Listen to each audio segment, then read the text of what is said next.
After all, now that I am here they know that I mustn't be disturbed. When the waitress comes close I can easily hear, sense and smell her, and my eyes are closed, relaxing, so I couldn't see her. But as expected of the restaurant made to my preferences, the waitress is also wearing the perfume that I like. Before she can even utter a word, I simply say, 10 T-bone steaks well done, and 3 buckets of chicken, also bring me a barrel worth of fruit drinks. I want the drinks from peach, oranges, green apple, I am feeling adventurous for today, so maybe a lemon drink too. The waitress doesn't say anything as she just nods and walks away. Ah, this is how immortal life should be, just be lazy and do nothing. I mean my body doesn't really deteriorate even if I never train, and with my Sharingan photographic memory, neither will my skill with jutsu become rusty. I mean I obviously work hard still, but I mostly work smarter now, since training harder will not yield results anymore. Now, everything is in place, and my strength is unmatched, all I need to do now is wait, so why not have some fun while waiting? So I enjoy the best of foods and drinks all day long. Though I don't like the taste of alcoholic drinks so I don't really drink them. But I do like fruit juice. Sure, some people might say it's childish, but who cares what other people say? Also I am so rich that even if they had something to say, I would just stuff money down their throats and choke them to death. Also now that the Inyazuka clan is unofficially the strongest clan in Konoha, no one really dares to make fun of us anymore. I mean people can literally point at any building in Konoha and there is an 80% chance that it is owned by the Inyazuka clan, A.K.me. Though I haven't economically ruined any clan, after all, that wouldn't be good for my political career, no need to breed hate unnecessarily. But I have made the clans on my side way richer than those that are on the other rides. Also Konoha's economy has skyrocketed since I have made my business ventures. I mean it isn't publicity known but even other elemental lands are business partners of mine. Sure I might not have any businesses in other hidden villages but I do have economical contracts with their lands. So, when peacetime comes around, my business empire would be able to do some aggressive expansions. As I was thinking that, the food finally came, so I immediately started devouring it. I am eating as much as dozens of humans would need to but. I mean I don't really even need to SHT anymore. That is how far I have evolved from the normal human. Anyway, the Hyuga clan should be joining my Konoha clan's alliance soon. When I become Hokage this will be important, but currently that is useless. I already have dozens of Byakugans, I just need to prepare some more before I implant them. Even though I can now laze around a little, I still have so many things to do. Sigh, no rest for the wicked I guess. A/N, we see that the further away from human Yami is physically. The more he starts acting like a human, he eats his favorite food, drinks his favorite drinks and so more. He does minor things that might not really get him closer to his goals, but he enjoys. Though he will never be the so-called average human. He will never quite be kind, nor will he ever sacrifice himself, obviously. But expect him to act more human in the future, as ironically, he gets further away from humanity by changing physically. Also Yami has been making some moves and raising his power during the time skip. P.S. Yami won't leave his guard down, he is just enjoying himself. Announcement, for every 1000 power stones in this story, this will get one extra chapter plus the daily chapter. This is the bonus chapter. 162, Inyazuka clan's future is very bright. Chapter 162. Title, Inyazuka clan's future is very bright. After having the big meal I decided to go towards the orphanage district in the Inyazuka clan compound. It is a district where all of the orphans that are adopted by the Inyazuka clan, go. It is a place full of talented children that will be my main force when I become Hokage. So better start training them from now. And I can't deny the effectiveness of this, I mean only having Yamato, who is 10 years old now, be on the Inyazuka, it has given the Inyazuka a certain prestige, after all we have a wood-style user in Konoha again. Also people in high places have been trying to make me give Yamato the last name of Senju. But I didn't raise my political power for so long for nothing. So I easily rebuffed all of the efforts of that, and Yamato Inyazuka is the only wood-style user in Konoha. Knowing the future truly does give me superior advantages. I mean it is the strongest weapon on my arsenal. When I arrived at the orphanage, I stealthily went into the backyard. The yard was big and had dozens of slides, and other tools that a child might need to entertain himself. There were around 40 kids just running around and doing kids stuff, like playing ninja and so on. But the one kid I concentrated on was Yamato. It was quite amusing seeing him as a 10-year-old, he had 2 younger kids hanging from each of his shoulders and another toddler was on the top of his head, hanging on by clutching Yamato's hair. I also see another toddler come close to Yamato and nudge him on his leg. Yamato nii, make a slide. Says the small toddler. Yamato just sighs and grabs the toddler that was on his head. But he seemingly can't get him off. Come on little boy, you have to let go. Says Yamato, trying to reason with the toddler. But contrary to his expectations, the toddler on top of his head now known as Bai, just started tugging even harder. Oh ow ow ow, stop it Bai! Complains Yamato. That is when I decided to intervene by walking out of the shadows and good-naturedly chuckled. It seems like you are having quite a difficult time Yamato. Immediately all of the kids stop what they are doing and look at me. I just smile sweetly at them. But nonetheless they all stop acting like little brats, and settle down. Hello there Yami-sama. Say all of the children respectfully. I just smile back at them. Hey there kids. Yamato looks glad when he sees me. I just wave at him. Yo. Yamato, how has your wood style training going so far? He scratches his face with a finger in embarrassment. Well Yami-san. It's not advancing as quick as I hoped. I mean when I hear what the first Hokage could do with it, it kind of feels inadequate whatever I do. I just smile at him, and get close. I put a hand on his shoulder and encourage him by saying. Well, the first Hokage couldn't do what you can do at the age of 10, that is for sure. You are still young, so don't try to compare yourself with Hashirama when he was at his strongest. He seems a little better when I say this to him. But really though, he should be glad he isn't getting too strong too fast or I would kill him. I don't like people who are more talented than me, who can grow stronger faster than me. Honestly, I hate people who are better than me at anything. I usually kill them off. No need to take a chance if someone can compete with me, better kill him now. Just try to be you Yamato. Even if you never reach Hashirama's strength. It doesn't matter. Then I mention all around us with my hand. What matters is family, those are the people who will love you and care for you even in health or even in sickness. So don't try to be someone you are not, you are Yamato Inyazuka. The self-proclaimed big brother of the Inyazuka clan. Yamato suddenly seems to feel better when I say that. He looks towards the courtyard and does some hand signs. Wood style, 20 wood slides jutsu. Suddenly wooden slides come out of the ground. When the other kids see this they all cheer and immediately go to play. Yamato just falls back on the ground breathing heavily. His 10-year-old chakra reserves have gone lower than 10%. He looks at me and smiles slightly. You are right Yami-san. I look at his questionably, as I ask. Right about what? You are right. I really do need to be more like myself. Everyone expects me to be the next Hashirama, but I am not going to be that. I don't want to be Hokage or anything like that. I just want to be Yamato Inyazuka. I just smile at him. Silly, you already are Yamato Inyazuka. Even while saying that on the inside. I was calculating on the inside. After all, what I said, it is all to increase his belonging and build a familiar bond with him and the clan. Suddenly I hear the back door of the orphanage open and when I turn around I see another protégé of mine. She is 6 years old, she has a small and petite body. She also has light blue hair and when she sees me her face lights up in happiness. Yami-sama. Yami-sama, I have a new move. Says the little girl as she runs towards me. She shows me her right hand as a small palm-sized crystal puppy is created from her hand and it jumps on the ground. When I see this I smile at her too. Congratulations Gurren, you truly are smart coming up with moves like these. Yes, she is Gurren, the subordinate Orochimaru would get if one of my clones didn't find her. She is a great talent added to the Inyazuka clan. She is now known as Gurren Inyazuka, the girl with the crystal release. I can say for sure that the Inyazuka clan's future is very bright. A/N, we see that Yami has been gathering different test subject. I mean orphans to help them. P.S. Sorry for the late release, my internet connection shut down momentarily. If you want to support me, check out my p.a.t.r.e.o.n. 23 chaps in advance. Patreon.com/holyjoker. Join the Discord.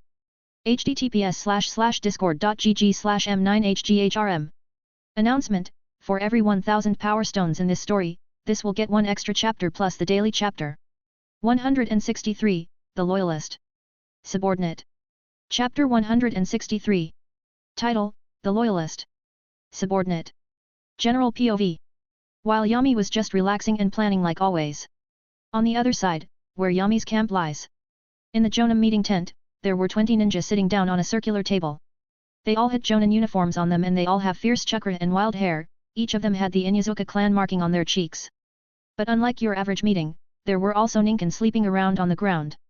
Suddenly one of them, who had long wild hair up to his lower back, his name is Aki, one of the Inyazuka clan's elite Jonin. He says. What are Yami's orders? Another one who has his wild blown hair cut short. He had a serious look in his face as he said. Yami has ordered that we should send his students, Gai, Asuma, and Kurane into the front lines. The others all nod at this, not questioning Yami's orders. After all, they know that Yami will never lead them astray. But suddenly one of them, who has a lazy look on his eyes, his name is Kot. He tries to suggest.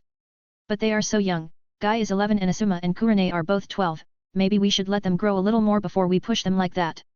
After all, the war isn't going anywhere. Suddenly the atmosphere in the room gets colder.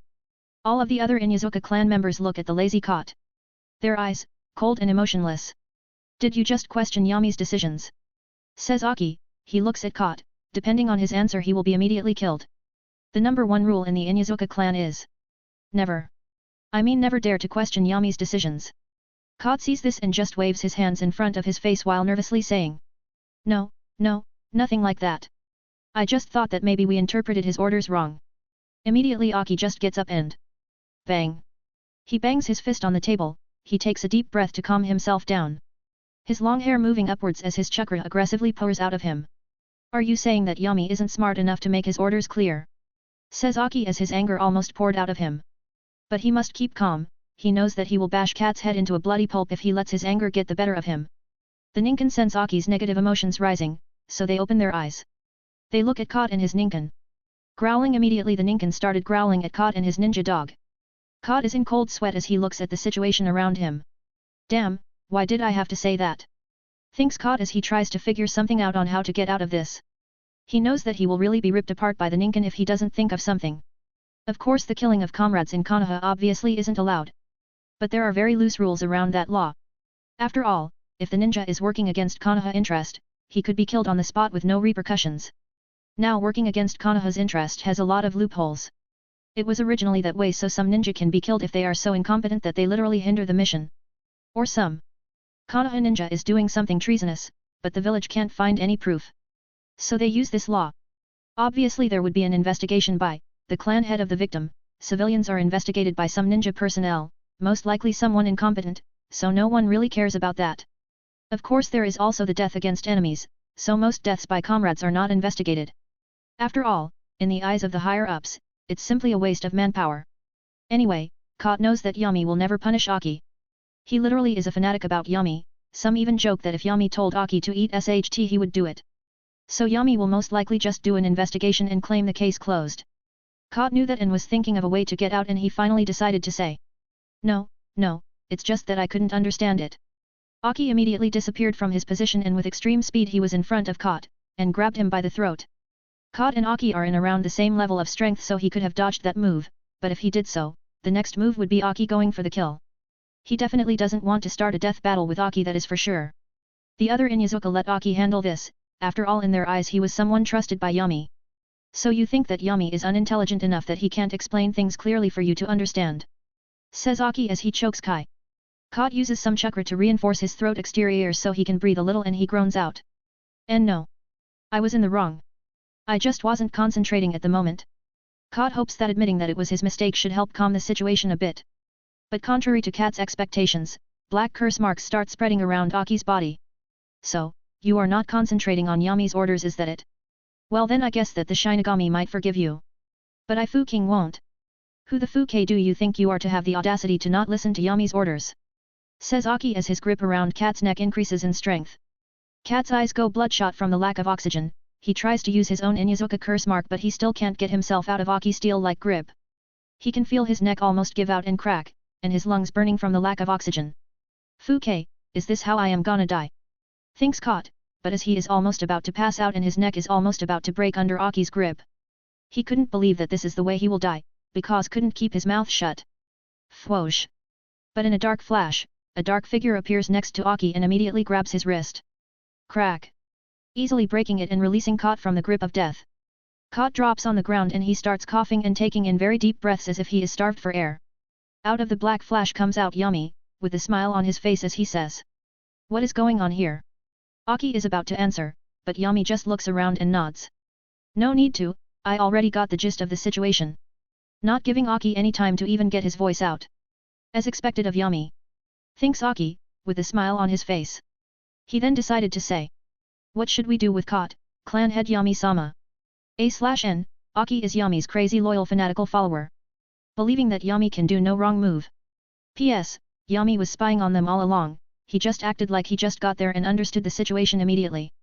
Announcement, for every 1000 power stones in this story, this will get one extra chapter plus the daily chapter. If you want to support me, check out my p.a.t.r.e.o.n. Patreon.com/holyjoker. Join the Discord, https://discord.gg/m9hghrm. Bonus chapter coming soon. 164, Fear. Chapter 164. Title, Fear. Cough cough cough. Cod coughs a little as he is finally able to get his breathing under control. When he looks up, he immediately sees Yami just smiling down at him. He can feel chills down his back when he sees Yami's cold eyes looking at him. Damn. I hate it when he looks at me like that, it is like he can read right through my flesh and blood, and look straight into my soul. Thinks Cod as he tries to keep calm under Yami's unnerving gaze. Unfortunately he fails, as his face morphs into a grimace when Yami says. Tell me Cod, why do you think that my students, who are now Chunin shouldn't be allowed to fight? Cod just looks at the ground nervously, not daring to look at Yami's eyes again. This is why Yami as a clan head has never been challenged for the position. No one dares even talk about challenging Yami or they might disappear. No Yami-sama, it was just a stray thought of mine. Says Cod, the nervousness in his voice has now become very apparent. Growling the Nineken started growling at Cod, but Yami just gave a side glance, looking at the Ninken, though his face didn't show anything, the look in his eyes showing, and they all whined putting their ears down in submission. His dominating presence, helping him get the room completely under control. When Yami is inside a room no one would dare ignore him and his orders. Especially a barbaric like the Inyazuka clan. Yami looks back at Cod. His dark eyes were emotionless as Cod finally decided to look up and he wished he hadn't. Yami's dark eyes, looking down on him. Cod could feel his scalp tingling from the overwhelming instinctive fear that he has for Yami. Cod has been in countless close-to-death situations, but he had never felt like this before. Suddenly he, a grown man, tears started coming out of his. Bam! Kai immediately bows down, with his head banging on the floor. I am so sorry Yami-sama, I just thought that your students were too young and might die if they encounter some jonin. I ask for your forgiveness. Yami just keeps his smile on his face, as he crouches down and puts a hand on Kat's shoulder. Now, there is no need for this. You are forgiven Kot. It wasn't just Kot that felt like that, even though it was concentrated at Kot, the rest of the Inyazuka in the room felt nervous too. They all swallowed hard in nervousness. Yami just gets up and shrugs. Well, this situation is solved, so see you later guys. Poof. In a puff of smoke Yami disappeared, showing that he was a shadow clone all along. The real Yami was enjoying his time in Konoha messing around. 1 month later. Guy, Asuma, and Kurane were jumping on trees, they are currently on a patrol just like usual. Though they are still young and they still have an entry in the bingo book, they all had only one page for the three of them, simply stating that they are Yami's students. They have also grown taller, especially Guy, he seems more like a teen than an 11-year-old kid. Due to the protein and certain types of steroids in the food have given Guy the optimal body, with no side effects. The whole team is also wearing Chunin uniforms, so their physiques can't be seen clearly.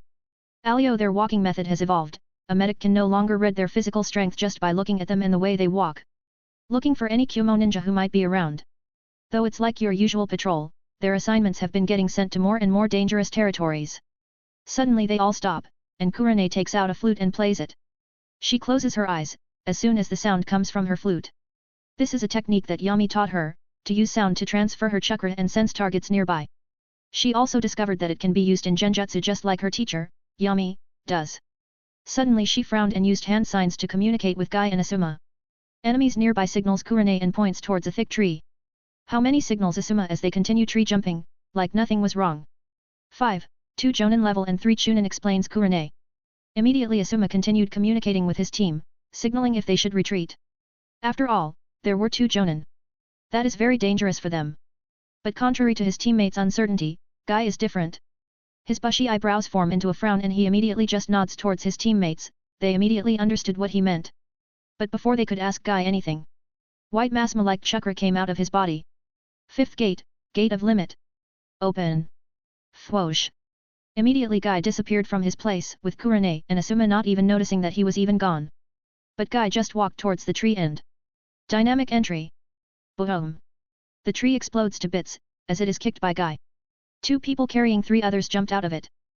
Whoosh. Guy immediately goes after the one carrying 2 people, assuming that he must be a Jonin since he was able to react to his speed and even carry 2 people with him. As Guy gets close to him, midair, the Jonin throws the 2 Chunin, who were still dazed aside to free his hands. He started waving hand signs, but Guy didn't allow him to do that as he immediately got in his personal space, due to his initial powerful jump.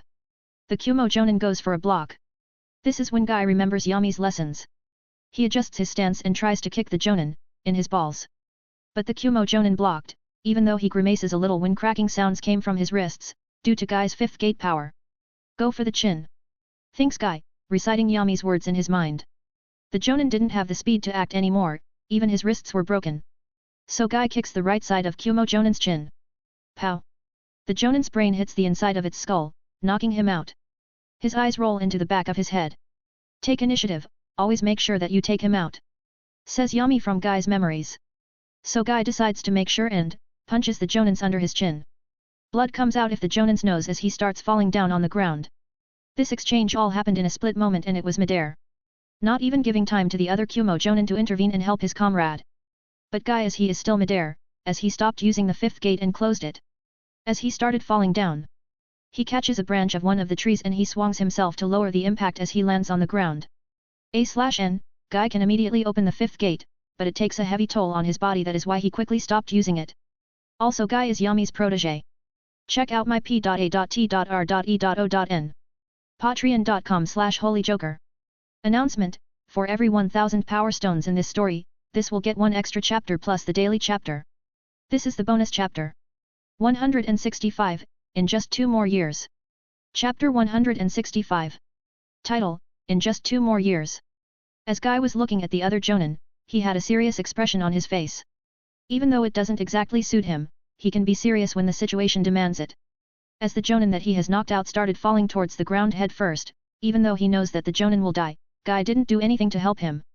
After all, he is an enemy. Yami had taught him many things. One of them is, to never show mercy to an enemy or they could easily kill you. As the Guy was falling, the other Jonin just let go of the Chunin that he is holding, letting it fall down. Since he was already in the ground, he uses chakra on his legs to reinforce his legs and whoosh! He jumps up and catches the Jonin that was knocked out by Guy and was about to hit the ground head first. But at this moment, Guy decides to attack.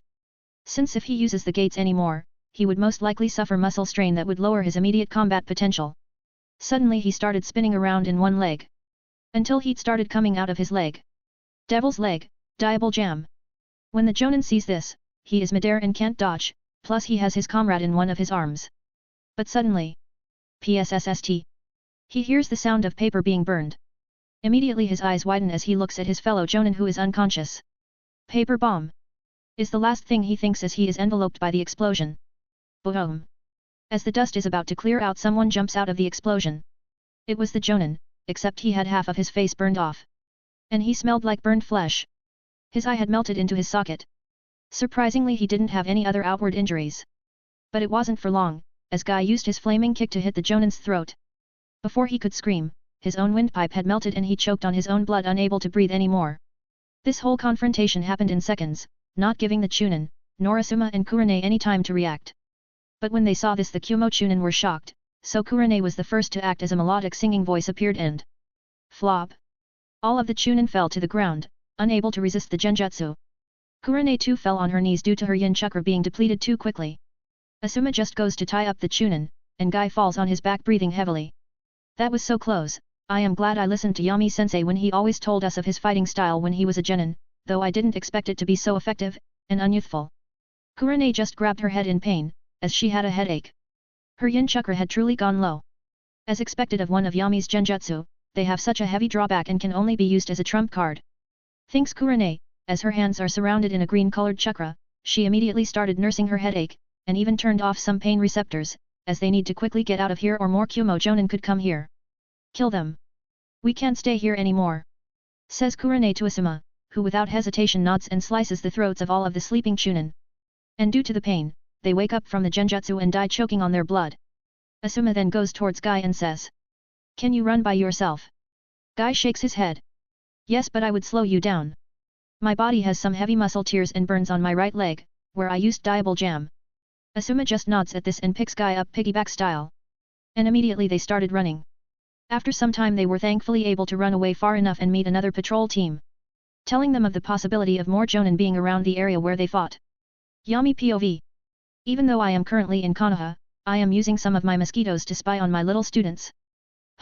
They did pretty good. It seems like my lessons to them weren't in vain. Guy will most likely get a bingo book entry of his own once his deeds are made public. Also it seems like opening the fifth gate even for a couple of seconds it's still too much for his small body. Now I should just pull some strings and have him promoted to Jonin. After all, even though temporary, his abilities surpasses a Jonin's, plus with him using my tricks, he will most likely win against the average Jonin even without even opening any gates. Even though I am thinking about my students, my mind still goes back to the only weakness I have left, my brain. If it gets destroyed it's all game over, no matter how fast of a regeneration I have. My hands subconsciously twitched, and my mind went to the thought of stealing the forbidden immortality jutsu, and then I will use only half of the technique to immortalize my mind, just like Orochimaru did. So my brain will no longer be my weakness even when it is destroyed. But, if I acted recklessly now, I would lose everything I have accomplished in Konoha. Plus I most likely won't be able to get another forbidden technique, after getting the first. How did Orochimaru get the technique without being noticed? Damn. Damn it. Why does someone smarter than me exist? He should just die, but no. I can't get impatient. I am so close to my goal. I can almost feel it. Omnipotent. Omnipresent, the two words that are used to describe God. I want that, I want to see how the God looks at humans. I am curious how it feels to know everything and be all-powerful and be able to do anything. Sage of the Six Paths, Otsutsuki, Kagaya, Indara, Ajura, Madara, Hashirama, Jashin, Naruto, Sasuke and even the Shinigami. All of them will be my stepping stones. Just need to wait, just 2 more years. I will get what I want from this village. Soon, so soon, Kanon will come, in 2 years, the Nine Tails will attack Konoha and that is when my plans for godhood will truly begin. A/N, we can see that Guy uses part of Yami's fighting style from when he was younger.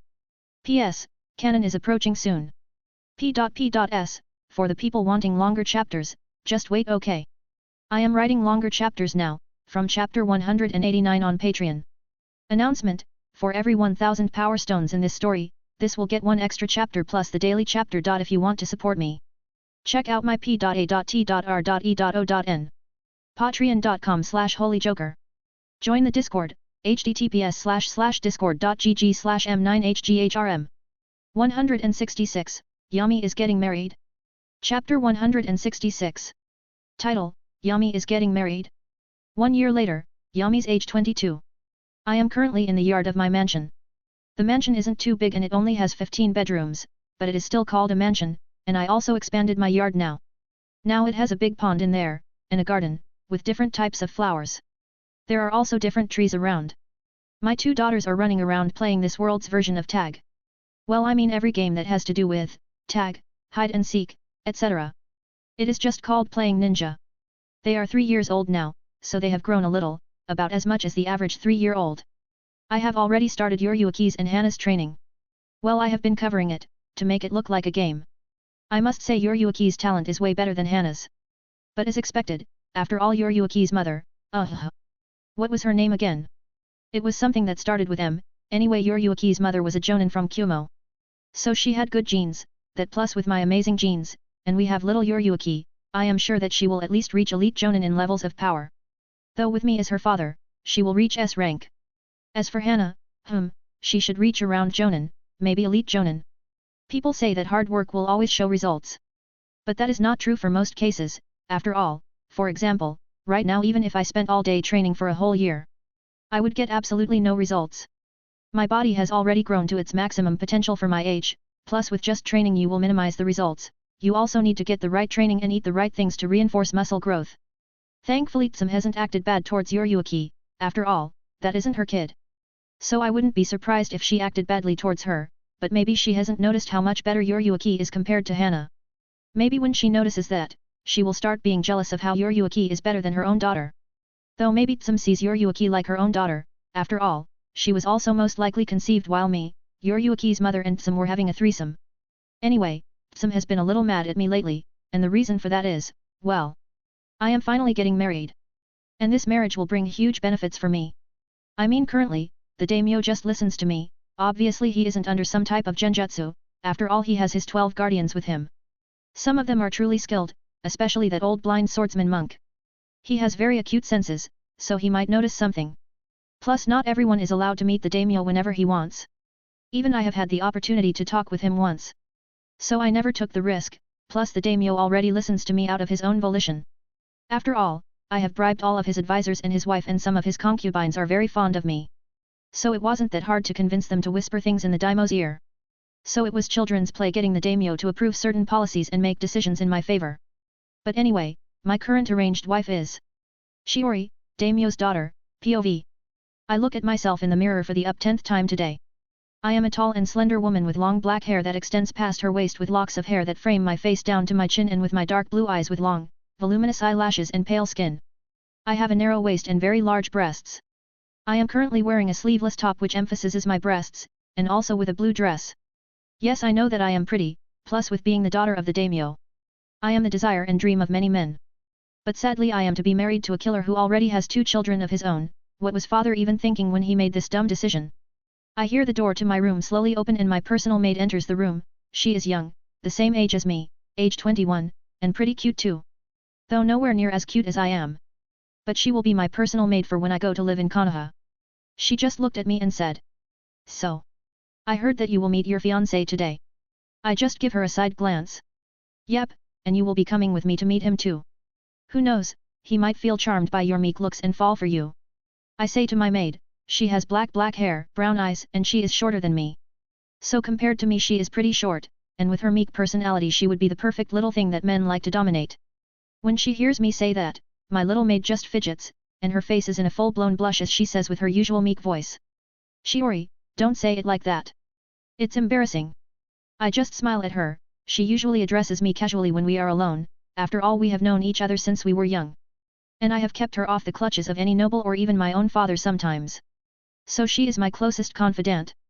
Now, don't be so embarrassed or you will never find a man in Konoha. After all, you do plan to be married and have a family, don't you?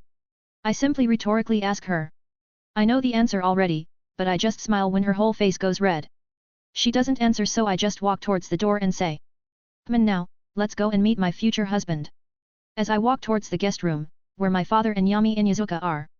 I keep my back straight and express a completely confident mask. But in reality on the inside, I am nervous and even a little terrified. Yami Inuzuka isn't just your simple killer, he is the best killer Konoha has.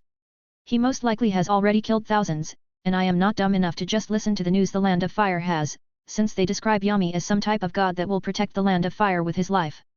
But, the things the other lands say about him, is terrifying, killing children and even the extermination of multiple clans by him, up to the last toddler.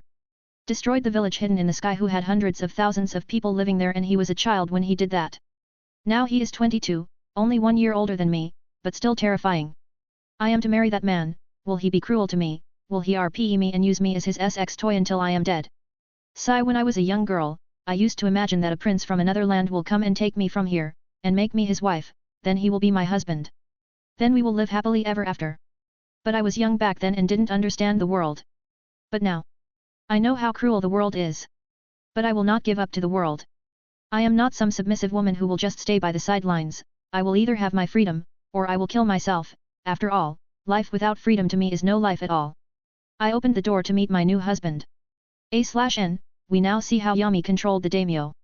It wasn't the traditional genjutsu way, since the daimyo has regular checks on those. After all, he isn't a cage that can resist genjutsu, but just a normal guy who is very susceptible to them. So his guardians regularly check him if he is under a genjutsu. P.S. Shiori, Yami's new wife, seems not very compatible with Yami. We will see how that goes. P.S. Harems won't work so easily, so Shiori definitely won't be okay with Yami having the kids around her. Announcement: for every 1000 power stones in this story, this will get 1 extra chapter plus the daily chapter. 167, Shiori. Chapter 167. Title: Shiori.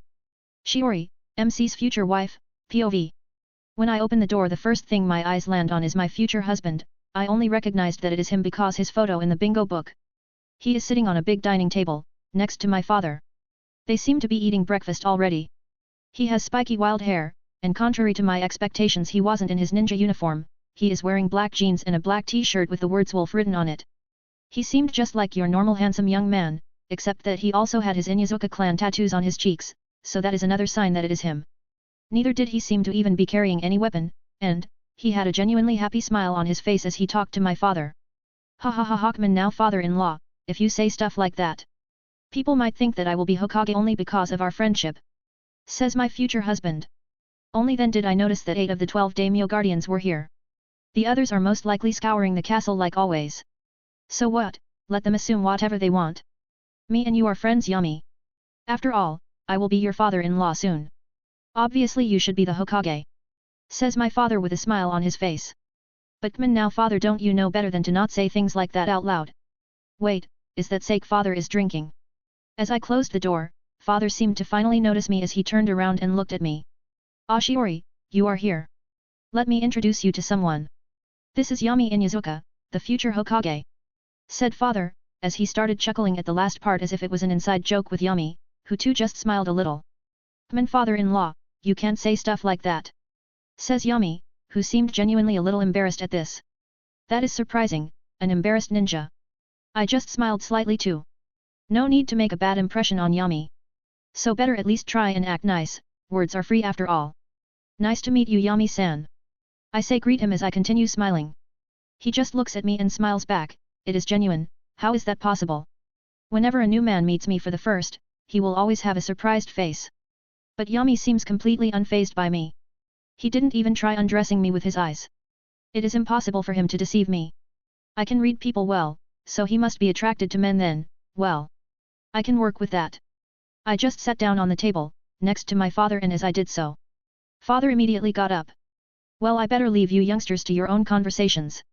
Said father as he walked outside of the room, with his guardians all following him. Now the only ones left in this room are me, my maid and Yami Inyazuka. How do I bring up the conversation of his sexuality, then maybe we can work something out. He just has to let me be in charge of this. As soon as I was about to say something, Yami handed me a letter.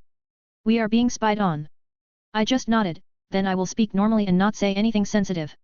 I guess we can talk when we take the carriage to travel to Konoha. In 1 hour it should be ready. I just put on a smile and ask. So tell me how being a ninja is. It must definitely be exciting. Suddenly he just smiles and says. Well, it probably isn't as exciting as you expect it to be. It's mostly just killing and torturing some enemy ninja every now and then. WTF, did he really just say that? No way. I turn a little and give my trusty maid a side glance. Yep, she is pale in fear. So he must be the type of man who is very straightforward then. It's a little hard to keep the smile on my face when he says stuff like that, but I can endure this. Oh, is that so? Then tell me a little about your family then Yami. I try to change the subject and keep the conversation going. His smile, ever present on his face as he says again. Well, my father died before I was born and my mother is alive, she is a nice woman. But she too almost died during the last war, it was from the stress of me going to the battlefield. Oh okay. I don't know what to say to that, and the situation is getting kinda awkward, so better say something. So I hear that you have 2 beautiful daughters, tell me a little about them. His face brightens. Oh, Hana and Yuki. Hana was born due to me having sex with some Inyazuka, a girl who I see as my sister. When he says this his face is brutally honest, and it's getting painfully hard to keep a smile on my face. But he still continues saying. On the other hand, Yuki was born with a Kumo ninja I regularly fuked, since we are getting married, we gotta be honest, so I will just say. I suspect that my daughters were born out of a threesome we had. What the hell is wrong with this man? I am half willing to marry a pig farmer than this guy. Contrary to his handsome looks, he is not cool, nor charismatic, nor does he live up to his terrifying reputation. Also, who says to their wife stuff like this? Just like this 1 hour passes and Yami still continues telling me some of his ninja stories with terrifying details, that would make any normal person throw up. So then my best friend and teammate Ajutori died in my hands. I went to look for his sister Asum, but she too was dead, killed by the Chunin. Says Yami with a smile still on his face. I am tired, in just 1 hour talking to him and I am already extremely tired. I will have to spend the rest of my life with him. I will probably throw myself off the Hokage mountain within the first week I spend with him. As Yami finishes his recent depressing and awkward story, the door to the room is opened. I turn around and see that it is a servant who just bows his head and says. Your carriage is ready. After that, we all go outside, only me, my maid, Yami and someone that Yami trusts will be riding the carriage. But surprisingly when I go outside, instead of seeing the normal carriage, what I see is a giant, crocodile? Or maybe an alligator. With a small house on its back. I have never seen something like this. So for a split second, my face expresses the surprise I am feeling. But that is quickly squashed as my face goes back to the polite smile. Entering the carriage? Many house, as it was quite high. Yami simply made a hand sign and stairs appeared in a puff of smoke. When we went inside, it was just like your average house, it even had running electricity somehow. It has a stove and all that. Then I just wave at my father as the door closes. I sit down on a couch, and my maid also sits next to me. When the creature, which we are technically sitting on top of, starts to move, surprisingly there is almost no shaking. Well, this is actually way better than traveling in a carriage. But as Yami looks at the window, waving towards whom I can only assume is my father, he closes the curtains on the windows and turns on the lights. When he turned around, he had his smile on his face still. But, there was something wrong. I just couldn't quite put my finger on it. He sits next to me and pushes his body next to mine. The next thing I feel is a hand going around my shoulder, in a friendly gesture. Suddenly the next words I hear come out of Yami's mouth are, "You aren't as smart as you think, little princess." Immediately as soon as he said that, I got chills running down my spine. A/N, Yami was acting all along, she just didn't notice it. Announcement, for every 1000 power stones in this story, this will get one extra chapter plus the daily chapter. 168, New Wife. Chapter 168. Title, New Wife. Shiori POV. You aren't as smart as you think, little princess. Immediately as soon as he said that, I got chills running down my spine. His hand that he has around my shoulder slowly goes towards my chin and forces me to look at him. I was shocked by what I saw. His eyes, they were so terrifying. Like two dull pupils with no emotion in them. I have never seen something like this. Underestimating someone is the dumbest thing you can do, my wife. I could see his smirk widen a little. I have already analyzed what kind of woman you are. Judging by your personality, I am sure that we will get along. If you feel unhappy in our marriage, it doesn't matter. You just give me a couple of kids and then you can live a life of luxury until your body slowly rots away due to old age. How? I can't read what he is thinking at all.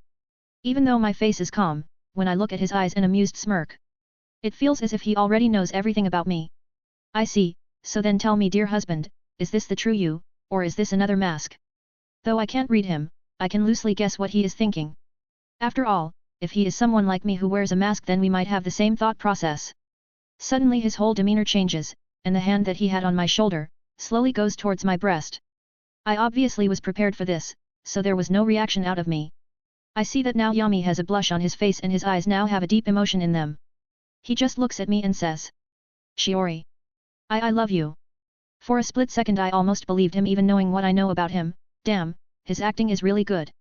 How does he do it? Yami POV. Looking at my new wife, I have to say, she is quite a looker. I don't think I have even seen a woman as good looking as her. But then again, contrary to the ninja training female ninja do, she most likely spent that time taking care of herself, so her beauty isn't something that will make my heart skip a beat or something like that. That only happens in SHTTY romance stories, that has no place in real life. But with my hand around her neck, I cupped a feel of her big breasts. That is nice. I don't mind spending the next 20 or so years with her, who knows, I might not even cheat on her, okay, maybe sometimes with some, and that cute waitress, maybe sometimes with that one nurse that works in the Inyazuka clinics too. But other than that I will not cheat on her. Possibly. But she doesn't have to worry her pretty head about that, since I will do any extramarital activities behind her back. Anyway, I think that her thinking face as she tries to figure me out is cute. We will reach Konoha in a day or two, then we can get the Hokage to officialize the marriage, yet. I am not waiting that long to fuke her. I believe in my lying and manipulation enough to think that I can get someone like her to bed with me. Plus we are husband and wife to be, not doing it at least 15 times before marriage is weird. Anyway, I truly already know everything there is about to know about my future wife. I just glance at the small maid that doesn't even have a noticeable presence. This is why I never trust no one in this world. That little girl right there has been living her whole life with Shiori and has been treated pretty good by her.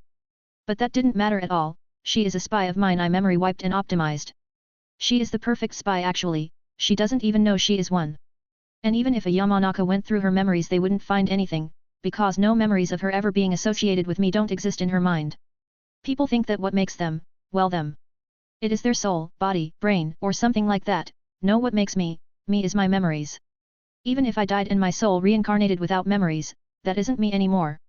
So this is the secret to how I control her. She has some fake memories sealed inside her head at which during certain commands, they activate and she will remember how I saved her from being our pet or something like that, when in reality none of that ever happened. Her whole life is just a fake play made up by me. She is really beneficial. Anyway, I just look at my pretty new wife and say, well, since we are gonna be husband and wife, I think that we should be honest with each other. I will start first. I took a deep breath and stopped groping her firm breast. I was joking when I said those things to you. But you really need to be careful against ninjas. You are a good liar for a normal person. To a ninja though you aren't even mediocre, especially the ones who can see even minute changes in your expression. I can see her frown a little and say. So what then, will I just be one of your Fuke toys then? Just another plaything until you get bored. If that is so then no thank you, I will slit my own throat before I become something like that. She is fierce, but people who talk about death like this, they have most likely never experienced it. If I were to take out a kunao and put it against her throat she will become terrified and won't say useless stuff like this. I just yawn a little and say with a bored voice. Well. As interesting as the thing that you said sounds, I have more important things to say. She doesn't retaliate, even though I just implied that what she spoke was bull sht. She stays calm, as she tries to guess what I am thinking. I just continued saying to her. You are calm, that is good. What I want to tell you is that, you will never really be able to read what any ninja is thinking. But you can study their previous actions and determine the future ones by that. Everyone has a pattern, something that they follow, plans and goals. Her face is calm as she looks towards me. What are you trying to teach me? What is my duty as your wife? I just smile again. Well, you are my wife. Since you are not a ninja, I want you to manage my civilian business. And if we build some trust between each other, then maybe I will give you control of other things like, my clinics, businesses, and so on. I will make you the most powerful woman in the world. You will be my empress by my side. Author note. Soon another chapter coming of this story. It is the bonus chapter. P.S. Check out my HXH story, if you like HXH you will definitely like it. Announcement, for every 1000 power stones in this story, this will get one extra chapter plus the daily chapter. 169, Shori's First Time. Chapter 169. Title, Shori's First Time. After some time Shiori finally seems more comfortable with me. We talked till midnight and the maid even fell asleep, but me and Shiori were still talking about my countless business ventures. And how she will manage them. Though I did notice her try to hint that she would be uncomfortable living in the same house as my daughters and my lover. She didn't say anything when I just smiled at her. She just nodded, understanding that I wouldn't listen to her on that one. She is truly a born manipulator, I have noticed on several different occasions where she instinctively tries to manipulate me. Growing up in a political slaughterhouse that is the capital city of the Land of Fire has made her into quite the smart and politically inclined woman. Though she will have to learn a bit more before she can manage any business, after all, politics and business management are two different things. She should be glad that I am willing to even let her manage anything. I usually don't trust people, who am I even kidding, I don't trust my future wife at all too. I just want to make her feel like she has control and choices in the marriage when in reality she controls nothing but I control her life. After all I don't want to appear as a control freak, so better give her the illusion that I am not one. So wanna consummate our marriage? I asked Shiori with a slightly teasing tone in my voice. But contrary to my expectations Shiori just looked at me and said with a calm face. But we are not officially married yet. I just lie back on the couch, my arms spread wide and leaning on the top of the couch as I stare at the ceiling. Sigh, I know right? Why couldn't the daimyo do the coronation ceremony? That way we could be having fun right now. Instead of talking about business all night. I just give Shiori a side glance and she just blushes a little, but it goes away a second later. She is really good. Well, it doesn't mean that we couldn't have some fun before marriage. After all, every couple does it. Says Shiori as she looks at me with her deep blue eyes and her calm and pretty face. Immediately I just look at her, and with my hand I cusp her chin, bringing her face closer to mine. She doesn't resist as she closes her eyes and I too extend my neck towards her and I kiss her. I can see that she is truly inexperienced as she just gave me a mediocre kiss. When I started using my tongue on the kiss her eyes winded, but I just clutch her by the SS and make her sit on my lap as we continue our make-out session. While we were making out, my hands didn't stay idle at all.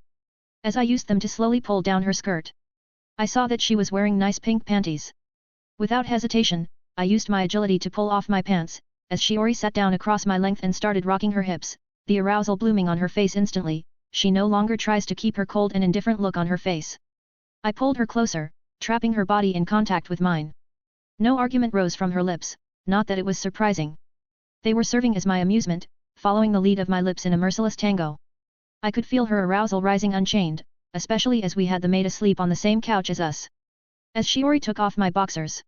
It was the time to start the main dish. I simply ripped her cute panties. I lifted her, my cock jumping upright immediately. Then, a negligent push later, her slit was free for an unbound push. I pressed my shaft on her entrance, but waited for her to realize what was going on. Our lips separate for a second, just enough for her to moan. Yes. Her moan was filled with arousal and a little panic, the confirmation that she was trying to project turning into a weak echo, drowning the pleasure. You can do whatever you want to me, Yummy. So be it. I said to her as, with my shaft inside of her, I took her to the bedroom, and we separated as I pushed her on the bed, her arms pushing to bed in reflex, which had the added benefit of forcing her to the doggy position. And then, without waiting for her to answer, I pushed into her mercilessly, earning a cry that would be heartrending if I had any mercy. Yes, yes, yes. She repeated like a mantra with every time I slammed inside her, her tits trying to move freely only to be prevented by her bra and white top, but interestingly, every time she repeated the confirmation, it sounded less like a it, and more like a moan of pleasure. I slammed inside her again, and soon, the only sound that left her mouth was wordless cries filled with unbounded pleasure. Still, the quickness of her mood change was the best indicator of her love to her husband, me. Her hips swayed back and forth in the same pace as my beats, pushing my shaft deeper into her.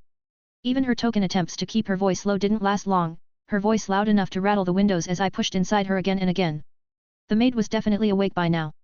I decided it was time to catch a vision of her beautiful breasts, so I reached for the hooks of her bra, opening it with a soft touch. Her flimsy bra opened and fell on the bed as I ripped her white top too. I leaned and grabbed her breasts, sinking deep into her beautiful flesh, her nipples hard against my palm. Struck with a desire to see her face, I pulled out. She let out a disappointed cry that tempted me to tease her with a session of denied orgasm, but after all the fruitless sessions, I was just as enthusiastic as her, so I just pushed her to her side. Not expecting, she tumbled, finding herself lying on her back. Seeing her face, with such an erotic expression, my SHFT got even harder before sliding inside her once more. How do you feel, princess? I asked even as I slid my full length inside her. I feel amazing, Yummy. I was nervous at first, but now this is amazing. She answered with a calm voice, but her face, contorted with pleasure, clued me that it was far from her actual feelings. The repeated gasps of pleasure escaping from her lips, uncaring about the presence of the person who was sleeping, was just a bonus. I pushed deeper into her even as I leaned forward, capturing her lips with a searing kiss. This time, there was no mediocre kiss as her lips countered mine. Her body was covered in sweat and other liquids from both of our bodies. Looking at her beautiful perfect body enhanced my pleasure even further. I doubted that I would, nor wanted, to be able to pull away from her, but it doesn't matter, I want this too. You love this, right? I asked. I do, with all my heart. She answered, a statement that might be comfortable if it wasn't for an earth-shattering moan following it. I started using my medical knowledge to raise her pleasure and arousal at even higher levels. I finally let my cum fill her, triggering a mirroring climax in her. Her cries rose unbidden as her hands found my shoulders, her fingers digging deep. I stilled as my load filled her insides. That was nice, I said as I pulled out, my strong body already pushing for a second boner. It was amazing. She murmured, her fatigue finally set in as she was breathing heavily. I just raise a questioning eyebrow at this. What is this with stuff? I will let you rest for a couple of minutes and we will be doing it again. I said to her with a smirk on my face. Oh Yummy, you are so bad, said Shiori, though her words took a different meaning once she cupped her breast and extended her finger towards Yummy, mentioning him to come back. A/N, it is chapter 169, what did you expect me to do? I missed chapter 69. I will never do the same mistake again. I calculated the story to come here all along? Announcement, for every 1000 power stones in this story, this will get one extra chapter plus the daily chapter. This is the bonus chapter. Check out my p.a.t.r.e.o.n. Patreon.com/holyjoker. 170, Konobe Bridge. Chapter 170. Title, Konobe Bridge. Yummy POV. 2 days later. After 2 days, me and Shiori reached Konoha. We definitely had a lot of fun along the way. And thanks to my medical jutsu she can walk straight again. And I learned something very important during this journey of mine, and that lesson is, that it would take a lot of time for me to get bored of Shiori. So that means that she will be good for me for the next 20 years, then her boobs will start sagging, her skin wrinkle, but that doesn't matter since I will have fun with her as she is young. When we arrived in Konoha, we had changed to a normal horse carriage when getting close to Konoha, so we didn't draw attention with the giant lizard in house. That thing was my creation. After all, as the leader of the blood swamp, I don't rule just over mosquitoes, bats, and leeches. There are many more creatures that live in a swamp, and the strange lizard is one of them. Anyway, as the carriage got inside Konoha, it immediately followed a separate road towards the Inyazuka compound. As we arrived at my mansion, I saw Tsum waiting at the front gates. She has a pissed off expression on her face. Oh right, I did kinda get married even after we have a daughter together. Oh well, maybe she should have tried harder to become stronger so she didn't have to worry about stuff like this. I mean, look at me. I am all kinds of messed up and no women in their right mind would marry me after being such a decay and literally making it almost obviously clear that I only valued her looks. But I know that Shiori will never cheat on me, and that is because I am powerful. I am so powerful that she wouldn't even dare look at another man. I am so powerful that I can destroy the daimyo's family whenever I want. Especially now that she knows a part of my political power. She is the only non-ninja who has the knowledge of how influential I truly am. I get out of the carriage and walk past some with my hands in my pockets while trying to whistle the Game of Thrones song. Sadly I seem to be failing at trying to make the whistle sound anything like it. Well this will be a nice cat fight, but sadly I don't have the time to watch it. They will resolve it by themselves, and I know Tsum won't kill my wife, who is also the daimyo's daughter. I mean Tsum isn't exactly the sharpest tool in the shed, but she isn't that dumb either, she is someone who grew up with me after all. 2 days passed like this and during that time I had my wedding, and all of the clan heads and a lot of people I know showed up. My wedding was horrendously boorish, so I sent a shadow clone to take my place. During that time I just spent my time following Shiro around, the little SHT didn't show up at my wedding so I thought I would look for him. Lo and behold I found him in a trash can, alive, and surprisingly drunk. How did he even get his hands on alcoholic drinks? Anyway, it seems like there is only 6 months left until an event that I must interfere must happen. 6 months later. I am currently in a hot tub, with a paper in my hand. I couldn't stop it, the maniacal laughter coming out of me. Ha ha ha ha ha ha ha ha ha ha. This is it. This is amazing. Thankfully I was alone in my mansion, so no one could hear me laughing. My plans can finally move once again. I can start finally acting again. I just got out of the hot tub, and due to the very hot water my body was releasing steam. Still, I just walked out of the room, and walked amongst the hallways. Tsum, Shiori, the maid and my daughters have gone outside to meet with the so-called Konoha's Women's Association. It's something pretty silly, but apparently all women in Konoha who have husbands who are or were ninja gather together. I obviously spy on them, it is mostly talking about tea, gossip and bad-mouthing each other behind their backs. The paper is still on my hand as I walk down the stairs and go all the way down to the basement. When I enter there, I see my laboratory but in actuality it is just a cover-up. I go towards one side of the room and release my chakra, that triggers the seals that appear all over the room. They start checking different things. And when it is all over and done with, I just jump down a hole that opens up in the ground. But as soon as I jump down, I hit a layer of liquid, it is just another secret check, and after that, I finally enter my real laboratory. During all of this time I notice that I still have the paper on my hand. I can't help but smile as I reread it once again. Mission of the Konobe Bridge. Delivery/investigation mission. Unexpected events, Rin Nohara was kidnapped by enemy ninja. It was illogical and it is assumed that this happened due to the carnal desires of the enemy ninja, or maybe an information leaker. Team members. Obito Uchiha. Rin Nohara. Kakashi Hatake. Deaths. Obito Uchiha, body not recovered. Results. Unexpectedly Kakashi Hatake has one of the Shrinan of Obito Uchiha, this matter will be investigated further by the Uchiha clan head, Fugaku Uchiha. Ha ha ha ha ha Obito Uchiha is dead, finally. I was so worried that I had changed too much of the timeline. I even had to manipulate a little for Minato's team to take this mission. Plus I had to manipulate the events so Minato would be busy during this moment. Ha ha ha ha ha, it worked out as expected, though I was worried a little during the execution of the events. In the end everything ended up okay. I use fire chakra to burn the paper to crisp as I look at my lab. There is not a lot of light in here. So I just flick a switch in the wall next to me and BZZT. As the lights came on, what I saw was dozens of pods filled with Uchiha bodies, and not just any Uchiha, it was Obito Uchiha. Author note. Dun dun duun. Cliffhanger? Anyway, we are getting closer and closer to canon now. Announcement, for every 1000 power stones in this story, this will get one extra chapter plus the daily chapter. Patreon.com/holyjoker. 23 chapters in advance. 171, The Clones. Chapter 171. Title, The Clones. I look at the capsules filled with clones. I have been making people genetically the same or as they are usually called, clones. I have been making them for quite some time, especially Uchiha clones, but sadly, they don't have a soul, their brain is running and they are perfectly healthy, only the soul is missing. Now how does someone make a soul? Well I don't, I have recently come to a conclusion, they are clones so they can't wake up because I can't create a soul yet. Which is sadly something that I haven't worked out yet. I have observed a lot of pregnancies and learned that during the 6th week the soul is created. But how is it done? There is no definite answer. Something that I need to figure out, after all, the unknown is only something that we haven't discovered yet. So I have been trying to make them, the clones of Obito, a combination of shadow clone and real clone by using Obito's chakra. I have quite a bit of it that I have gotten, enough to activate around 10 clones, but I haven't done so yet, because I need to wait for Madara to die first before I do something like that. After all, he is as dangerous as people can get, so it's better that I don't underestimate him. I go towards one of the bodies. In the capsule the clones are all naked and have tubes all around their bodies to give them the necessary supplements to keep them alive, also they have a breathing mask on, due to me having to use a machine to help them breathe. I also have clones of different Uchiha in some other rooms. This is my Sharingan factory, so now I just need to learn Izanami and I can go around confidently and start being brave. Surprisingly, if someone has already awakened his Sharingan, the clone will have it too. I walk past dozens of Obito clones. I already have countermeasures against them if they somehow wake up and revolt. But there is no plan to wake them up by using Obito's chakra anytime soon. After walking past them I go into the other room. I go through some procedure Fuinjutsu identification. When I enter this one, I see men with long dark hair in capsules.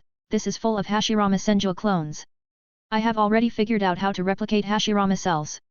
Just a little bit more and I can start truly creating human souls and bodies. Becoming God, that will be the first step. When I can do that, I will start truly climbing the stairway to divinity. Slowly but surely, I will understand and control chakra to its highest caliber. I will become omnipotent and omnipresent. After finishing the regular checkup on the clones, the other clones were unimportant. Most of them were just Minato, Fugaku, Mikoto, Kushina, Hachi, Tsumaid, Killer Bee, A, and some others. Not really as big of a collection as I planned to make it. I also didn't risk making any clone of me, because if I did that, it might actually just be me creating my own downfall. After all, if I was a clone, I would definitely kill the original and take over everything he has worked to accomplish. That is why sadly I can't ever create a clone of mine, or they will take me over.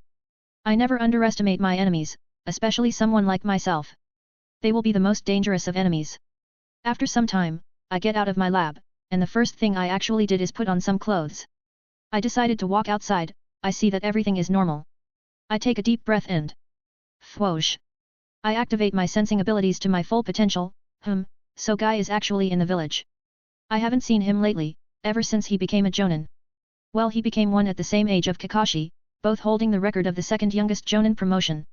The first youngest being held by me. 3 months later. I am currently eating at one of the restaurants, which I own, which has a view of the Konoha gates. Like usual I am eating as much as 10 people, my modified metabolism and Jiangu working hard to turn this all into protein to build my muscles and support my growing body. I eat a whole T-bone steak in one bite as my teeth turn jagged like a shark to break down the bones. While still looking at the gate without even blinking, I just control my finger to molecularly transform into a bone fork as I start eating some broccoli too. Munch munch munch. Finally, the one I have been waiting for comes in. Kakashi, a smirk takes form on my face as whoosh. In a black flash, next to my table, a shadow clone of mine appears. He also has a vial of blood in his hand as he throws it towards me. I easily catch it, and immediately my smile widens as I look at my clone. Now, be careful will you, what if this thing hit the ground?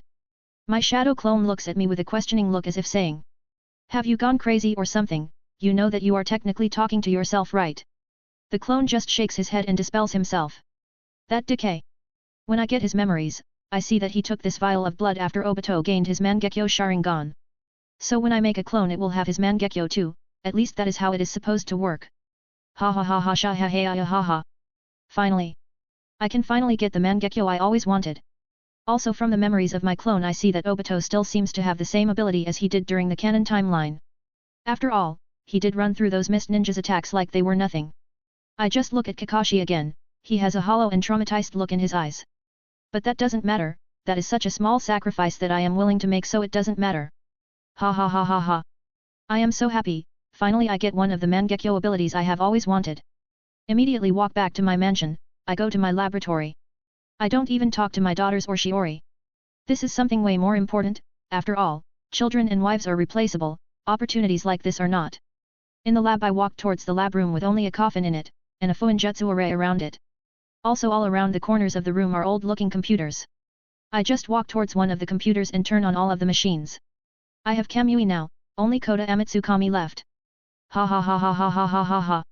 A/N, Yami is making major moves, finally putting to use his power and influence that he has accumulated.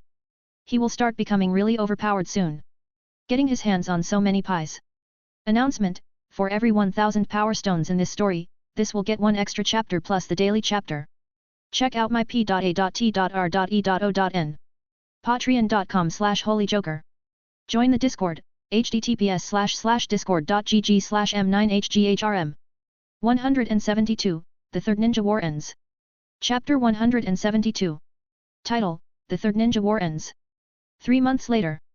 I am currently in my backyard, getting a small tan. I just look at Shiro as he is rolling around in the grass playing with Hana and Yuryuki.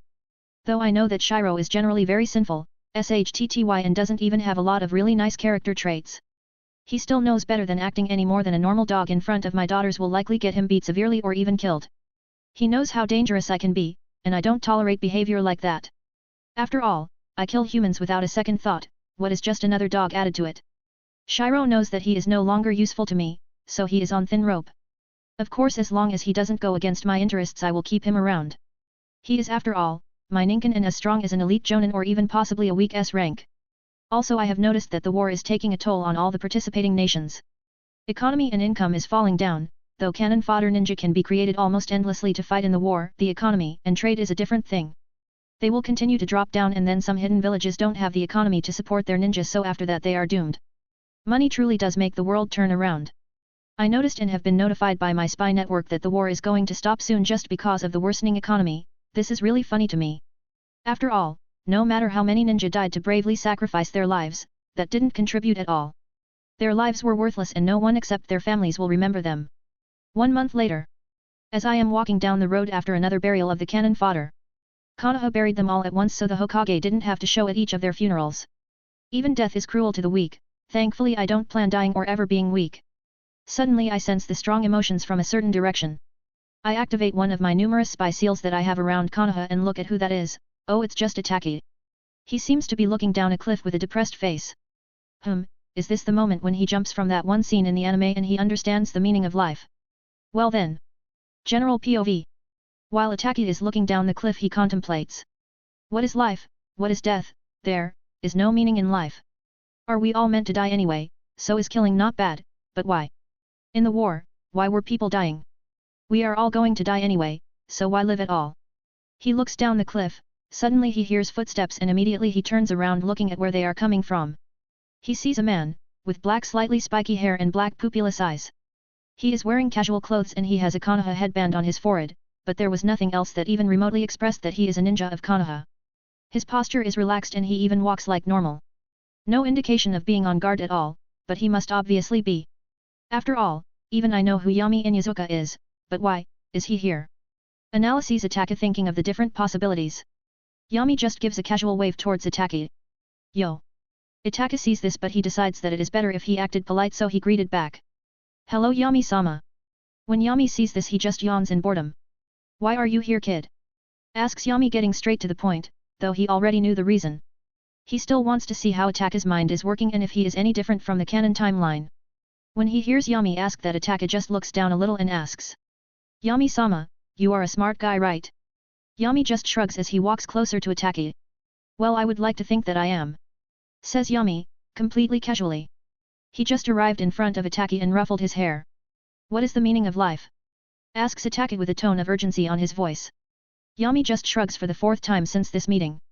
I dunno. Everyone has a different interpretation of life. Why? Would you like to find out? Itaka nods. Yami just shrugs and suddenly, he kicks Itaka lightly on the chest, just enough to push him away. Whoosh! And throw him over the cliff. Itaki immediately dropped down like a rock. Yami just comes to the edge of the cliff, seeing Itaka falling, as he tries to save his own life. Yami just puts his hands in his pockets and... Whoosh! He jumps down too. Unlike Itaka, he didn't slow his fall at all, so he plummeted down, his body accelerating even more. Boom! And before Itaka reaches the bottom, Yami is already there inside a giant crater. With no injuries on him whatsoever. He looks at Itaka, uses Kunao trying to slow down his fall, and he is successful as crows start to surround Itaka when he lands on the ground. There is absolute shock, fear, and even a little final realization in his face. He looks towards Yami with a neutral look on his face, as if this wasn't the guy who just pushed him down a cliff. No one wants to die, right? Asks Itaki as a crow lands on his shoulder. Yami just nods at this. Yep, you can be assured of that at least. And suddenly Yami's body starts turning to dust as he just says to Ataki. Don't worry about inevitable things like death, life or things like that. You are a kid, so stop thinking about stuff you don't understand. 1 month later. Inside the Hokage's office there was a gathering of all of the Konoha Jonin.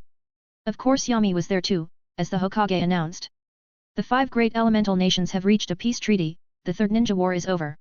Immediately, even though they were all Jonin, there were celebrations all around. Some even hugged each other, no longer holding themselves presentable in front of the Hokage. But Hiruzen didn't mind this, as even he himself couldn't help as a smile appeared on his face. Peace at last. Thinks Hiruzen as he looks at a certain Inyazuka Jonin, Yami, who has a smile on his face too. When Hiruzen notices this, he cannot help but think. Even he doesn't want the war to continue, and that says something about it. Yami POV. Lying has really become easy now. I can lie to anyone I want and they wouldn't notice I am lying. Of course I already had news of the war situation, so I predicted, correctly, that the war would be over soon, and it was. Now there are just a couple more steps, for my plan. A/N, Third Ninja War is over. The MC will soon start really taking over SHT.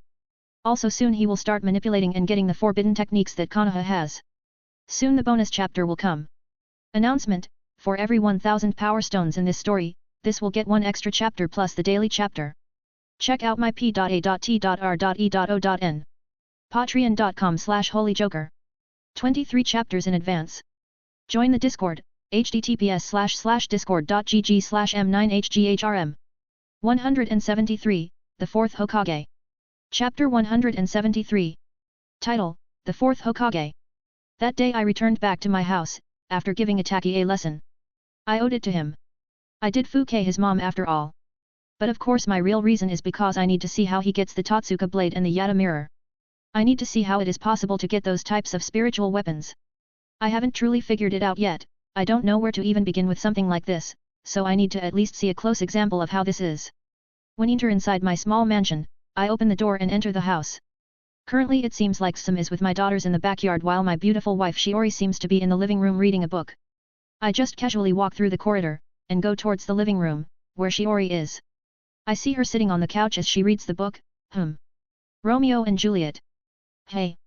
She doesn't seem to notice me. Well then, how about? I just walk behind her and hug her neck. How is my beautiful wife doing today? I whisper to Shiori sweetly. She gets startled a little. Oh, it's you Yami, so, is the war over? When I hear her say that, my smile widens. I easily jump over the couch and grab Shiori and lie down on the couch with her on top of me. Hey, don't do this Yami. What if the girls see us? Says Shiori, slightly panicked at the prospect of my daughters or Tsum seeing us do something inappropriate. I just grab the book that she has in her hand and throw it away, and without even needing to look, I know that the book lands perfectly on the table, and ask her. So tell me, my smart wife, how did you come to a conclusion like that? She smiles too, feeling a little pride in her ability to come to that conclusion. She lays her head on my chest. Well honey, I might not know how ninjas work. But I do know how management and economics work. It was just another, as you usually say, logical conversation. I just kiss her on the top of her head and relax my body, with Shiori on top of me. You would make a good daimyo. Shiori just chuckles a little at this. My brothers are not going to just suddenly die, so I would conveniently be the next in line for succession. Nope, the next daimyo will be our child. But I obviously didn't say that to her, so I just reassured her. That would make you sad, so I obviously won't do that. She just nods at this. She is a surprisingly tough nut to crack. I have tried everything except memory manipulation to make her fall in love with me. But even though we have a very active sex life, I am 100% sure that she doesn't really love me. Talk about a sociopath. Hey, we have been together for quite a while and I even treat her nice, but she has no feelings towards me. Of course she isn't dumb enough to do something against me. She has learned about how harsh I can be to people who try to work against my interests. Actually, she generally works well with the businesses that I have given her to manage. The income of those has gone up by 30% since she has started managing them. Anyway, I just touch her throat slightly, giving her chills. She feels uncomfortable with people touching her neck, but I do it to sometimes remind her who is in charge. You know, my dear wife, I think that we should start trying for a child soon. What do you think about that? She knows that I am not really asking, so she agrees. Of course. Do you think that we should begin tonight? I smirk at that. How about right now? She takes her head off my chest and looks at my eyes. She sees my eyes and nods. Though she hasn't noticed the changes, I have slowly been putting her dominant personality under control by showing my alpha actions and personality. After all, humans are just evolved animals, so they still have the instinct to follow someone who expresses a dominant personality and seems to be confident in their decisions. They also like people who seem perfect and never make/admit to a mistake, publicly. Shiori relaxes again and lies down on top of me. So do you plan to become Hokage now? I don't think that the third Hokage will be for much longer, his approval rating has plummeted, so I think that he will be replaced soon. You would be a perfect replacement for him. Aeon, there it is, that instinctual manipulate, she doesn't even need to try, she does it subconsciously. I shake my head. Nope, this time I am not gonna compete. So the next election then? She asks, as she coddles on my chest. Meb. I answer her, not really giving her a clear answer. She just pouts at that. Simu until me. Whines Shiori. I just smirk at that. Well, I haven't decided yet. Ah. Whines Shiori even more. That is a lie, even I can tell that. You are such a tease. If I know one thing about you is that you plan 100 steps ahead. I just mockingly frown at Shiori and even make a sad tear appear on my eye. Why must even my wife think so lowly of me, after all? I always plan at least 1000 steps ahead. 1 month later. General POV. During this time all of Konoha was in celebration. Not only did the third ninja war end, but the next Hokage will be chosen. Now, contrary to the ninja, who think that the Hokage was too passive and not decisive enough during the war, plus the deal that he struck with the Raikage, only to be betrayed later, didn't do too good to his reputation. But, to the civilians who don't really know, or care, about stuff like that, they love the third Hokage. He is after all kind and has made a lot of decisions that better the life of a civilian ninja. After all, if he was bad at everything containing the job of a Hokage, he would have been booted from the position a long time ago. But recently, the ninja have been too unsatisfied with him recently, so instead of starting some infighting with his supporters and non-supporters, Hiruzen decided to step down. The last thing he wants is to see his own comrades fight against each other. That is why the daimyo has traveled all the way to Konoha. He has been staying with his son-in-law, Yami. Currently he is in a meeting with the village elders, Hiruzen, the village elders, some powerful nobles of the Land of Fire and some of his advisors. They are currently discussing who will be Hokage. They were all sitting in a rectangular-shaped table, with the current Hokage on one head side and the daimyo on the other, representing that they are the people with the most power in here, while the others all sat to the sides. As the meeting has started, Hiruzen is the first to speak as he announces. The ones viable to be the next Hokage are Minato Namikaze, Jiraiya, Orochimaru, Yami Inyazuka, and Fugaku Uchiha, but Yami Inyazuka and Jiraiya have pulled out of the race immediately, saying that they don't want to be the next Hokage. Hiruzen breathed a sigh of relief inside of himself, because Yami decided to not participate in the race. But there is also Orochimaru. He knows that Orochimaru is also too cold to be Hokage too. Even though Orochimaru is his favorite student, Hiruzen knows that Orochimaru would be too risky to have as a Hokage too. He could actually be even worse than Yami as a Hokage. Thinks Hiruzen, planning on how to drop Orochimaru out of the race too. A/N, Hiruzen doesn't necessarily hate Yami, he just isn't fond of him. Also he thinks that Orochimaru too wouldn't be a good Hokage due to his cold and cruel nature. Announcement: for every 1000 power stones in this story, this will get one extra chapter plus the daily chapter. This is the bonus chapter. If you want to support me, check out my p.a.t.r.e.o.n. Patreon.com/holyjoker. 23 chapters in advance. P.P.S. Patreon just entered canon. 174, the fourth Hokage is. Chapter 174. Title: The fourth Hokage is. General POV. After Hiruzen made that announcement, the meeting officially started. The daimyo is the first to speak after that. He has a paper fan in his hands, and he uses it to cover his mouth as he says. It seems like my son-in-law won't be participating in this. That truly makes me sad. I think he would make an amazing Hokage. But he told me that the main reason why he didn't accept was because if he did become Hokage, he wouldn't be able to spend time with his wife. So I am able to understand him, he is a newlywed after all. Ho ho ho ho. The others just nod at this, even though what the daimyo just said, would be taken as offensive if anyone else in this room said it, but the daimyo isn't really part of those rules. Anyway, who would you like to suggest now? Asks the daimyo, talking about choosing the future Kage of Konoha like he is talking about the weather. One of the nobles suggests. How about Fugaku Uchiha? The Uchiha clan has been loyal to Konoha and the Land of Fire for generations. The daimyo just hums at this. As if he is thinking about it, when in reality he is thinking about whom Yami told him would be a good Kage. After many hours of discussion, they debated many options, advantages and disadvantages every candidate has. Finally there was a decision at 56% votes for Minato, 30% for Fugaku and 14% Orochimaru. But the daimyo still hadn't given his vote, so there is that, plus some nobles might decide to change their votes so they can please the daimyo, who knows, maybe they might even get rewarded by the daimyo due to their friendship. The daimyo seems to be thinking a little. But finally he just said, I decide to nominate Minato as the next Hokage. 1 week later. Minato is currently atop the Hokage tower, addressing the crowd below him. He still can't believe it. His dream is literally coming true in front of his eyes. He sees so many people gathered here for his coronation ceremony, he cannot help but feel a little nervous at this. Next to him was Kushina comforting him. She had a noticeable bump on her belly, signifying that she is pregnant already. Come on now, Minato, be brave, go there and dominate. Says Kushina patting Minato on the back. But Minato's face becomes even paler. What if I slip while walking up there or something like that? That will be all I will be remembered for, no matter how good of a Hokage I am. Kushina just raises a questioning eyebrow at this. You, do know that as an S-rank ninja, saying something like that is stupid. You have the best reflexes in Konoha.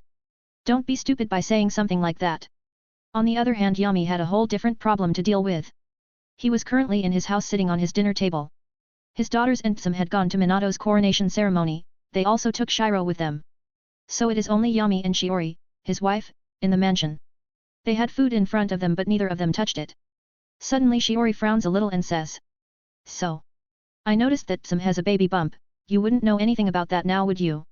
Yami just casually shrugs. Well, I don't have any idea. He starts eating his meal after saying that. Shiori still doesn't do anything as she asks again. I see, but isn't Hana yours and Tsum's daughter? As you can see, that seems a little suspicious to me. Yami just looks completely calm at the subtle accusations his wife is sending him. Well, that is true, but you know that ever since I married you, I haven't really done anything as-soul with her. Shiori doesn't even hide her suspicion as she looks at Yami very intensely. Is that so? Yep, plus why would I care who Tsum sleeps with now? After all, me and her are done as far as I am concerned. Says Yami as he takes another bite of his steak. Shiori's eyes drip with suspicion, she doesn't trust Yami at all on this. I married you even though you already have 2 kids. And I never treated them bad. I even let you live in the same house as one of your ex-lovers whom you already had a child with before. Now she is pregnant again and you expect me to think that it had nothing to do with you, you know that we are expecting a child together. So why do this to me when I have been only nice and accepting to you? Says Shiori, even as tears started dripping from her eyes as she said the last part. So please. I beg of you Yami, please tell me the truth. Yami suddenly stops eating, he still has an absolutely calm face on him, even while Shiori sobs in front of him. So, you want to know the truth, hey? Asks Yami, and contrary to her expectations, Shiori strangely feels an icy cold feeling crawl up her spine as Yami continues saying. The truth is that I don't really love you. Shiori looks hurt by this, as she can't even look at Yami's face anymore. But Yami still continues. I married you because of the benefits that you have as the daimyo's daughter. You have nothing special, and you also aren't as smart as you think. Shiori just covered her face as tears flew down her face. Did I do it with Tsum? Absolutely yes. I did. I fooked her in our bed, where we sleep. It isn't anything against you or your beauty, but I do know that you don't love me. I can confidently say that you never will love me. Me and you, we are the same. Just different sides of the same coin. So yes, I do know what I did. Do I regret it? Nope, absolutely not. Suddenly Shiori stops crying as she looks at Yami. You, never loved me. She was surprised at this, after all, Yami expresses a lot of physical love towards her. She gets angry at this and Shiori gets an idea and without thinking she asks Yami. Then tell me dear husband, how would you feel if I cheated on you with another man? Maybe then you will understand how I feel. Yami just shrugs. Well then, I would have to torture you and slowly rip my child out of you while you continuously scream in agony. I will also have a couple of horses and other animals ready to RPE you to death. I will also kill and torture everyone you have ever loved. That would make us a great example, maybe my next wife wouldn't dare do something against me after I make an example out of you. Says Yami casually. Shiori's eyes widened and her pupils dilated. She is absolutely terrified when Yami says that. She had almost forgotten that she is married to the best killer Konoha has. But now, she is rashly reminded. Yami suddenly just smirks again at Shiori. Also. A/N, yawn I am sleepy good night. P.S. This is a real look in harem-like relationships, they just don't work. So here it is complicated like this. We see how Shiori has been feeling during this time, as her mask finally cracked and she said her true thoughts. P.S. we see that relationships are a little more complex than just simply love. Announcement: for every 1000 power stones in this story, this will get one extra chapter plus the daily chapter. Check out my p.a.t.r.e.o.n. Patreon.com/holyjoker. There are 23 chapters in Advance for Naruto, Dream to Immortality and a bunch of other stories that I write and publish in there. Discord, https://discord.gg/m9hghrm. 175, A Loud Roar. Chapter 175. Title, A Loud Roar. Yami smiles menacingly. Also, there is something you must understand, my dear Shiori, you belong to me, your pusy, mouth, blood and flesh. Everything of yours is mine. Suddenly Yami's maniacal expression calms down, as he leans back on his chair. And it isn't because you are a woman, or because you are my wife. I have you because I want you. It's because I am strong, I am so strong that not even your father will be able to do anything against me. I can ruin the land of fire and sink it into poverty whenever I want. I hold the rabid dogs of the land of fire under a tight leash. I can also let them go whenever I want. Says Yami casually, he has a cold glint in his eyes as he sees Shiori look at her hands terrified. She finally understands the situation she is in, so she can't help but feel abject despair, finally understanding what monster she has married. Yami on the other hand, just hides his smirk. He knows that Shiori has a dominant personality, so it is unlikely she will listen to Yami for a long time. But her fear of Yami will keep her in line. She is someone who Yami truly understands. After all, living with her for some time has helped him get a grasp on her personality. In a couple of years, she will suppress her fear and start working against me.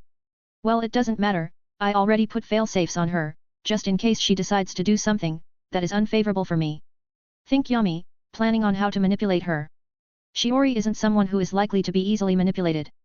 Especially since they are together almost 24/7. But I truly did cheat on her.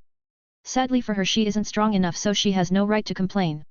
After all, I am not going to suppress my urges for my wife or something like that. I finally got power and have to restrict myself even when I have power.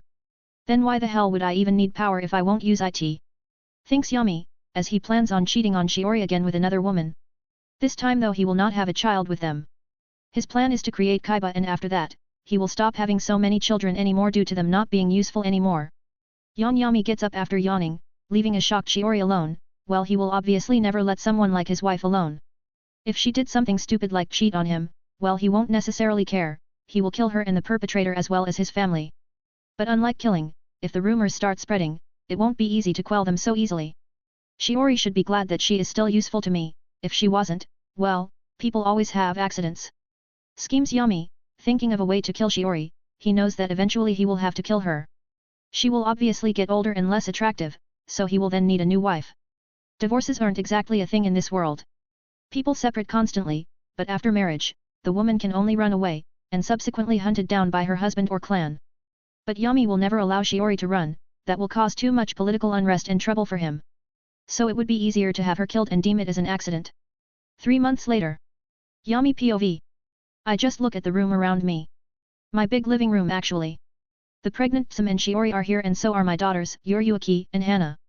We are currently all sitting in a half-circle comfortable red couch, with a low rectangular table in the middle.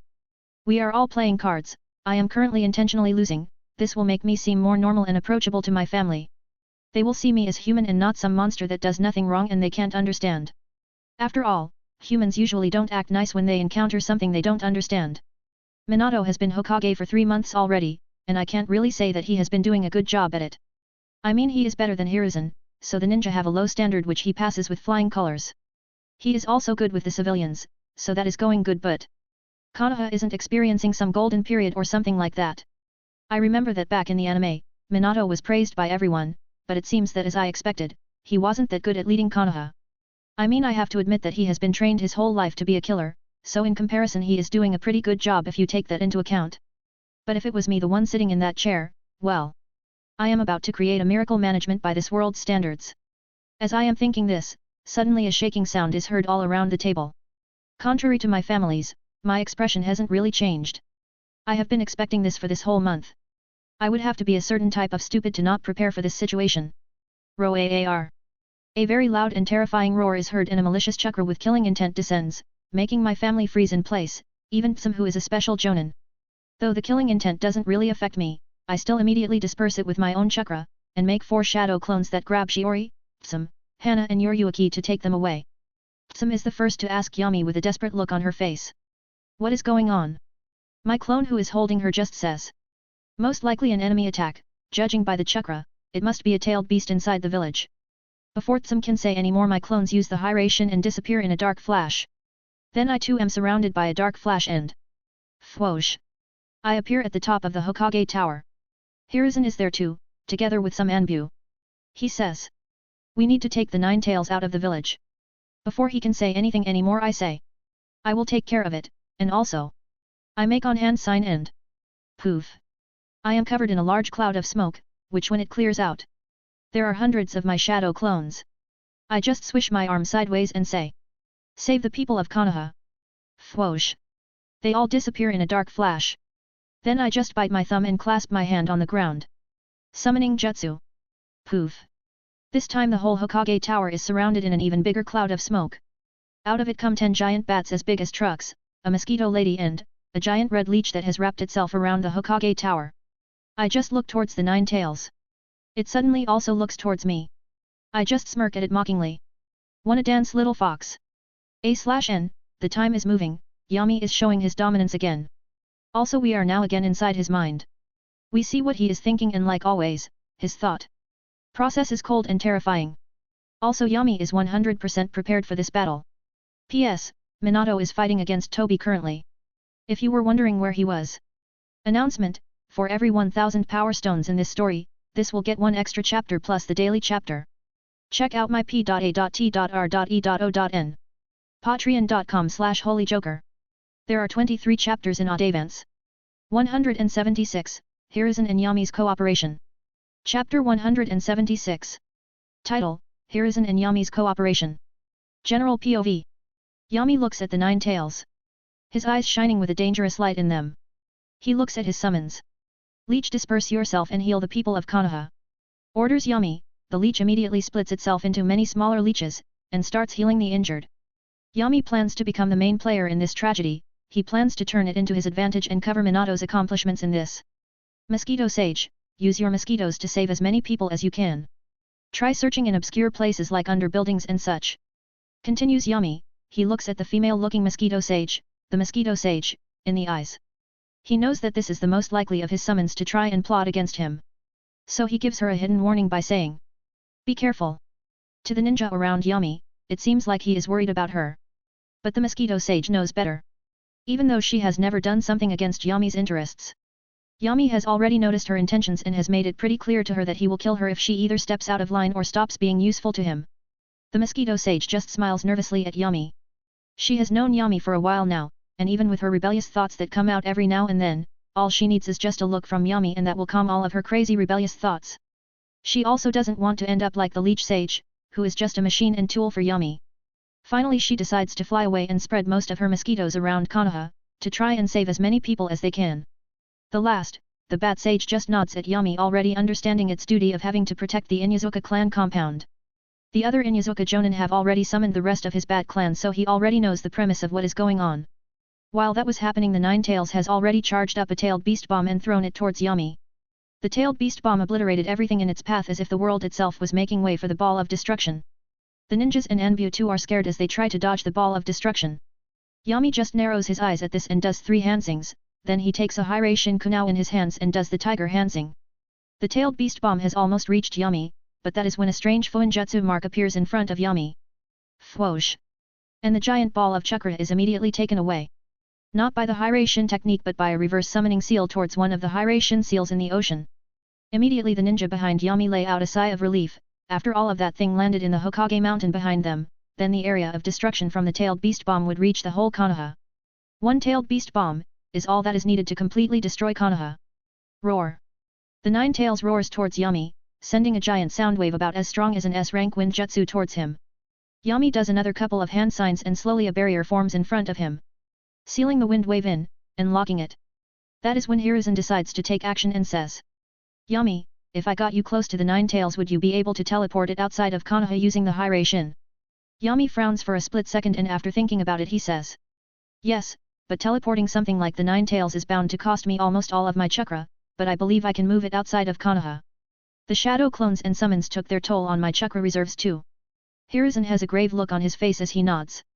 Maybe I judged him too early after all, it is said that only in a time of crisis does someone show their true selves. Thinks Hiruzen, contemplating if he maybe has let Yami's killing of Denzo cloud his judgment when it came to Yami. Hiruzen bites his finger and slams his hand on the ground. Poof! Summons Inma, and when the monkey sees the grave situation. Before he even has time to think about his next action he hears Hiruzen say. Inma, adamantine staff. Poof! Inma immediately transforms into it, and Hiruzen uses the staff by simply jumping high up and saying. Maximum expand. The staff immediately expanded to as thick as a bus. Hiruzen throws it towards the Nine Tails, who just swipes sideways and changes the direction of the giant staff. The Nine Tails then looks at Hiruzen, but suddenly, as the staff's tip was pointing towards the Nine Tails. Whoosh! The staff extends. Bam! The staff directly hits the Nine Tails. Hiruzen then does 20 hand signs. Hell Swamp! Suddenly below the Nine Tails' feet, the earth turns into quicksand and tendrils of mud slowly grasp the Nine Tails' legs holding them in place. Yami now! Screams Hiruzen, telling Yami that is his chance. Yami just throws dozens of kunao towards the Nine Tails. Whoosh!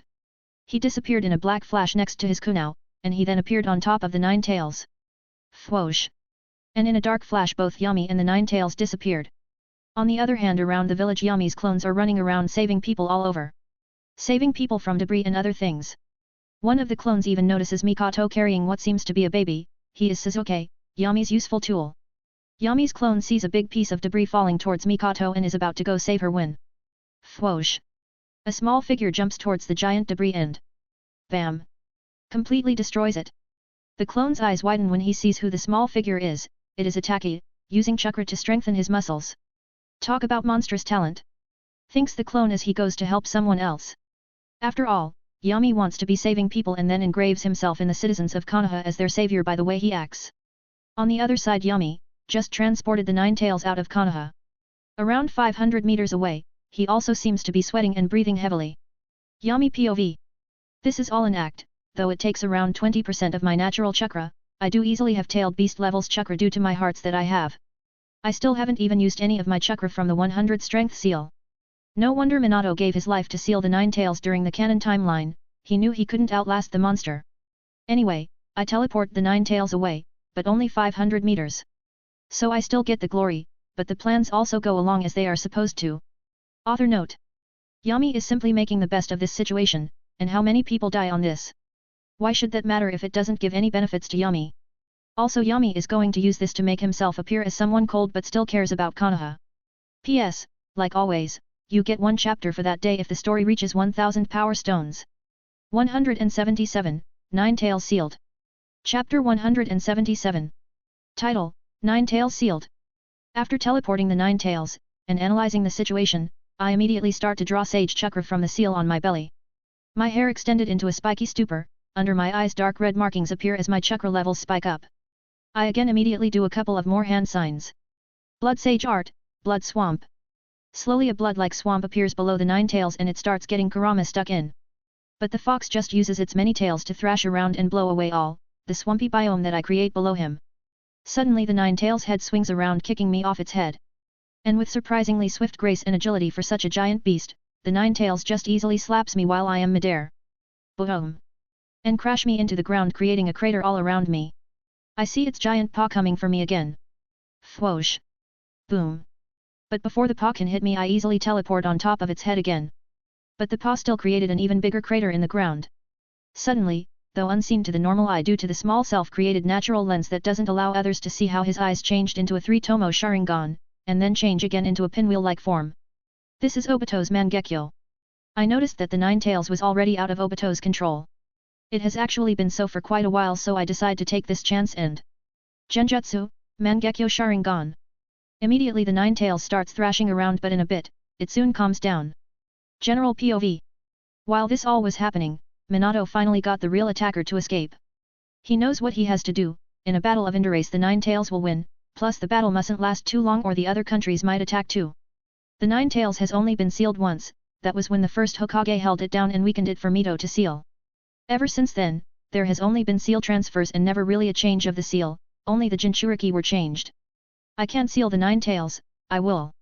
Contemplates Minato as he was about to teleport close to where Yami was, even though he didn't express it on the outside, he is definitely scared on the inside. I will have to use the Reaper's death seal and seal half of the 9 tails into 2 different people, one of them will have to be me. But the other. After a dozen seconds, Minato finally reaches his destination and he sees Yami fighting against the 9 tails. He sees that Yami seems to be using S-rank Fuinjutsu and Ninjutsu, trying to restrict the 9 tails. Minato immediately throws dozens of kunai around the battlefield. He knows that Yami is tired and even seems to be breathing heavily, expressing his exhaustion, plus his chakra signature is very faint. Hang on a little more, Yami, thinks Minato as he tries to spread even more Hiraishin kunai. He knows that if he doesn't prepare, he will only get in Yami's way if he doesn't have the Hiraishin markers around so he can move easier. Then finally Minato decides to use his signature move as he disappears from his place in a yellow flash, and he appears next to Yami, who seems too distracted and concentrated on the 9 tails. He simply says to Yami, "We will need to seal it." Yami doesn't look surprised by his appearance, and Minato isn't necessarily surprised. After all, as Minato knows, Yami is a close-range sensor. Yami takes this time to answer as he and Minato dodge another one of the 9 tails attacks by teleporting away, but not before Yami touches Minato's shoulder. He lets Yami do that because he has already caught up to his plan. Yami side teleports towards Minato and says, "We will be finished if we keep going like this. We will eventually get tired and most likely the village will be obliterated. Plus there are the other villages to think about, with the war just finished, they might like to take a chance and try to attack one last time. We need to end this now." Hearing Yami say the real situation that they are in helps Minato make up his mind. He just nods and says, "I need my son to be brought here," says Minato as he teleports away, and a split second later he appears back here with Kushina and baby Naruto in his arms. "Yami, I wanna ask you something," says Minato, who is strangely calm, as he has baby Naruto in his arms and as Kushina falls to the ground, lifeless, unable to live any longer due to the toll the pregnancy entailed beast extraction took out of her. Minato's eyes tear up at this as Yami just looks at him with a cold face, expressing no emotion at all. But Yami still understands what is about to happen as he says, "Sure, ask me whatever you want, Minato."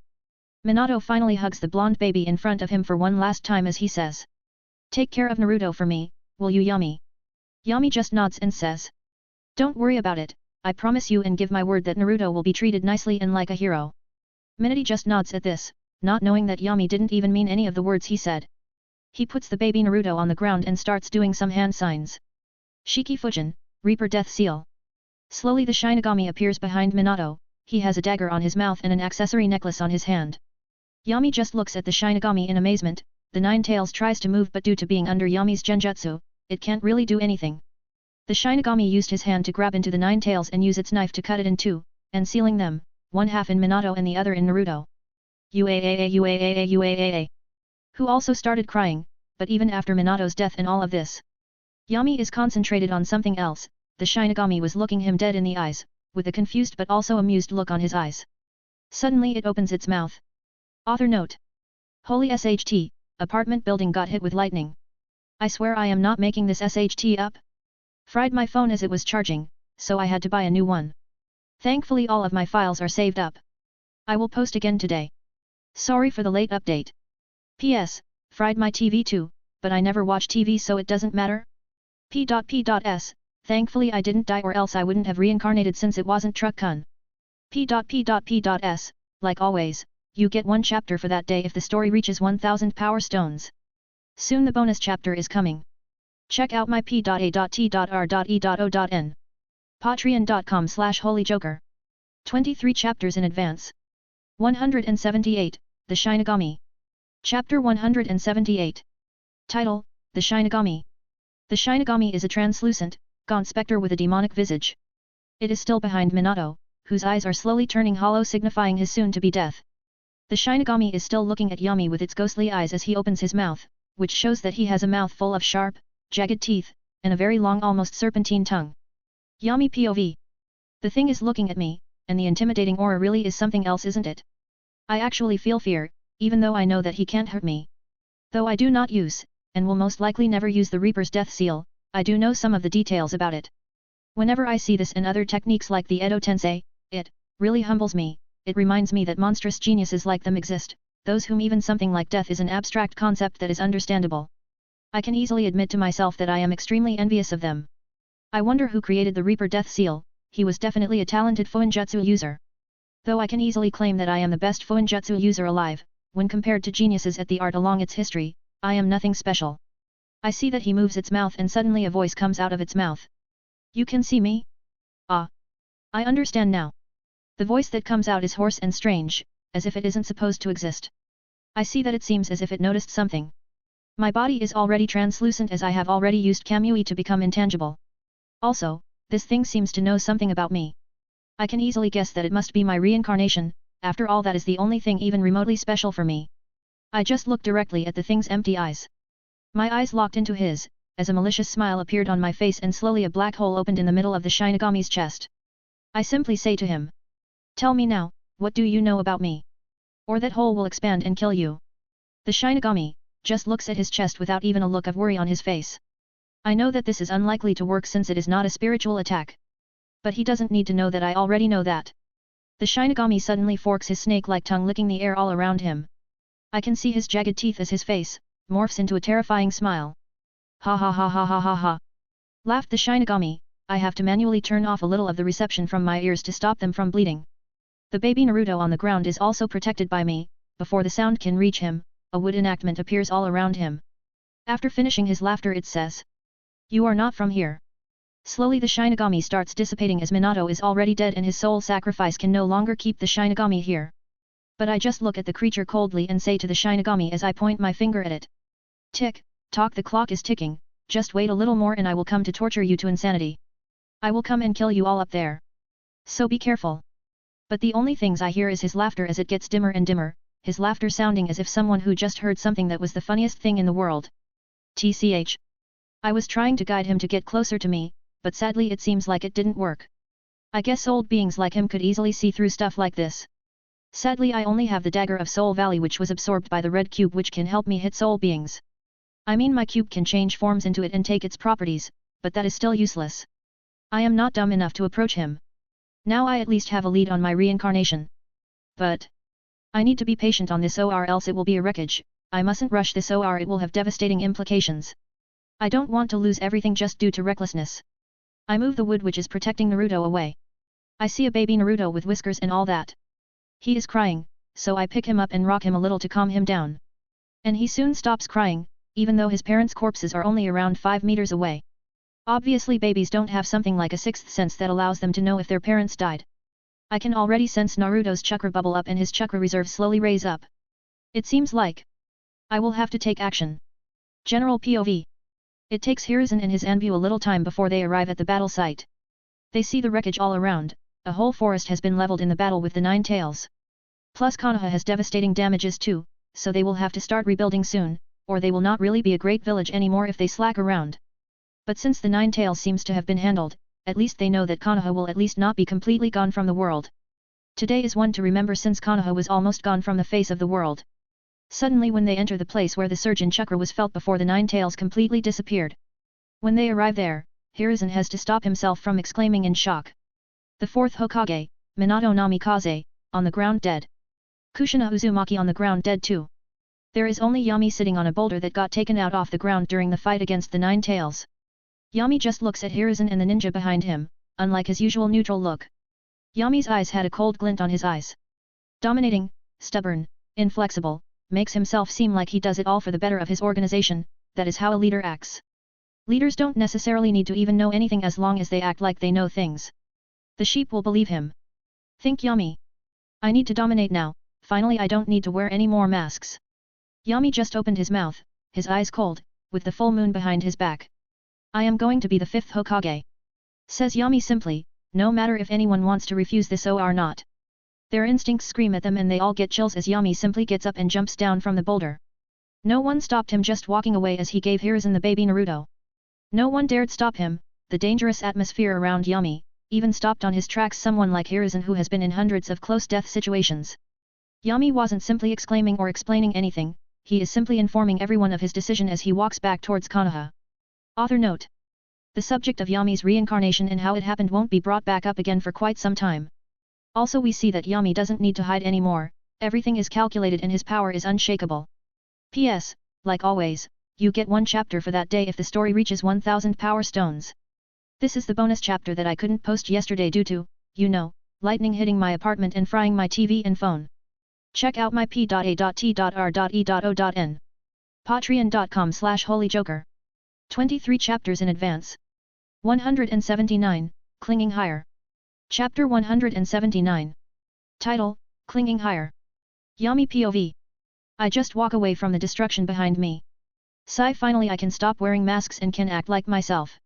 I know that having a mask on for such a long time, because the mask can become the real you. It's like someone acting like a clown in school, he will start acting like a clown, even trying to make people laugh again even when he is outside of school, when that mask is useless. It is a change that won't be noticed by him. After all, the change is so subtle that it is almost unnoticed by the person. Back in the day I had to remind myself that I do not love my new mother. Or else my mask might have leaked in and changed my true personality. The best liars are the ones who can lie to themselves, and when that is taken to the extreme, well now, you have a big problem in your hands. But that isn't a problem for me, I know just the right amount of lies to believe about myself. I immediately don't trust those lies when I am done with them being useful to me. I look at the Jonin uniform I am wearing and notice that it has some scratches. Immediately I use some wind chakra around my body, it immediately obliterates all of my clothes. After that, I use some chakra in an invisible seal on my body and I am surrounded in a cloud of smoke, and as I walk through the smoke which whiffs away as my body moves, I now have a brand new Jonin uniform. My control over Fuinjutsu has gotten pretty good. Now that Minato and Kushina are dead, I will become the 5th Hokage after a brief emergency voting process. Which I will obviously win. I didn't build up this political power just so I can wipe my ass with it. Except the Uchiha, there are only other minor clans who aren't on my side. Even clans like the Yamanaka and even Sarutobi clan, they are kind of neutral, but will still take my side. But who knows though, the Sarutobi clan might betray me and vote for Hiruzen since he is part of their clan. But that doesn't matter at all, I have way more than 51% of the votes needed to win. Obviously the civilians of Konoha only vote the civilian council members, who represent their interests. I have them all in the pocket, which is already 20% of the votes. But the civilians have only enough voting power to not bother the ninjas. The daimyo, nobles, current Hokage, which is unavailable, and the Konoha clan heads. General POV. 18 hours later. After the Nine Tails attack, some villages decided to try and probe how much Konoha was weakened. Their spies told them that the 4th Hokage, Minato Namikaze. Immediately other nations tried to send ninja to travel to Konoha because of a mission. But, they were all killed. No sign of who did it. But as soon as they entered the land of fire, not even their bodies were found. It is as if they disappear from existence when they enter it. But that is when they got the news, not from their spies, but from the merchants who traveled to Konoha. 2 days later a ceremony was being held in Konoha. Where the whole village is already rebuilt, the streets were packed up to full capacity. They wanted to see the new Hokage. It is all thanks to him why they were able to return back to their normal lives. Finally atop the Hokage tower, Hiruzen appears, with the daimyo right next to him, and that is when Hiruzen uses a Fuinjutsu seal to amplify his voice as he says, "Let us welcome the 5th Hokage of Konoha, Yami Inyazuka." That is when the crowd can finally see Yami as he is wearing his Hokage uniform, which consists of a white robe with plenty of red decorations on it. Plus the hat also with the fire kanji on it. Whoa! Immediately the crowd started cheering for Yami. After all, he had rebuilt Konoha within a day, as soon as he became Hokage. As the crowd continues cheering, Yami simply puts a hand up and with a slight smile on his face he says, "Everyone, can I please have a moment of silence to say something?" As Yami says that with a calm voice, everyone stops cheering, but their excitement wasn't down at all. They simply listened to what Yami said. It is as if an invisible power of will settled upon them. They cannot help but look at Yami, who expressed absolute confidence in every movement that he made. Yami is a fresh air to them, who are used to a Hokage who is uncertain of his actions and even asks for their forgiveness, as Hiruzen did when he showed them the demon fox baby. And telling them that Konoha would need their help to survive and everyone should work together as one big family. Yami POV. While looking at the people below me I can't help but think of the different things and actions that I have taken to get here. I don't regret any of them. With the knowledge I had during the time, I have made the perfect decision in every one of them. I chose the perfect road to power. I took every opportunity that was given to me. Killing, slaughtering, and torturing people, I regret none of them. I did all of those things to normal people, ninja, children, parents, elderly and even some disabled people. I regret none of it. I am 100% knowledgeable of what I did and how I did it. I am not someone who runs away from reality. I accept what I have done. And I will continue to do this and possibly even worse things along the way. I will not ask forgiveness to God, or anything for my actions. Because I don't regret any of them. Instead of looking at the past, I will look at the future, and think what I will do next. I look at the people below me who have already stopped cheering. They think that they know what they want, but People actually have no idea what they want in their leaders. But they really want what everyone wants. It is in the nature of all living things to find some being greater than themselves and place their trust in that being, following it blindly. In order to escape from the pressure of that trust, those beings seek a still greater entity in which to believe, and those greater beings too seek still greater, still stronger beings to follow. This is how all kings come to be, and this is how all gods are born. When someone knows that, then they can be a good leader. Now that we have some quiet, I, Yami Inyazuka, would like to tell you all that Konoha's people are good and amazing people. And I will make Konoha the greatest. A lot of people might not like me being the leader, but to hell with weaklings like them who cannot handle power and responsibility. Make Konoha the greatest. As I said that, I smiled and waved towards the people. My smile is casual but not too casual either. But I did want to show that I am 100% sure of what I am doing. As soon as I say that, I get a thunderous roar in response from the happy people. They obviously don't know SHT of what I am saying.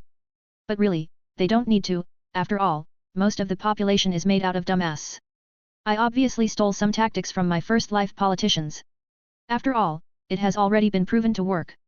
Obviously the smart people won't buy into it, but who cares what they think, after all they are a minority. Now comes the next part of my plan. A/N, this is not meant to offend anyone, if some politician sounded like Yami. This is a work of fiction and anything representing the real world names/companies is only a coincidence. P.S. Like always, you get one chapter for that day if the story reaches 1000 power stones. Sorry for the late update, had some SHT going on in real life? Check out my p.a.t.r.e.o.n. Patreon.com/holyjoker. 23 chaps in advance. 180, The Fifth Hokage. Chapter 180. Title, The Fifth Hokage. I look at the people below me as I just wave towards them. I know that I am definitely not going to be the best leader, after all, I will only look after my shoulders, but no one needs to know that now do they? People are sheep and I will simply be their shepherd. So they will follow me. I think of the different strategies on how to deal with this. Just like this I walk back to my office where I will stay as the Hokage. It is a simple office with a lot of paperwork piled all around it. I just brush the paperwork aside and sit down on the comfy chair that I have personally made for myself. Sigh, this world really doesn't feel like home. I want to go home and tell my family this one last thing of everything that I have done, to get it out of my shoulders. Then I can will myself to leave them behind too, or else even if I reach godhood I know that I will keep thinking about them. I have decided. I will go home. I know that unlike some other families, my family will easily accept me, even when I tell them of this.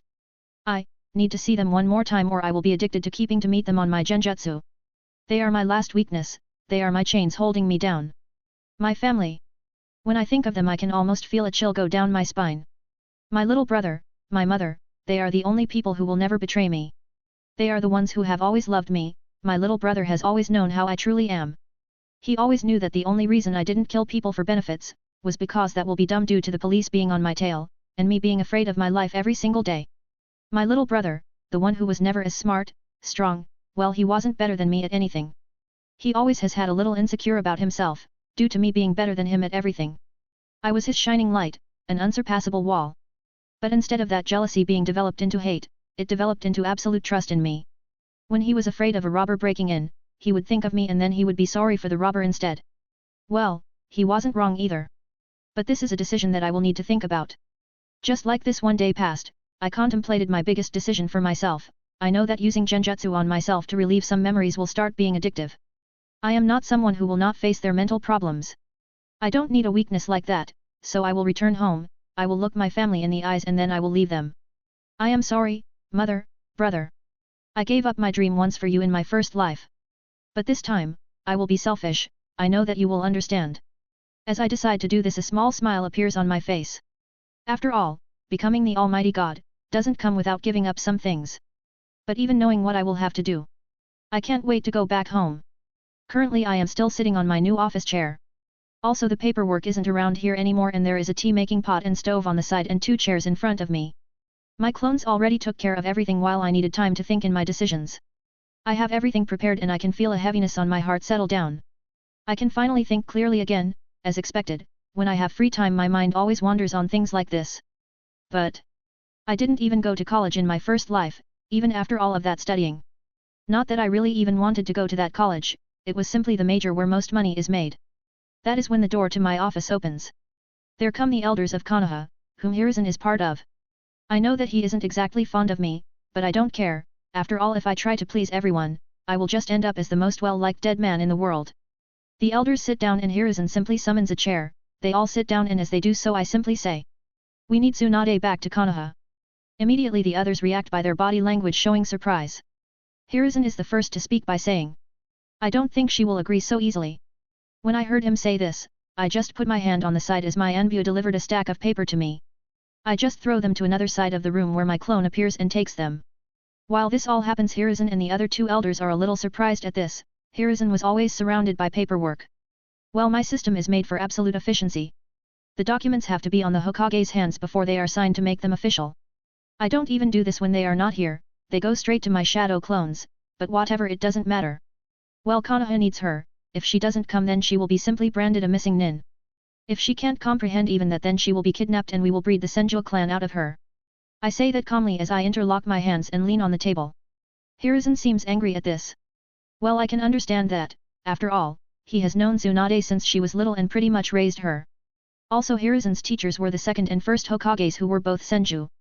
You doing this will turn the whole Konoha against you.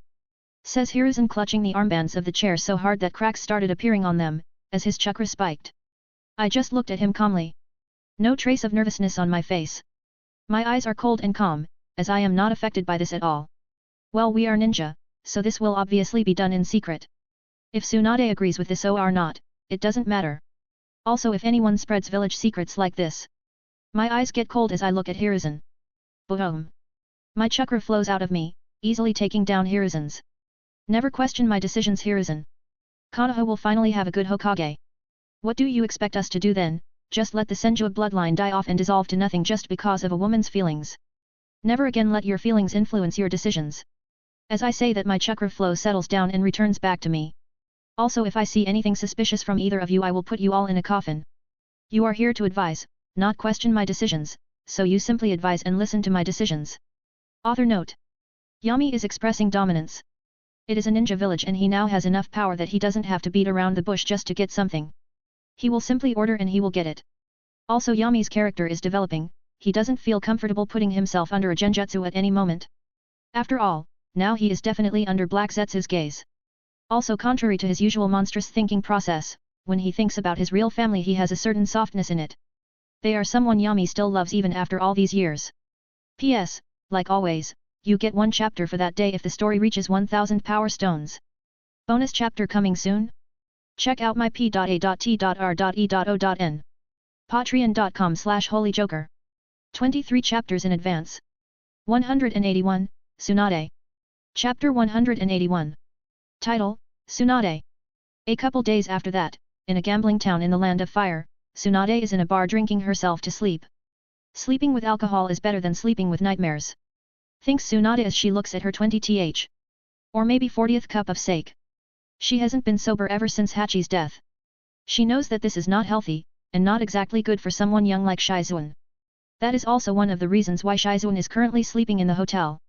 Suddenly she senses someone approach her. She gives the person a side glance.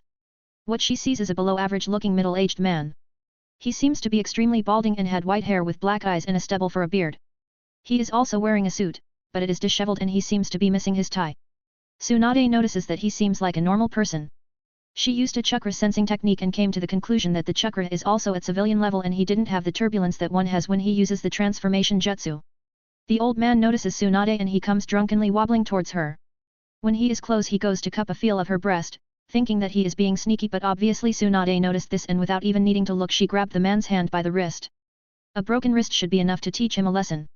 Thinks Tsunade as she exerts a little force on her grasp but, she is surprised. As that doesn't work at all and the man seems to smile at her. Immediately her ninja training kicks in as she dispels the alcohol in her system.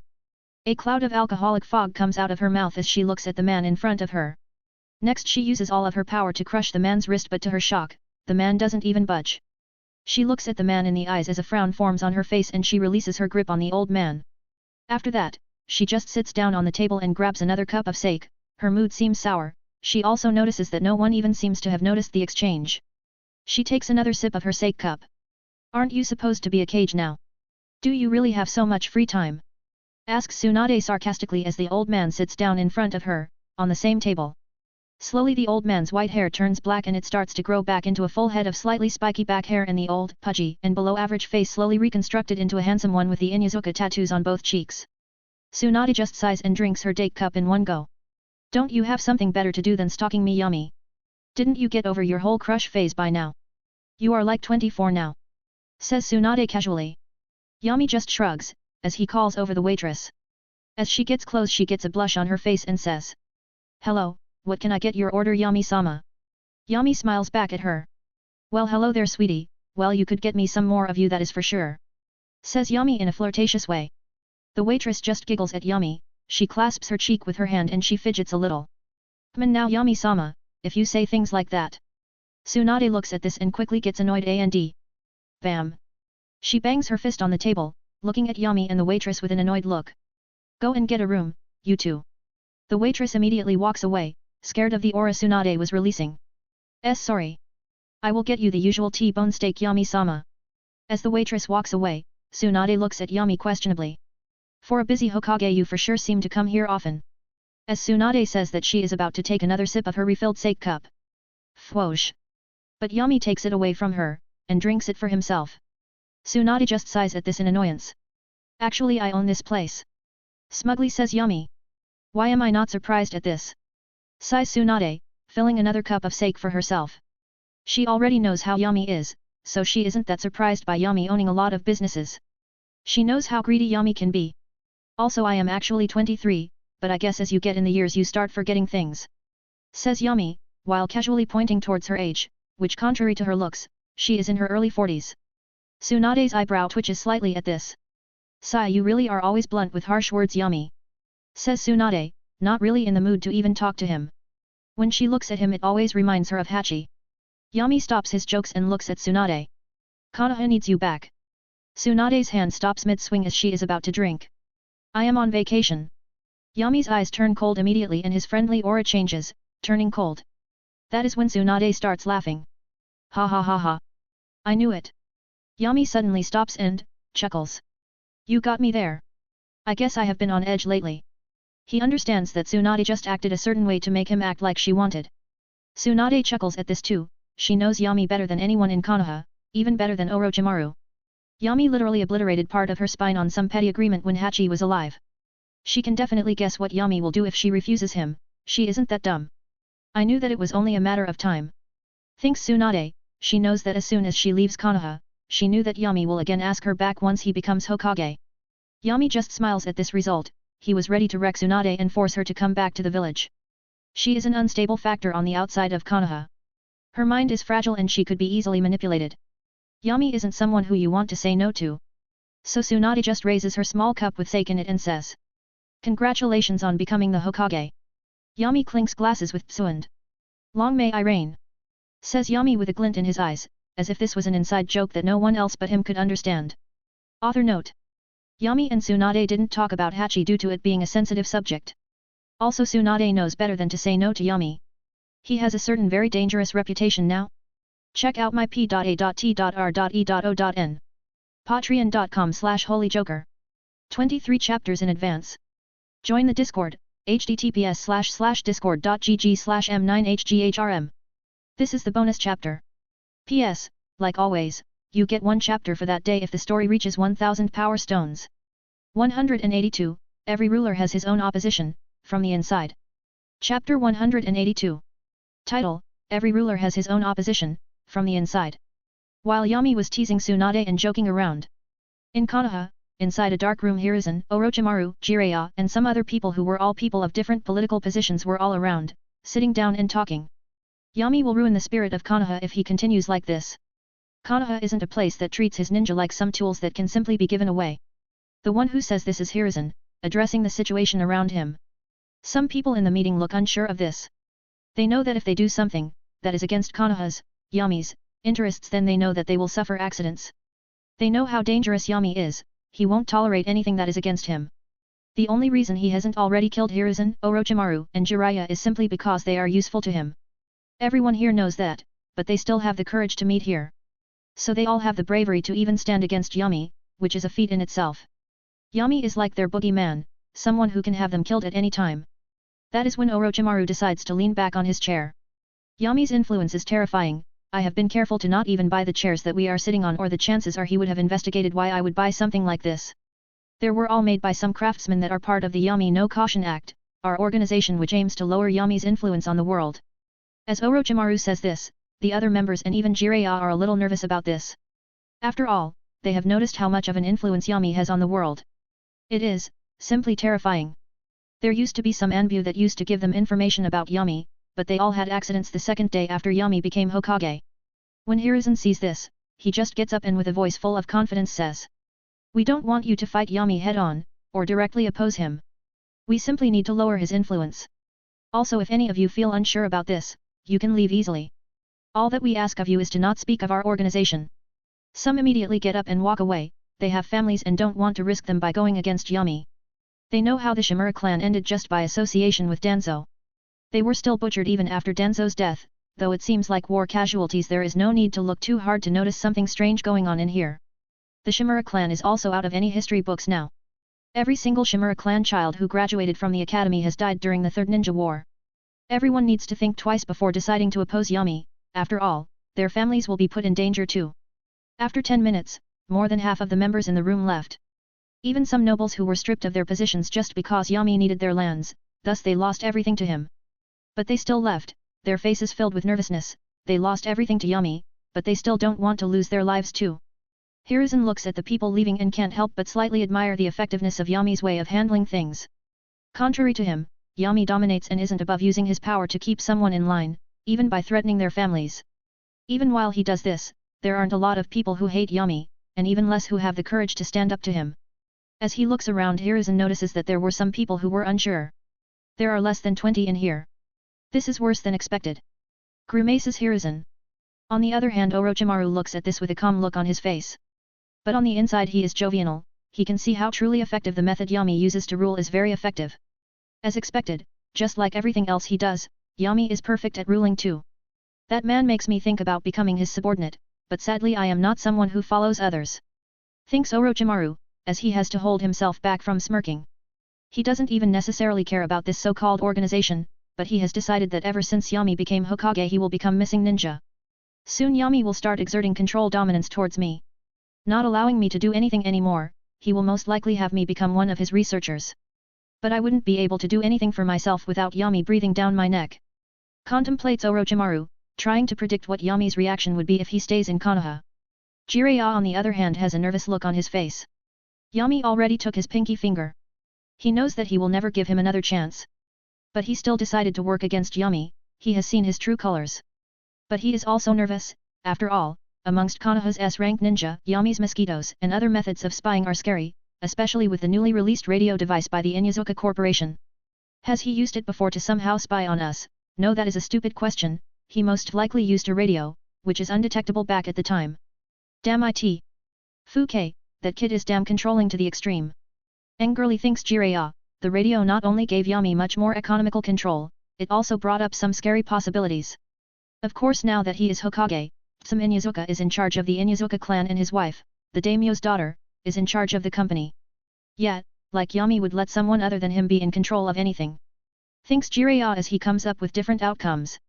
They had taken every countermeasures against spying, mosquitoes, people and even send him an electronic pulse of chakra that disables radios, and many, many more precautions.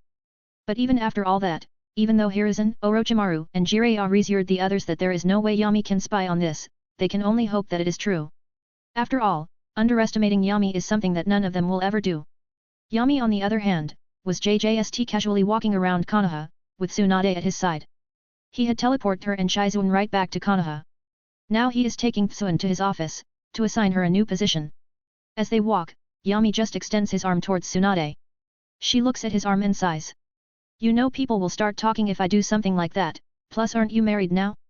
What would your wife say about it? Yami just stops at this and looks towards Tsunade and looks at her as if looking at a stupid person, which kinda ticked off Tsunade. But before she could say anything. What? Are you some academy fangirl, that feels nervous just by holding hands with a boy?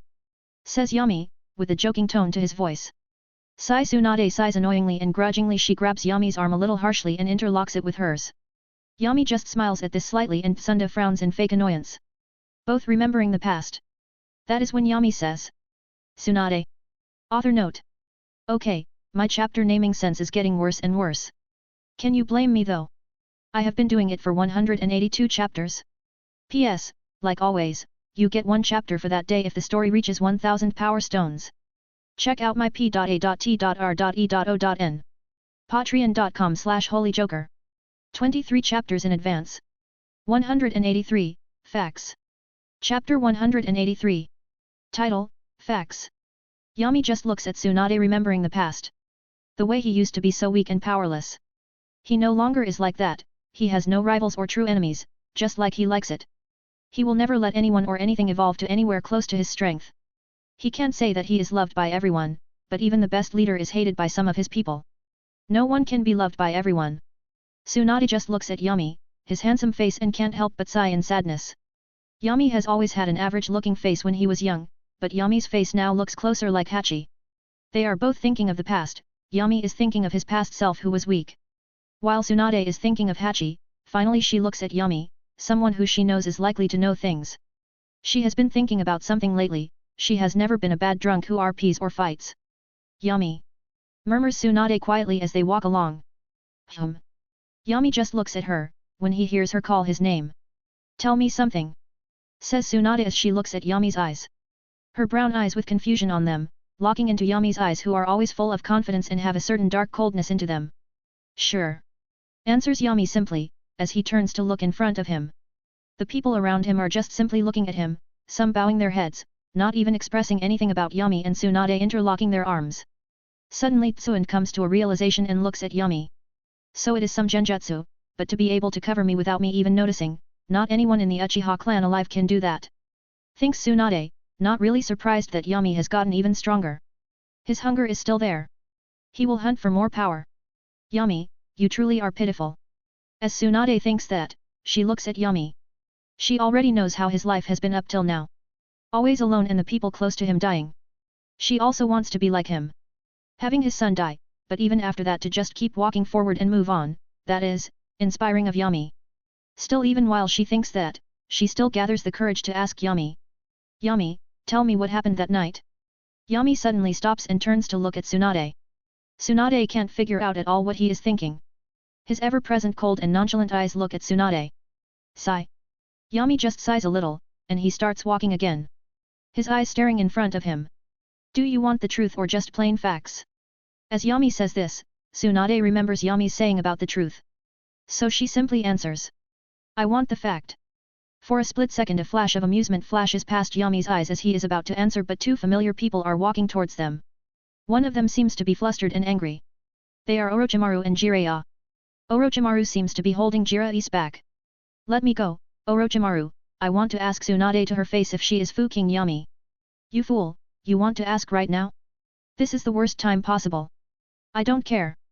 Next time instead of losing your pinky, you will lose your head. I don't care. As this argument continues, Yami just looks at Orochimaru and Jiraiya, who are approaching while arguing with each other.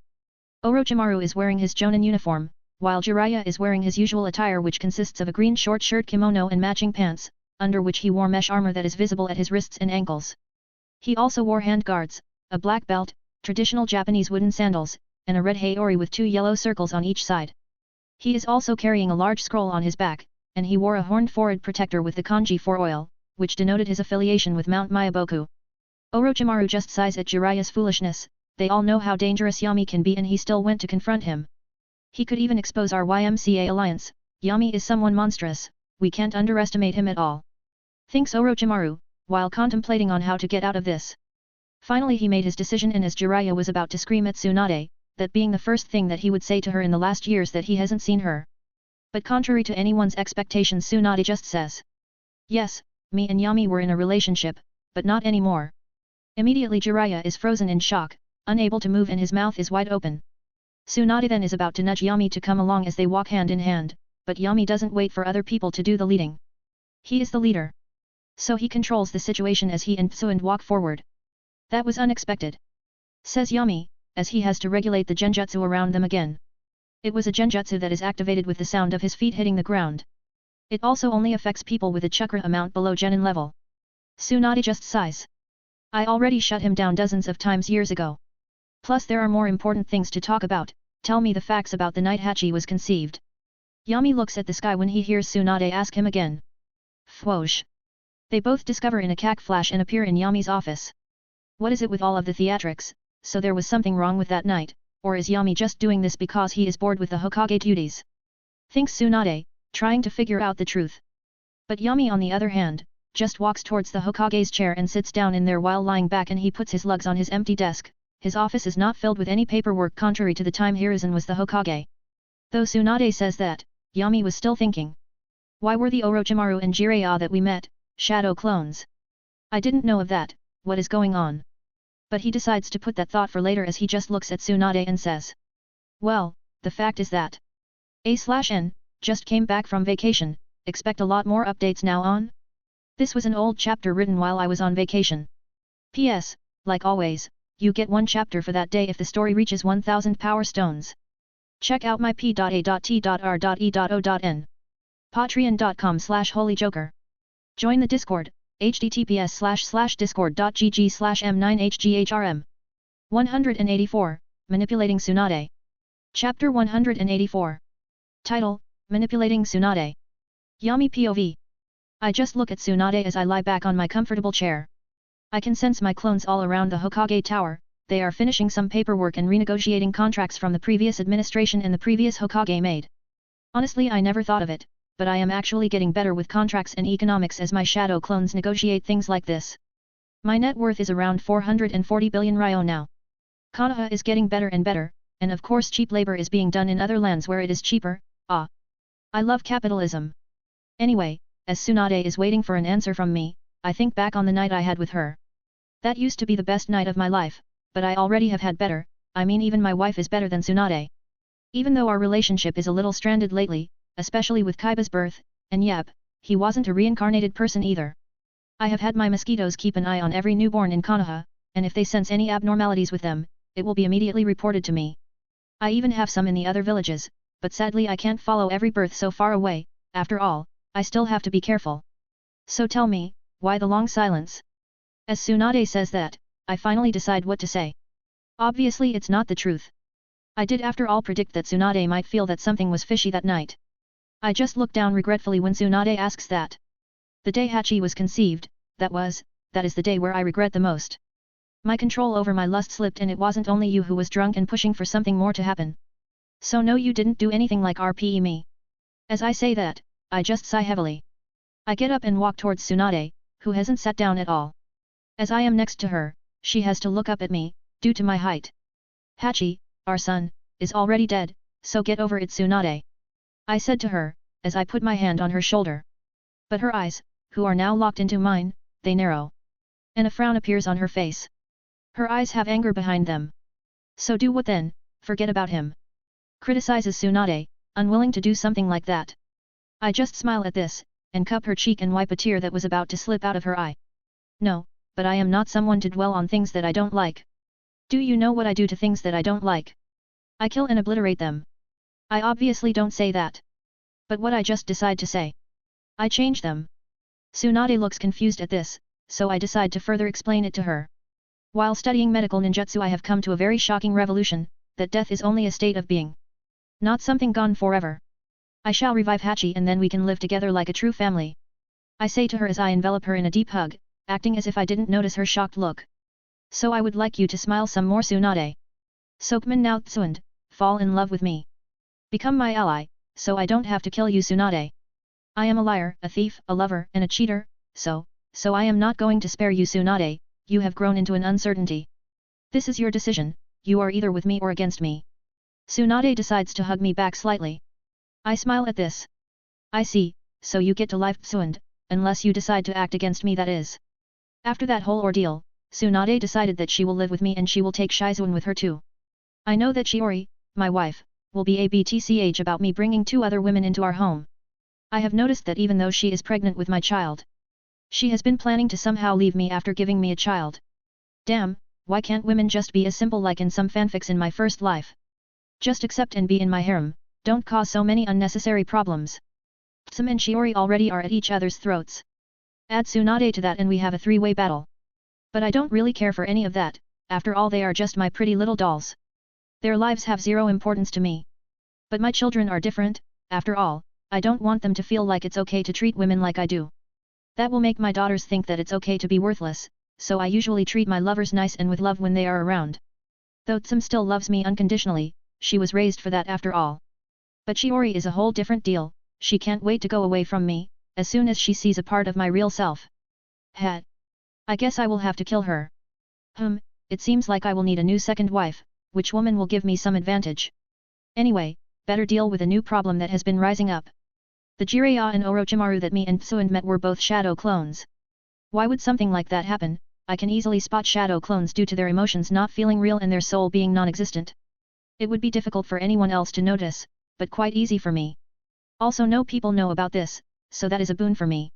They could have just been busy and sent shadow clones around, but, why take the chance? I am not arrogant enough to think that I am omnipotent in Konoha. Also the mosquitoes following the shadow clones were following them like they were the main bodies. I bite my thumb and as a drop of blood appears, I just do 3 handsins and slam my hand in the ground. Poof. Reverse summoning jutsu. A/N, Yami's suspicion is immediately lighted up.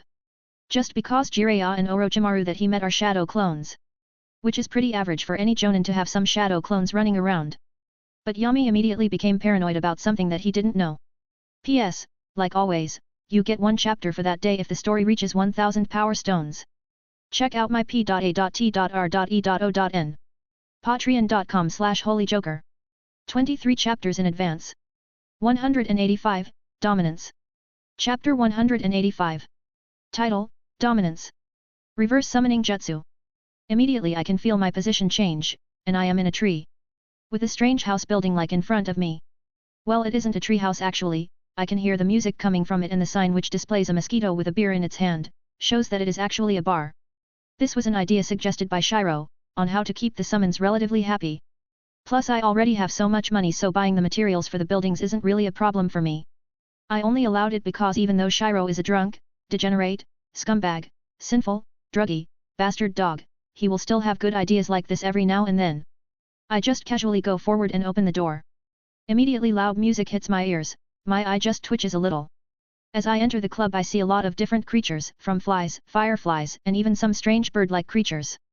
As they see me, their faces immediately morph into one of absolute terror.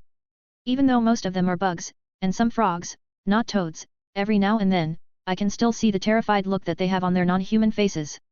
After all, as the ruler of the blood swamp, I am not known to be tolerating some stuff, especially to someone who manages my spy network. They immediately bow their head. Yami-sama. I just nod towards them. But I keep walking forward, not paying any second thought to them. Finally when I reach the room, where the music seems to be booming, I see the gross mosquito lady dancing in a stripper's pole. But everyone else immediately stops when they see me. I see that the mosquito sage seems drunk. As when she sees me, she just jumps off the stripper pole and comes close to me and she hugs me with her gross arms. Immediately she says, Yami-sama, I love you. When I hear that, the way that she is talking irritates me. She thinks that her gross mosquito-like body can entice me. Boom. So I just punch off the lower part of her body before she even notices. Plop. She falls on the ground. Hey! Says the mosquito girl, confused by what just happened. Suddenly her eyes widen as she looks at her lower body. I just narrow my eyes at this. Why didn't your mosquitoes report to me that Jiraiya and Orochimaru were up to something? General POV. I don't know Yami-sama, I swear that I know nothing. Says the mosquito girl in full-on panic. Her mind already instinctively flushed the alcohol out of her system. She can see that Yami might decide to kill her. On the other hand Yami just looks at her with a cold look in his eyes. Oh. I see, so you, as my main source of information don't know what is going on, well now. I wonder how useful of an informant you are now. Immediately the mosquito sage, feels chills all over her body as soon as she hears the word useful said by Yami. She knows that Yami will kill her if she is no longer useful to him. Whoosh. Yami immediately disappeared from her field of vision and that is when. Bam. She felt a powerful pressure behind her head. As her head is bashed on the floor, creating a small crater in the floor as the whole building shakes. Maybe if you weren't messing around here you would have known that something was wrong. Do you really want to die that bad? Says Yami, as his eyes have no emotion on them as he looks at the mosquito girl. He pushes his leg with some more power and... Crack! The skull of the mosquito under his foot starts making cracking sounds, and it is almost about to cave in and crush the mosquito sage's skull. I see that you need a replacement then, you have 1 month to find a replacement, or you will be tortured to death. After this month you can commit self-suicide or be tortured to death. Says Yami, as if it is a fact, no room for discussion. He then takes his foot off her head, as soon as he does so the other summon animals just look at this with faces full of fear. This shows them that Yami can kill someone like the mosquito sage, who is very important to him and his general information network. The mosquito sage pushes her head off the ground, her eyes are dull, not believing her current situation. She just went from happily parting with her friends to being dead within the month. She knows that there is no escaping Yami, it will be useless, she knows that Yami has most likely put so many countermeasures against something like her betrayal. This can't be happening, is this how I will die? Thinks the mosquito sage as she tries to get up, but she is reminded that she doesn't have her legs, and that Yami just blasted them off. As Yami was walking away he just says, "The blood swamp isn't a place where I allow things like free choice. Here you are either useful to me or you are dead." He then looks at one of the giant human-sized flies around and says, "You, notify your flies sage that the flies are now in charge of spying." As Yami says that, the mosquito sage feels abject despair. Yami knows that her spy system can run by itself, but if mosquitoes can still be distracted by things like shadow clones due to them having almost the same signature as the original. But if the mosquito sage was observing, this wouldn't have happened, and she would get to live a lot longer. Fwoosh! Yami then immediately disappeared in a black flash, but even then, no one dared speak, out of absolute fear for Yami. Yami POV. Making an example out of the mosquito sage was a calculated decision. Even though I seemed angry, I wasn't really. After all, anger clouds your judgment, but mine wasn't at all. I showed dominance there, because I don't want my summons treating me like the toad summons treat Jiraiya and in the future Naruto. They are my servants and pets, not the other way around. They do what I want and follow my orders. They are like my employees, they work for me and I let them keep their lives. And that is quite a high-paying job.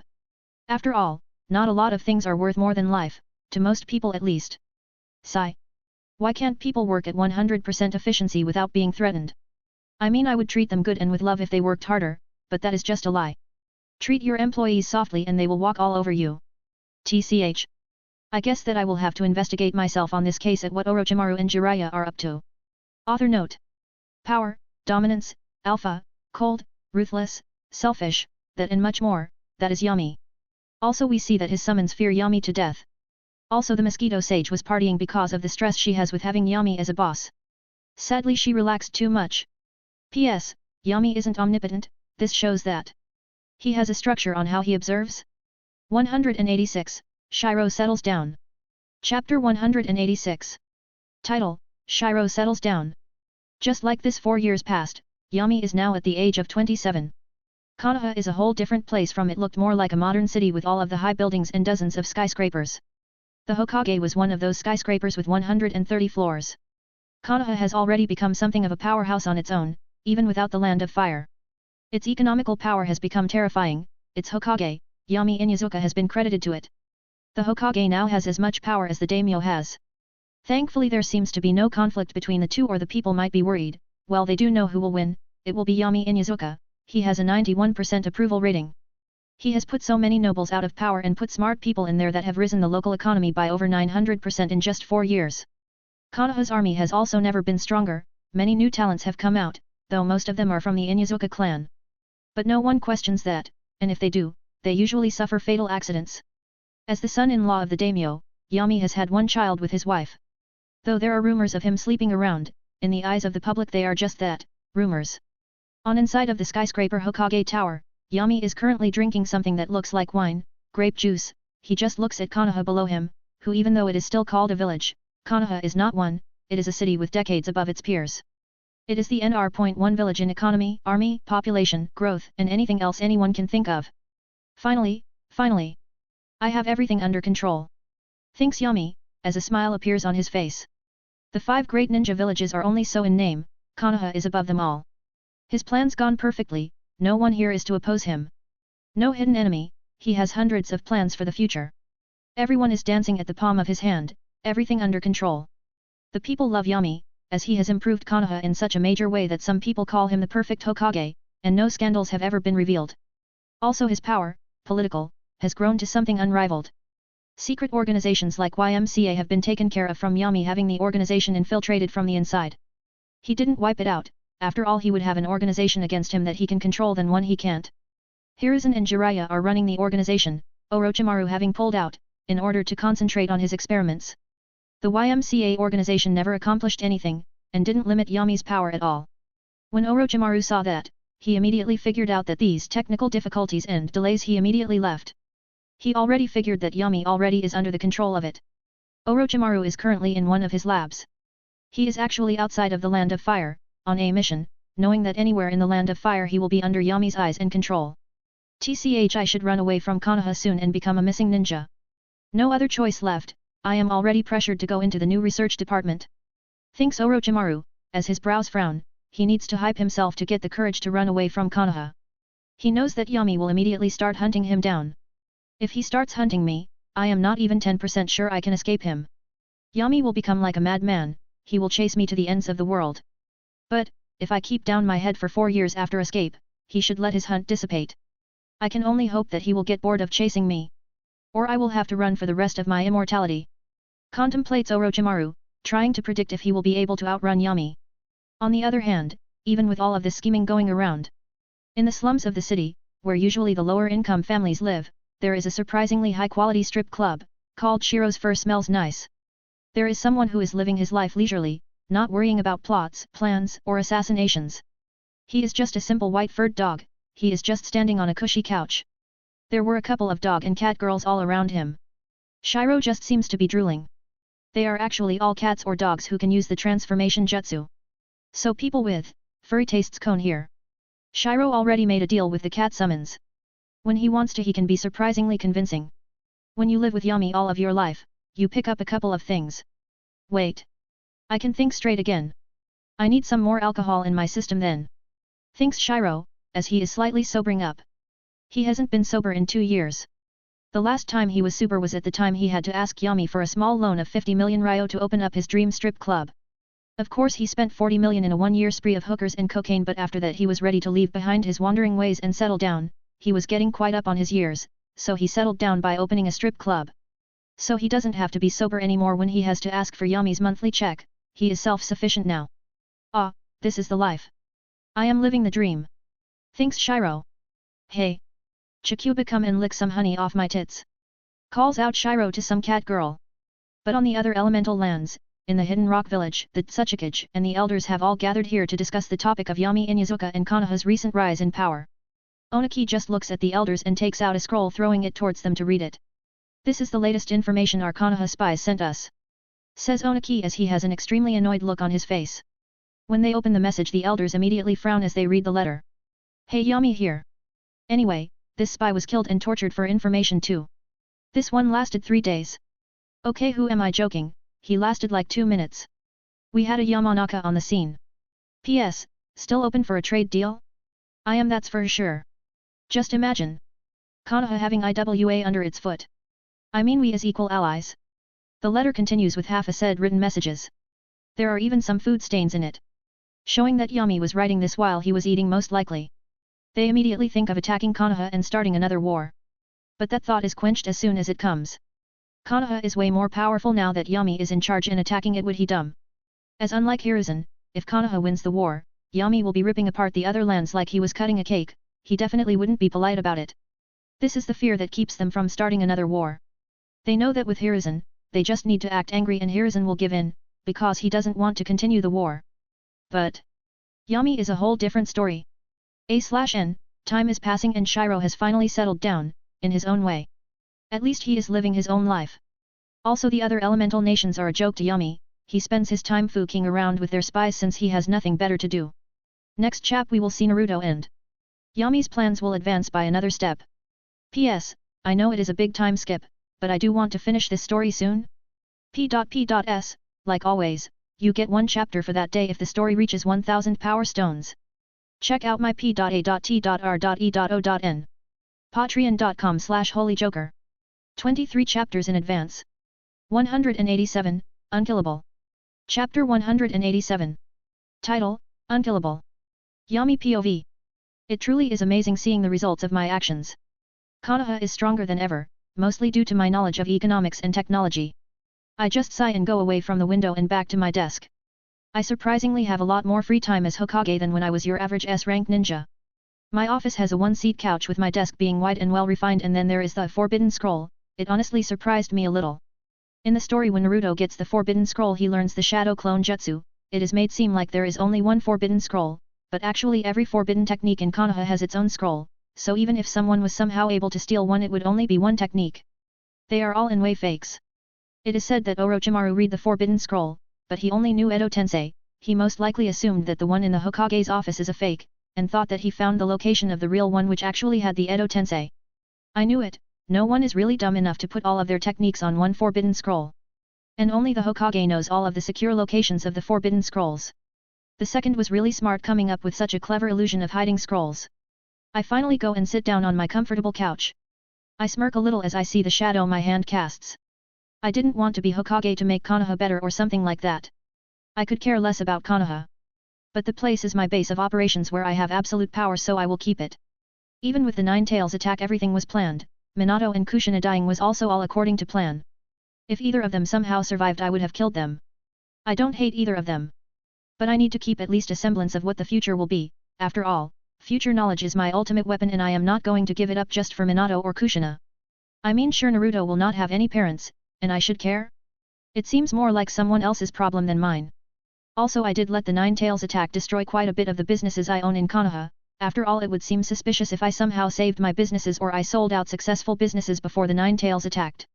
I mean, I know that I have changed some things, but that doesn't mean that the future will change so drastically like the Otsutsuki attacking right now. It is simply illogical, though I do have plans in case that happens. After all, it doesn't hurt to be prepared for things like this. While everyone else is playing chess and being concerned about me gaining more power over the political side, I don't really care about political power. In this world, violence is the ultimate power. I look at the shadow that my hand casts on the ground as I wave it around. Slowly the shadow moves by itself as if it has a physical form. The Nara technique. I have already learned it. I have also learned the Yamanaka mind techniques and even the Akimichi Yang techniques like the body expansion jutsu. Really, any techniques in Konoha I have already learned it. I have already learned Edo Tensei, and I have also learned the Immortality technique that Orochimaru uses. I use a shadow tendril to come close to my face and then Fwoosh! Pucci! I pierce my brain. I then use the shadow tendril to scramble my brain around. Ah, this pain is so amazing. I can't die. Ha ha ha ha ha ha ha ha. Ha ha ha ha, this pain of feeling my brain scrambling. I am no masochistic, but this is amazing.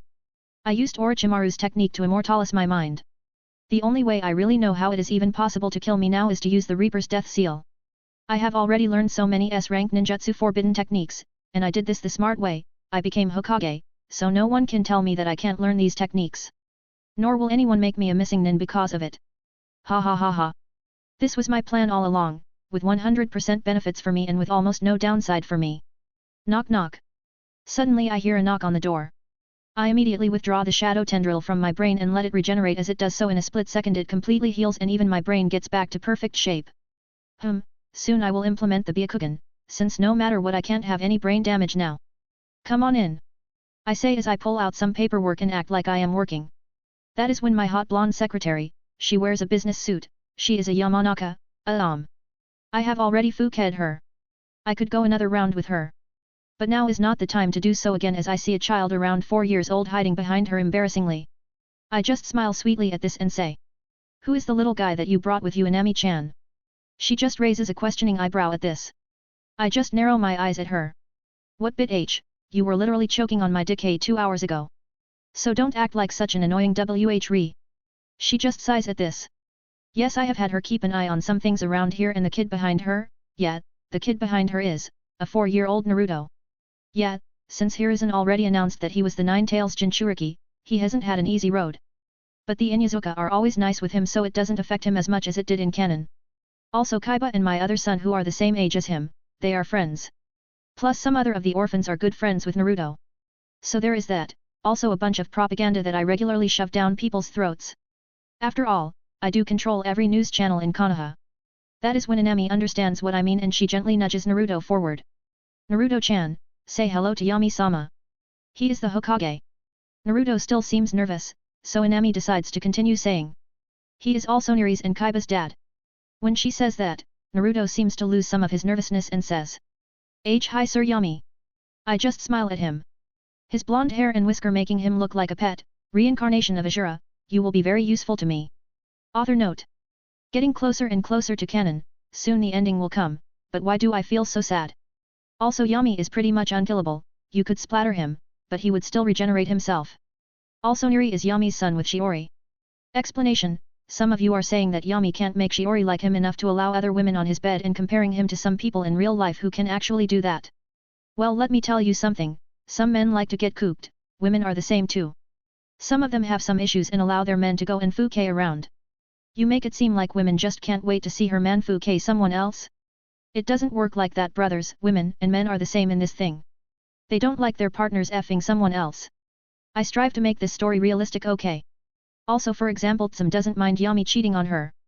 Shiori, Yami's wife, on the other hand does. P.S. Like always, you get one chapter for that day if the story reaches 1000 power stones. The bonus chapter is coming soon. 188, Advancing. Chapter 188. Title, Advancing. General POV. Yami just looks at Naruto, a sweet smile on his face. Well, hello there Naruto, Inami told me that you want to be Hokage in the future. That is quite a brave dream. As Yami says that, Naruto's face brightens up and he answers. Sir, yes sir. I want to be the Hokage. Yami just laughs at this. Ha ha ha ha, I know that your road will be hard, little Naruto. But be assured that you can come and ask me for help anytime. After all, no one becomes Hokage with no friends and allies, even I have people who are dear to me and trust. The 4-year-old Naruto immediately feels inspired by this. People that you can trust, hey? Thinks Naruto, immediately coming to the conclusion. I want to have that too. So anyway, what has been worrying you, Naruto? Asks Yami, acting as if he isn't already fully aware of the situation and as if he doesn't spy on Naruto 24 hours a day. When Yami says that, Naruto seems nervous for a little while, but in the end he still decides to say. No, it's nothing. Naruto looks to the side, embarrassed. Inami just smiles gently at this. He just wanted to meet you, Hokage-sama. It is nothing so drastic. So thank you for your time, Yami. As she says that, she notices that she accidentally called Yami so casually, but they both play it off cool. Like they didn't notice, so Naruto wouldn't pay any attention to it. Naruto nods at this and goes back to hiding behind Inami. Yami just smiles at this as Inami and Naruto both go outside of his office. Yami POV. After they leave, I immediately just make a shadow clone to take my Placia and Fwoosh. I teleport back to my house where no one is currently inside. I just walk casually towards my laboratory in the basement entrance. And like usual, after many security checks to confirm that it was really me, I finally got inside. I see the bodies of different cloned peoples. I have finally figured out how to create life, in a way. I just clone the person and use the chakra of another person to create a soul, or more like create a shadow clone that inhibits the physical bodies. So even if they are hit or even if the original dies, they won't dispel. Honestly, this was only possible due to the new understanding and perspective in life and death that the Forbidden S-rank techniques have given me. So I can now already create life, well, more like clones, but whatever. Almost the same. After all, I can adjust the age of the clone that I want to make while creating him. Though I have some countermeasures against betrayal. I will never make a clone of myself, because I know that it will immediately try to kill me, or scheme against me behind my back. Anyway, as I walk along here, I pass the Uchiha clone room. I finally arrive at the Hyuga clone room. I see a dozen or so individuals floating in capsules filled with green liquid. I have a couple of smaller capsules with Byakugans in them. So that is when I go and get a pair of them. I make 3 shadow clones and lie down on the operation table. My clones know what to do, as I feel them slowly opening my forehead and making 2 holes on the skull for them to fit in there. But before they put in the Byakugan, they first connect the brain with the eyes. After that, with my regeneration, in 20 seconds I am ready to use my new Byakugan. As I used it, I felt weird, X-ray and almost 360 degrees vision. Though it seems like it only extends 500 meters. Well, that can easily be fixed, but damn. I can actually see the movements of the people all around. Though sadly, due to my Fuinjutsu around the room, it makes it fuzzy to look on the inside with a Byakugan, because I already have countermeasures against it and blurring anything, but I can still see clearly outside of the underground room. Which is kinda weird. It is after 2 months, and that is when my Byakugan's range is at around 1.5 kilometers. That something interesting happens, the delegates from Kumo come. I already know that they might try to kidnap Hinata, but who knows. My power isn't for nothing after all. People are afraid to take certain actions just because of me. Currently here I am, sitting with the Kumo delegates, there are 3 of them. They all seem like the average middle-aged ninja. Hokage-sama, I am Kyan, I shall overlook the signing of the contract and confirm with Reikage-sama. Says the thin and smart-seeming middle-aged man. I just nod at this. I already know what the contract is about. 5 days pass, and there is no problem. Kumo didn't dare act anything else but civil. Wow. Hiruzen's leadership must have really sucked. I mean in canon, Kumo came here to sign a deal, they broke the deal by trying to kidnap Hinata, then their kidnapper is killed. Instead of refusing to associate themselves with the kidnapper, they owned it up and even made Hiruzen give them the one who killed the delegate. That is as much of a BTCH as you can be. No wonder he had to step down as Hokage, he is weak and not a strong dealer. Sigh as expected, I am changing things without even meaning to. Since I am not weak like Hiruzen, people don't dare do something against Konoha when I am the leader. I mean Hiruzen allowed Danzo to orchestrate an assassination against him and even though it failed, he didn't do anything to Danzo and let him get away scot-free. As another month passes, Itaka seems to graduate from the academy. That was about as interesting as this month had been. But still. I have to complete another procedure today, it will allow me to change from a simple human man into something more. Now that the red cube is complete, now I just need to be delicate with it. I just walk towards my lab, and lie down as 5 of my shadow clones start the procedure which will make me at least 2x as strong. As it starts I can feel them start shaving my head first and, digging out the skull, slowly I could feel different visions appear around my head, yes. I have already put in their Kamui and different Sharingan all over my skull with different Mangekyo abilities and connected them all to the brain, allowing me to use multiple Mangekyo abilities. As I get up, I look at a mirror and see, a pale-skinned man with a bald head and twitching eyes all around his head, that, was me. That honestly looks grotesque, so. Poof. One transformation jutsu later I look just like my normal self. Welp, that is that. That is when I undo the transformation and am back to my grotesque self and I pull out the red cube, time to use this thing on me now. A/N, Kumo didn't kidnap Hinata this turn because they knew what Yami might do if he decides to go after Kumo. But really though, while researching this events, WTF. Hiruzen is such a weak leader, no wonder Danzo hated his guts. Leadership? This is the bonus chapter. P.S. Like always, you get one chapter for that day if the story reaches 1000 power stones. 189, Evolution. Chapter 189. Title, Evolution. I look at my monstrous appearance with my Byakugan, all over my head there are Sharingans and my hair has all fallen due to the stress my body is due to the massive bloodline limits inside it. There are even some strands of hair around where there are no eyes on the top of my head. Damn, I look really ugly, as expected my body is already reaching the limit. No one can grow infinitely, not even Kaguya or anyone, there is a limit and your own cells start to die out, unable to handle your own power. But since this has been already predicted, I have made countermeasures against this, after all I don't plan to stop growing stronger, like ever, omnipotence isn't something that one can just get without any work. Anyway, my ugly appearance can easily be altered. Plus even if it wouldn't be fixed, if it gave me a significant power boost I wouldn't necessarily care. After all, what is appearance worth if you have the power to do whatever you want? You want a beautiful woman, just take her. No need to ask or care what her thoughts are. Someone despises you because of your appearance, that is easy, just kill them. Why would I care about what others think of them, if it doesn't give me an advantage? Sigh. But still, as I lie down on the medical and my clones look over me I can't help but think about the harsh road that I had to walk to get here. Thankfully I had the will to never falter on my goals, now I am powerful. I can confidently say that at least. I obviously not always made the best decisions, but I always took the best possible decision with the knowledge I had at the time. So now I am the most powerful person in all of the elemental nations, soon I will kill the daimyo and all of his sons, putting my son with Shiori in there. I put my hand in my chest. Pucci. My fingers sink inside my flesh easily, as they sink further inside my flesh, my hand sinks deep up to my wrist. I pull out the red cube and throw it towards one of my clones and I nod at him. My pain tolerance really has gotten monstrous, I can handle so much pain and don't even flinch now. By comparison to my first life. The clones start putting tubes on me, filling my body with nutrients, giving it the necessary proteins for growth and healing. My monstrous body does the rest as it immediately started releasing steam, already in a state of pre-healing.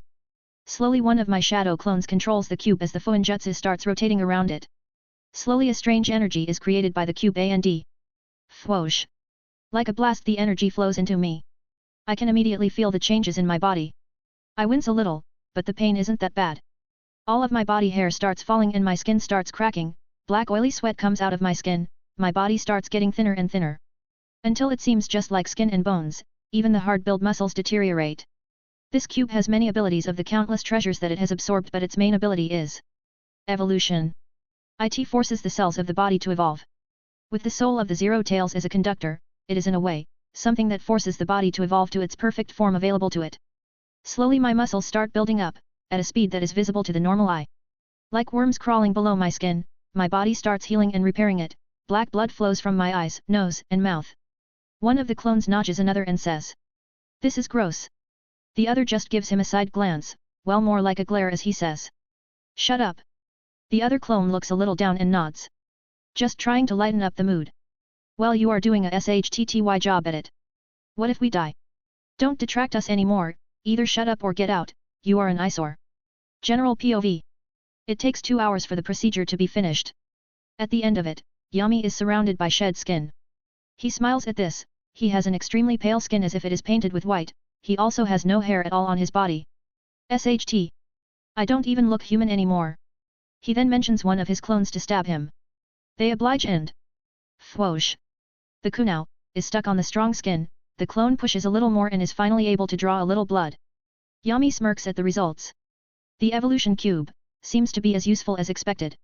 This is the current limit of my current body. Contemplates Yami, he just dispels all of his clones.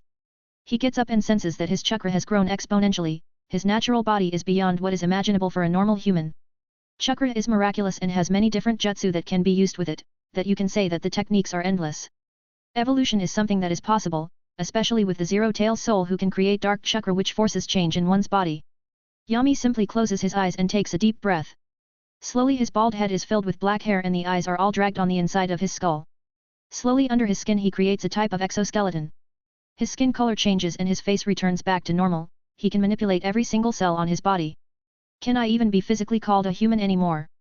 Contemplates Yami, his body already works so differently from a different human that scientists would love to dissect him. Especially his cells, they have an even stronger vitality than Hashirama cells, so the newly called Yami cells are even harder to integrate with someone else. Of course his body is even better now, his cells can handle his own energy now. Though he won't be getting any new bloodlines, he doesn't want a cellular breakdown yet. I just need to get myself some Otsutsuki body and I will be golden. Thinks Yami, wondering how their bodies will react with the evolution cube. Just like this, 2 months pass and Yami is currently on his office, Inami, the Yamanaka secretary of his is under his table, with his decay in her mouth. Slurp. Yami has his eyes closed and is watching his first life's memories like a movie. He is watching the Avengers movie, well, more like rewatching. Suddenly the door to his office is opened and he can immediately determine who it is by using his Byakugan. It is a young Anko Mitarashi, she seems sad as she finally says. Yami-sama. Orochimaru has deserted. Yami just nods at this, Anko was his spy against Orochimaru, so she isn't really badly affected as she was during canon when Orochimaru left. Inami stopped sucking him off once she noticed that someone else was in the room feeling nervous. But Yami just mentions toward her to continue, and she is unsure but still follows Yami's orders. I see, just send a squad to hunt him down. Says Yami casually. Not really caring about Orochimaru. He already had dozens of spies amongst Orochimaru's ranks. Orochimaru is a genius but Yami is so far along in his own game that to him someone like Orochimaru is just another pawn that moves accordingly to him. 2 weeks later in a certain unidentified cave. Corpses of Konoha Anbu are all around the place. Orochimaru is covered in blood and is breathing a little heavily, though there seems no visible injury on his body. Still he grimaces a little. They used acidic poison. If I wasn't so knowledgeable about poisons I would have actually died. I really need to develop the curse mark faster so I will no longer be worried about things like this. He then frowns as he looks at the carnage around him. Tch, I hate Yami, that arrogant bastard, by sending just these 5 Jounin level Anbu, he pretty much told me that I am free to go. That Fukur. Orochimaru rages more as he punches the wall next to him. But suddenly he hears an almost quiet sound that if it wasn't so quiet he wouldn't have heard. FSSSST. Explosion tags. Boom. That is when the cave immediately caves in on itself. Author note. Yami has outsmarted a genius like Orochimaru every step of the way. Orochimaru is smart, but Yami has future knowledge as his advantage. Check out my p.a.t.r.e.o.n. Patreon.com/holyjoker. 23 chapters in advance. Join the Discord, https://discord.gg/m9hghrm. 190, New Personal Guard. Chapter 190. Title, New Personal Guard. Some people seem confused, but let this be clear, Yami has his normal appearance. He used cellular reconstruction to change his appearance back at how it looked and buried the Sharingan from around his head under his skull. Yummy POV. While in my office, I just smile as I look through the eyes of one of the flies outside of the cave. Orochimaru obviously survived this, but not without a scratch. He lost one of his legs. Obviously I know that he can make a new one, but he will need time to. Also he doesn't have the healing methods that he will have in the future, he still hasn't perfected his experimental jutsus. He is my pawn, he just doesn't know it yet. Sigh. Really though, it seems like I may need to step things up a little. I am already 100% prepared for when the 4th Ninja War comes around, but some more preparations don't hurt.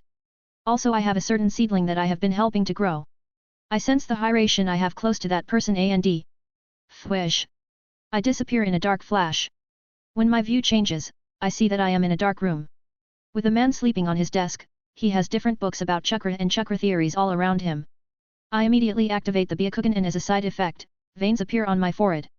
I know that even if I slap the person sleeping in front of me too hard he will be killed by me. But that doesn't mean that I have to be careless. This man's name is Hirako, he is a white-haired man with red eyes, he is wearing a beige robe with red undergarments, and his hair's length has reached his hips. I just reach him and grab the back of his head. He immediately wakes up, but before he can even do anything. Yami Jutsu, full memory extraction. His eyes go dull and he starts drooling like a vegetable. I have a ball made out of light in my hand. This is all of the memories of Hirako. Plop. Hirako slips out of his chair and drops to the ground. But I am not interested in it. I just put the ball of light and use the Yamanaka techniques and watch Hirako's life like a movie, but I skipped the boring parts. Like the part where he didn't have funds for his research but he coincidentally won the Inyazuka lottery. Under a minute I read through it completely and when I do so I clutch the ball of light, shattering it into a million pieces as the memories disappear. I look at Hirako drooling on the floor, I just get close to him and put my foot on his head. Burst. Bursting it open like a watermelon, and killing Hirako.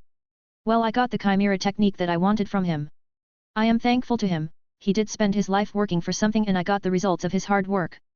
Though I will need to modify the technique for myself. I thank you for all of your hard work. Hiramo.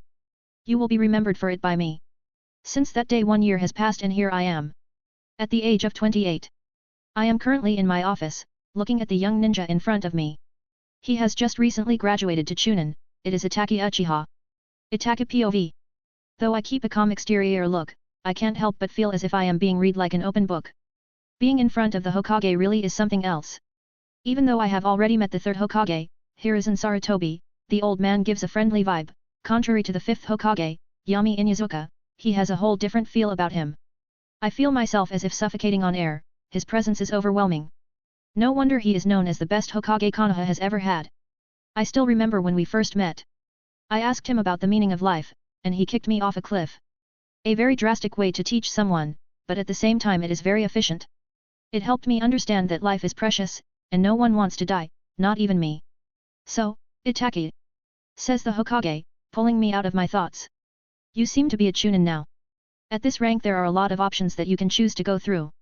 As an Uchiha you could join the Uchiha police, or you could just go through missions with a couple of squads till you are ready to be given the Jonin rank, but there are also options like the TNI Devizion, or the border patrol teams.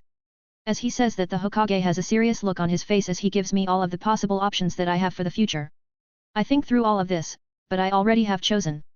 Though the Hokage didn't say it, I know that there is one more choice, to join the secret division of Konoha, the Anbu Black Ops. Hokage-sama. I am grateful for your guidance. But I would like to join the Anbu.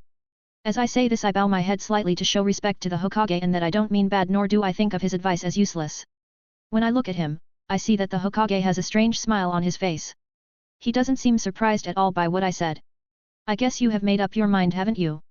Says the Hokage as he takes out a paper and signs it. Handing it over to me.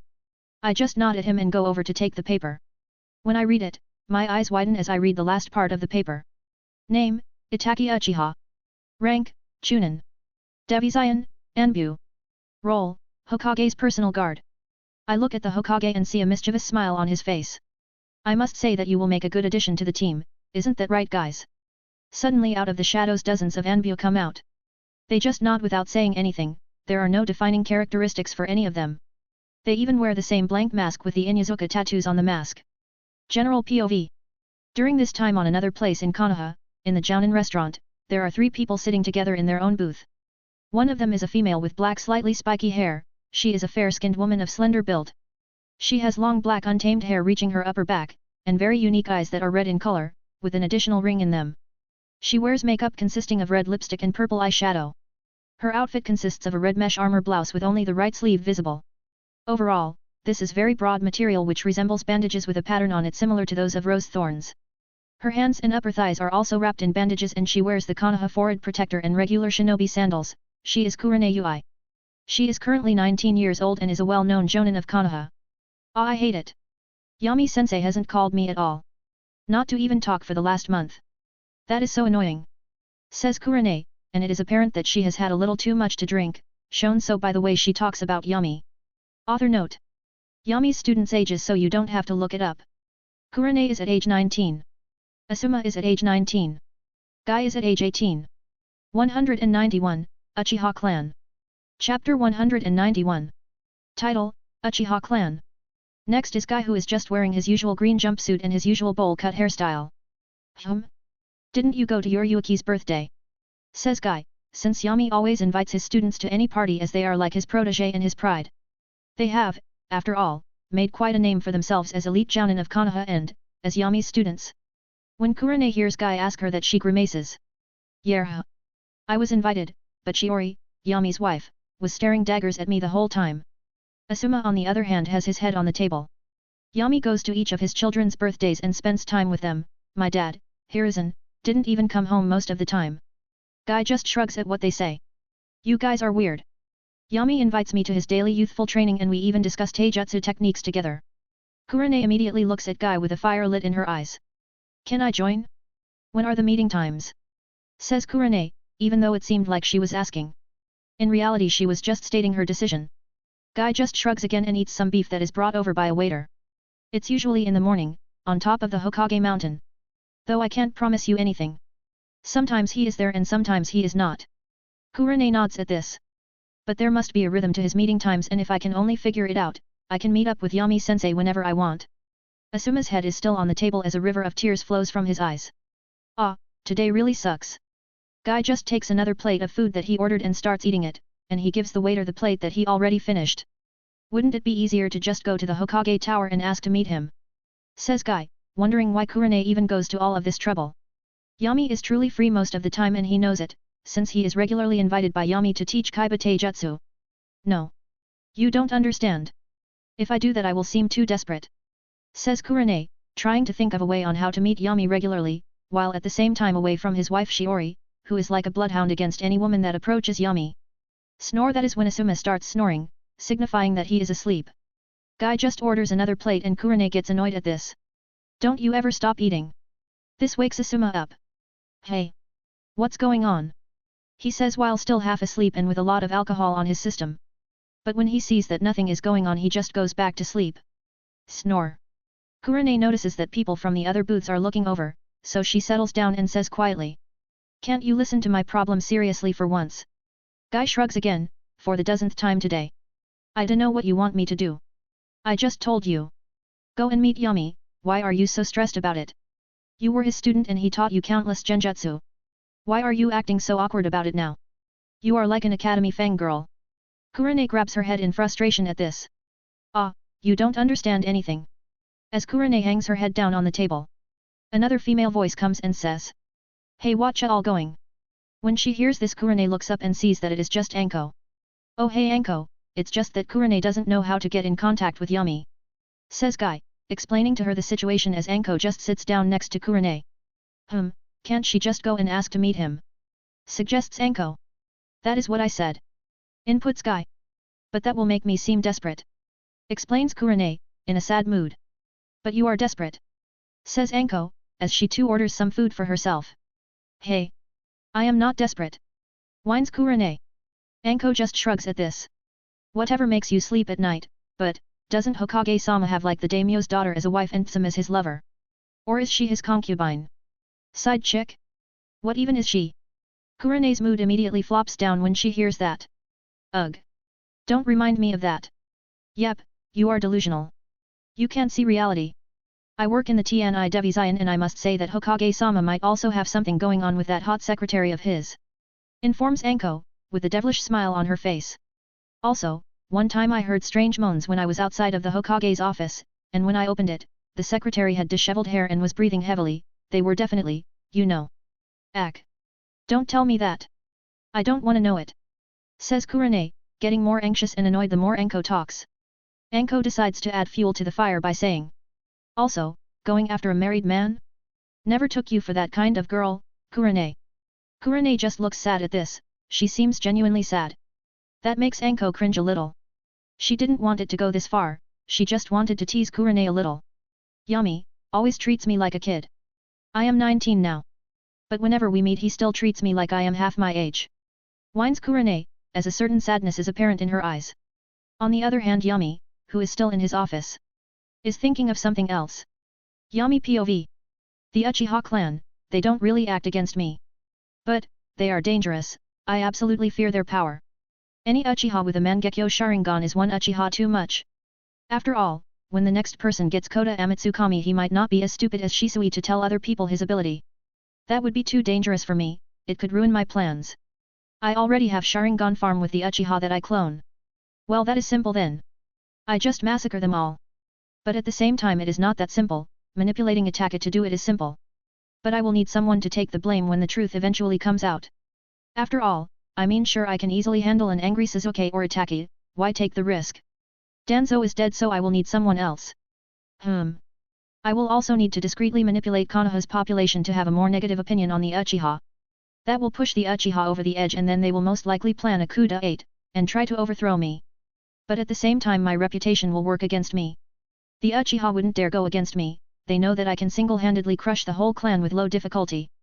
I will need to plan around many things, but one thing is for sure, an unstable factor like the Uchiha has to go.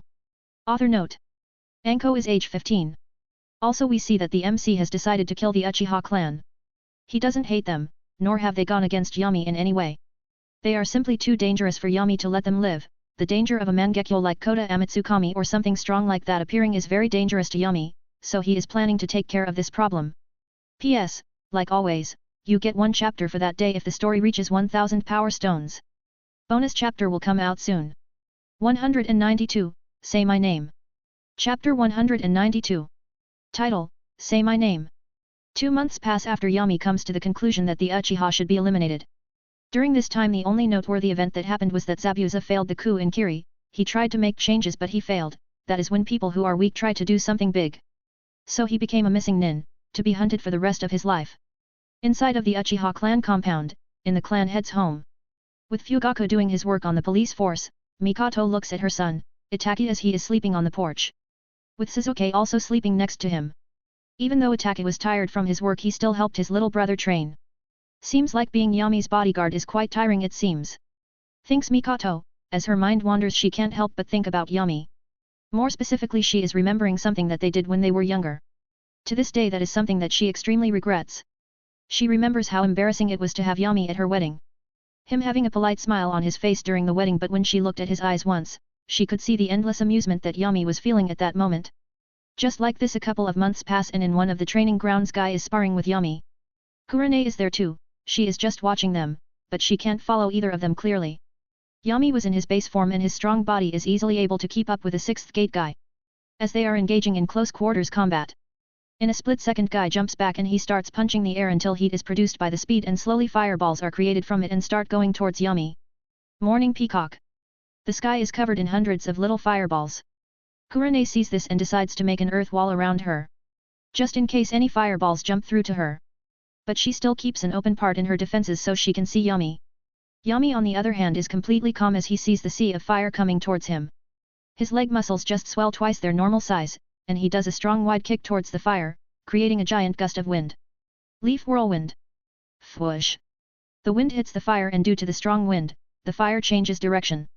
Yami has an amused smirk on his face as he loudly says. Let's see how you handle this guy. Guy on the other hand also has a calm look on his face.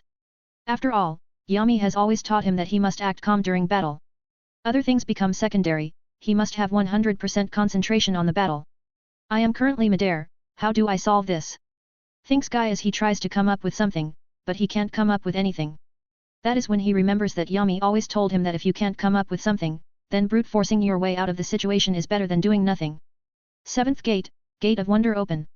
Frost Chakra starts rummaging through his body. Guy can feel the massive pain but he doesn't let it distract him. His sweat immediately evaporates, creating a blue aura around him. He knows that punching air in this gate is possible, so he gets ready to obliterate the fire but, he suddenly stops and thinks. If punching air is possible, the leg is 3x stronger than the arms so, what about kicking? As Guy thinks this, he kicks once, he didn't feel anything. But as he does so again he can feel a resistance, and as the fire gets closer to him, instead of fear, a smile appears on his face, his teeth shining in the light.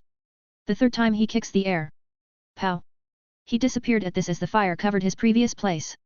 Yami still has his smirk on his face. I see, that is interesting Guy. So now you can maneuver through air. Guy who is now upside down he adjusts his body and... Pow! It sounds like a gunshot as he kicks the air, this time he just hovers by constantly kicking the air. He looks excited as he looks towards Yami. Sensei look, this is my new technique. What do you think I should name it? Asks Guy as he looks at his sensei with amazement, he still can't believe that he is flying, well kind of flying. Yami thinks for a little and says. How about Skywalk? Guy smiles at this. Sensei, you are really good at naming things, sometimes. Yami narrowed his eyes at that. What is sometimes supposed to mean? Guy just looks around nervously, he sees Kurane and gives her a look telling her to say something. She just shakes her head saying this is your problem, deal with it on your own. Guy looks at Yami uncomfortably. Yami just cracks his knuckles as he looks at Guy. 1 year passes fast like this. Yami continues to manipulate things behind the scenes. The Uchiha clan's reputation plummeted during this time, and different rumors started floating around, raising the suspicion that the Uchiha controlled the Nine Tails. Obviously the smart people know that is unlikely, but the people with the mob mentality followed the rumors and the village started to shun the Uchiha clan. Itaka POV. I contemplate the events happening as of late as I walk down the dark hallway of the Anbu building, I go towards a section where the Hokage's guards have their meetings. As the Hokage's personal guard I have a general idea of what is happening. Yami-sama has ordered Shisui to use his Kota Amatsukami on the Uchiha clan, Shisui is willing to do so. I know that should be the end of it but... there is another unstable factor in this. I arrive at a metal door at the end of the hallway. I open the door and inside there is dim lighting on the inside. In the room there is just a man sitting in the middle of the room with a table in front him. Even though I know he is a ninja, one would never assume that the man is wearing a fedora and normal civilian clothing. The weirdest thing though is the sunglasses he is wearing even indoors and in such a poor lighted room. He is the absolutely loyal subordinate and one of Yami's closest advisors. He is also who is rumored to have abounded his family to be a full-time Anbu. He does Yami's dirty work, he is also suggesting that the Uchiha be killed, but even though Yami disagreed with that. The man said that he will take care of the Uchiha as soon as they show signs of a coup. He is someone extremely dangerous, his name is Heisenberg, the man willing to give his life to Yami. When he looks at me I notice that like always I can't figure out what he is thinking, with those sunglasses on him. Author note. Say my name. This is obviously someone created by Yami so he can do his dirty work. This is the bonus chapter. P.S. Like always, you get one chapter for that day if the story reaches 1000 power stones. P.P.S. Have exams currently so I usually have to make time and sometimes can't post the bonus chapters immediately. Sorry about that, but don't worry I always will post the bonus chapters. Check out my p.a.t.r.e.o.n. Patreon.com/holyjoker. 23 chapters in advance. Join the Discord, https://discord.gg/m9hghrm. 193, Uchiha Clan. Chapter 193. Title, Uchiha Clan. General POV. Itaka looks at Heisenberg, he can't help but be a little intimidated by him. There are no public files on him so that means that Heisenberg is most likely not his real name. But one thing is for sure, he has most likely killed so many people that the whole Uchiha clan wouldn't even make that much of a difference on his body count. Analyses Itaka as he looks at the man in front of him. In case that Shisui's plan doesn't work I think that poisoning is the best idea. Of course we will save your brother as long as you agree to take the blame. Says Heisenberg, his body language is absolutely cold, not expressing anything. And he is terrifyingly smart. There are rumors of him killing people with poisons and chemical weapons. How Yami can have someone like him under his thumb, just shows to the people who know of Heisenberg's existence, that Yami is a strong Hokage. He doesn't allow any of his subordinates to stray away, like the third Hokage did. At least that is in Itaka's view, the third Hokage, Hiruzen, has approached him to join some type of secret organization. But he obviously refused. Yami isn't someone you want to cause trouble for. His clan is already so close to being exterminated and he doesn't want to take the risk of angering Yami. Because he knows that Yami will exterminate the Uchiha clan if even one of them steps out of line. Look at what happened with Denzo and the Shimura clan. Just like this 2 months pass, and during this time Shisui is getting ready to use his Koda Amatsukami, and gathering his chakra. After all, to put such a huge number of ninja under the effect of a Mangekyo ability isn't that easy. So today Shisui has been called by Heisenberg to meet up with him. So that is where he is going, to the meeting place outside of Konoha. As Shisui is walking at the meeting place, he notices that there are a lot of ninja hiding around him. Heisenberg isn't stupid enough to assassinate me. That could spell civil war within Konoha, he knows we can't have that. Contemplates Shisui, but still he gets ready just in case Heisenberg does something. After all, Konoha is in a tense situation, really the only thing stopping the Uchiha from attacking is the Hokage Yami Inuzuka. Some of the Uchiha clan members are absolutely terrified of him, so they are thinking if they should really go with the coup. Most of the elders are against it, but a dozen reckless people and everything is over. As he gets closer to the meeting destination, the more nervous Shisui feels nervous. He knows that people who know of his Mangekyo's ability, look at him differently, but he still hopes that doesn't cloud Heisenberg's judgment. He finally arrives at the old shrine on the side of the Hokage mountain. There was no one there until suddenly out of the shadows comes Heisenberg, with his signature sunglasses and fedora hat. He is also wearing civilian clothes like usual. Shisui. Heisenberg. Whoosh. Before Shisui could even say anything, Heisenberg rushed towards him. He was about to react when... Bam! He felt an electrical current behind his back. Yami POV. I am currently in the trees as I see my shadow clone go behind Shisui and knock him out. Pretty easily, but I still had to be careful because of Koda Amatsukami. After that, I have my clone pull out both of Shisui's eyes as I get closer, doing dozens of checks to make sure I am not under a genjutsu. As I get close, my clone named Heisenberg dispels himself. I will make another one soon. I do need someone to take the blame for bad things happening, in a way I need a scapegoat that won't resist or anything like that. And that is who Heisenberg is, my little pet Danzo, who actually listens to me. Anyway, I modify Shisui's memory, making it seem like Heisenberg only took one of his eyes and he was able to escape Heisenberg and his Anbu. Pretty much making it like it was in the canon timeline, but instead of the dead Danzo, I make it Heisenberg. This way I can predict his actions, and I also take some of his blood. To make me some Koda Amatsukami clones, hee hee hee hee hee. General POV. 1 week later, this night the moon is red. Mikoto is there with her husband, Suzuki is at the academy, so she should find relief in that. She and her husband know what is going to happen, more specifically they know what is already happening. As she thinks of this, she can't help but cry at this. Why is this happening to us? Fugaku on the other hand is calm. He looks at his wife with a pitiful look on his eyes. No. I took a gamble and it seems like it didn't work. But who would have thought that Yami would do something like this, put our own child against us? Even more tears swell in Mikoto's eyes. Fugaku sees this, he can't help but sigh inside of his heart. Mikoto, we will need to be strong in front of Itaki. We don't want us being in despair, the last image Itaki sees of us. Mikoto takes a deep breath and uses her ninja training to stop herself from crying. Yami, was what we had nothing important to you? I guess it was just me then, waiting for you to come and save me. I guess. I was just your plaything then, wasn't I? How could I be so stupid and naive? On the other hand, Yami is in his house. Tonight they are having a celebration, everyone of his family is there from his mother, Kaiba, Hana, Tsum, Yoryuki, Shiori and his last child with Shiori. Nari and Yuzuka. He is the same age as Kaiba. Nari has straight black hair and blue eyes, he also looks very girly, which is weird, but whatever. Kaiba is running around with his puppy, Akamaru. Nari on the other hand is reading a medical book. He wants to be a medical ninja just like his father Yami. Yami POV. I drink a little sweet orange juice with my kids. The Uchiha massacre is at the back of my mind. I have clones all over that place, so it isn't a problem if the massacre will succeed or not. Obito also made contact with Itaki, so Itaki will be my spy against the Akatsuki. I really don't respect Itaki at all. The guy who betrayed his family, someone like that is beyond trash to me. I really am hypocritical. But if someone asked me to kill my family in my first world, the first thing I am doing to that guy is paying his daughter, wife, mother, and sister in front of him.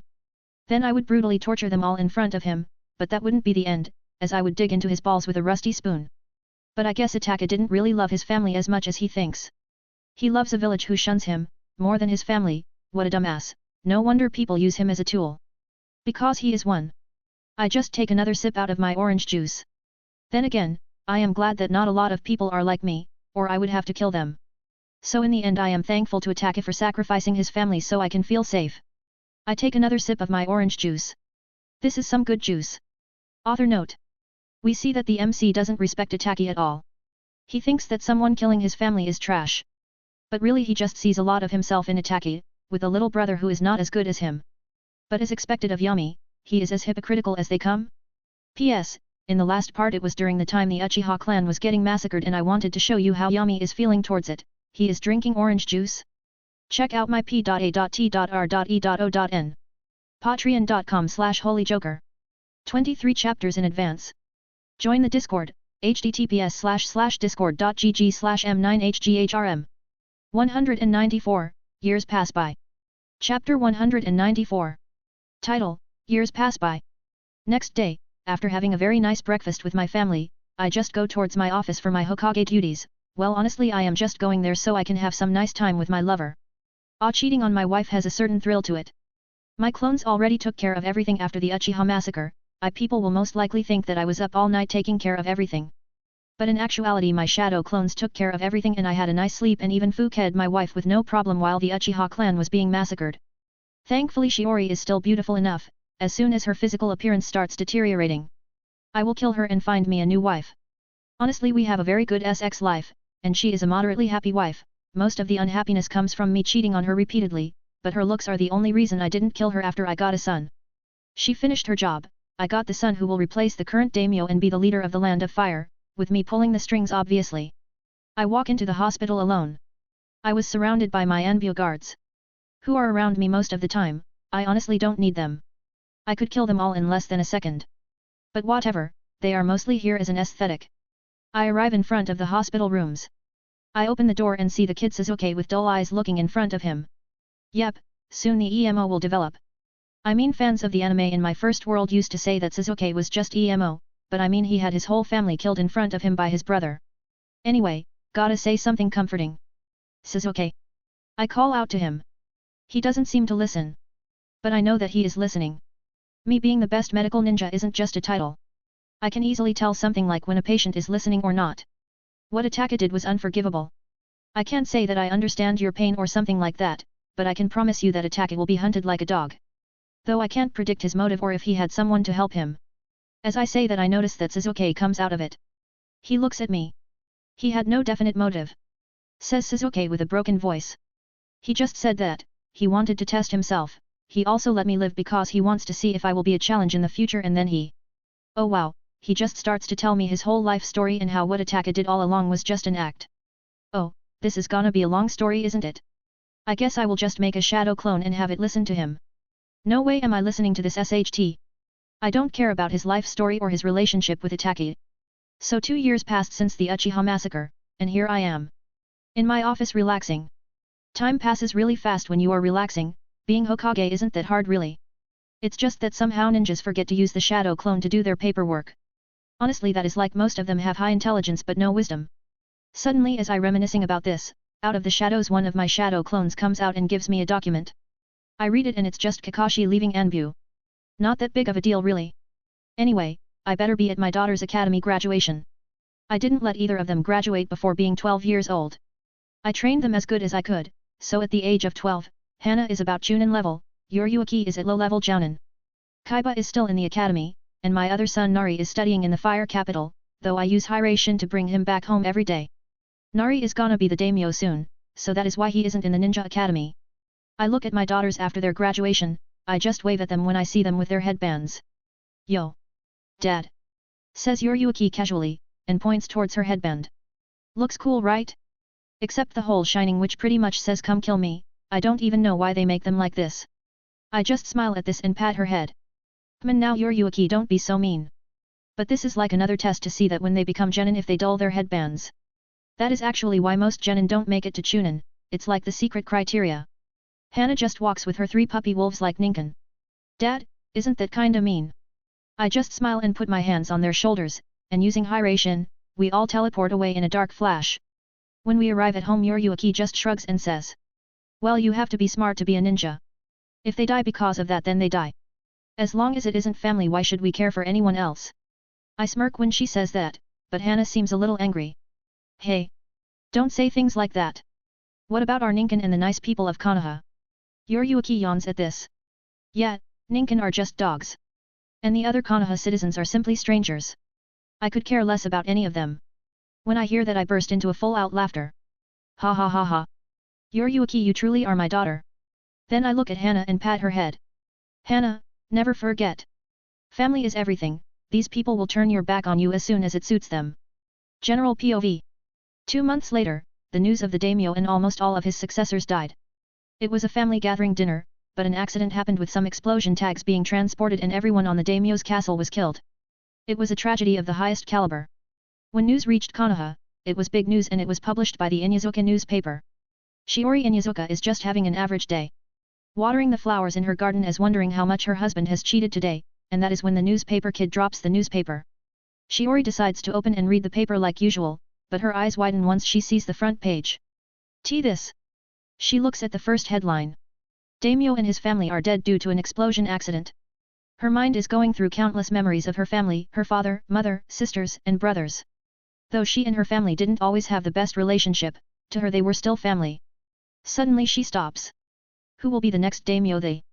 Finally, like a lightning bolt, it hits her. Yami did this. Madly thinks Shiori. Immediately she turns around, and goes towards the mansion, her face filled with rage. Author note. Shiori isn't stupid, so she figured the likely culprit of the accident when she came to the conclusion that her son will actually is gonna be the next daimyo. P.S. Sorry about the late updates lately, I am currently having some exams to take in college. 195, Shiori, Forever Beautiful. Chapter 195. Title, Shiori, Forever Beautiful. Immediately Shiori goes inside the house. No one is inside. Tsum was on a mission and Yoryuki and Hana have taken their brothers to the park. But Yami was inside. Shiori, due to her rage, didn't notice how conveniently the house is empty during this time. As she enters the luxurious living room, she sees Yami, just putting some fruits in a blender to make a smoothie. When Shiori saw the carefree way he was acting, she immediately shouted at Yami. You juice drinking piece of SHT. Yami suddenly stopped and looked at Shiori with wide eyes. Whoa! You kiss your mother with that mouth. At the mention of her family, Shiori gets even angrier as her eyes become bloodshot and tears flow out of it. You killed them. Yami seems confused at this. What? Killed? Whom? Shiori for a split second almost thinks that Yami truly doesn't know what is going on, but then she remembers how good of an actor he is, so she blows upon him again. You killed my family, didn't you? Just so you can put our son on the throne. You fucker, I will have the whole land of fire hunting you down. Yami looked truly bewildered by this. Wait, what? Killed your family? What the hell are you talking about? Shiori just throws the newspaper in her hand at Yami. She throws it with full force, intending to hit him in the head, but Yami casually catches it. You bastard! Screams Shiori in rage, as she rushes towards Yami in anger. Due to her rage, forgetting that she can easily be killed by an academy student, not to mention someone like Yami. Dear, don't you know that I have been in the house all day long? Says Yami, seemingly trying to justify himself, as he easily dodges Shiori's pathetic attacks. She even goes to take a kitchen knife and attack him. I know that you did it! Screams Shiori as she suddenly falls to her knees in despair. I know how you are. You kill anyone who isn't useful to you or is in your way. You are a monster, never thinking of other people as if the whole world is your plaything. You kill fathers, sons, daughters, and mothers. Finally, she looks up and sees Yami with a shocked face. She gets a smile of victory and points a finger towards him. You never think about who you kill or how you might ruin someone's life. You never love anyone. The world could burn for all you care. As she says that, she looks at Yami, who has wide eyes and is breathing hard. She saw no flaw in his act. She herself almost believed it. Can you stop it for once, Yami, and be yourself? As she says that, she looks at Yami intensely with her eyes filled with hatred. Suddenly Yami's hands and body stopped shaking, his face from one of panic and uncertainty turned into a cold face, and then a malicious smile as he looks at Shiori. You really are too smart for your own good, aren't you? Says Yami as an amused look settles upon his face. Well, maybe not that smart. You did after all come here to confront me with that information. Shiori is filled with despair as she hears Yami's playful voice. I really married a monster, didn't I? Ha ha ha ha ha ha. Yami laughs when he hears what Shiori says. After the laugh, he gets close to Shiori and cusps her chin. No dear, you are married to someone worse than a monster, you married a human. His smile widens even more. Do you know why monsters don't come out? It is because they are afraid of humans. Do you know why the devils stay in hell? Because they are afraid of humans. Do you know why God stays in heaven? Because even he, is afraid of his own creation, don't you think so, dear? Shiori has a dull look on her face as she looks at the ground. Are you finished? Yami seems confused by what she is saying. Don't say SHT that not even you believe in. Says Shiori, her voice null of any emotion. You don't even believe in God, and why are you even acting like some madman? Is this all a game to you? Yami's malicious smile settles down into a calm calculated smirk. Honestly. I am just bored. Nothing interesting has been going on lately. Shiori just sighs at this. Yami suddenly looks serious as he decides to ask. Anyway, how did you even figure me out? What am I even doing? Talking with my family's killer. Thinks Shiori as a chuckle escapes her as she suddenly says. Woman's intuition. Yami chuckles at this too. Ha ha ha, smart. But really though, I will torture you to insanity if you don't talk.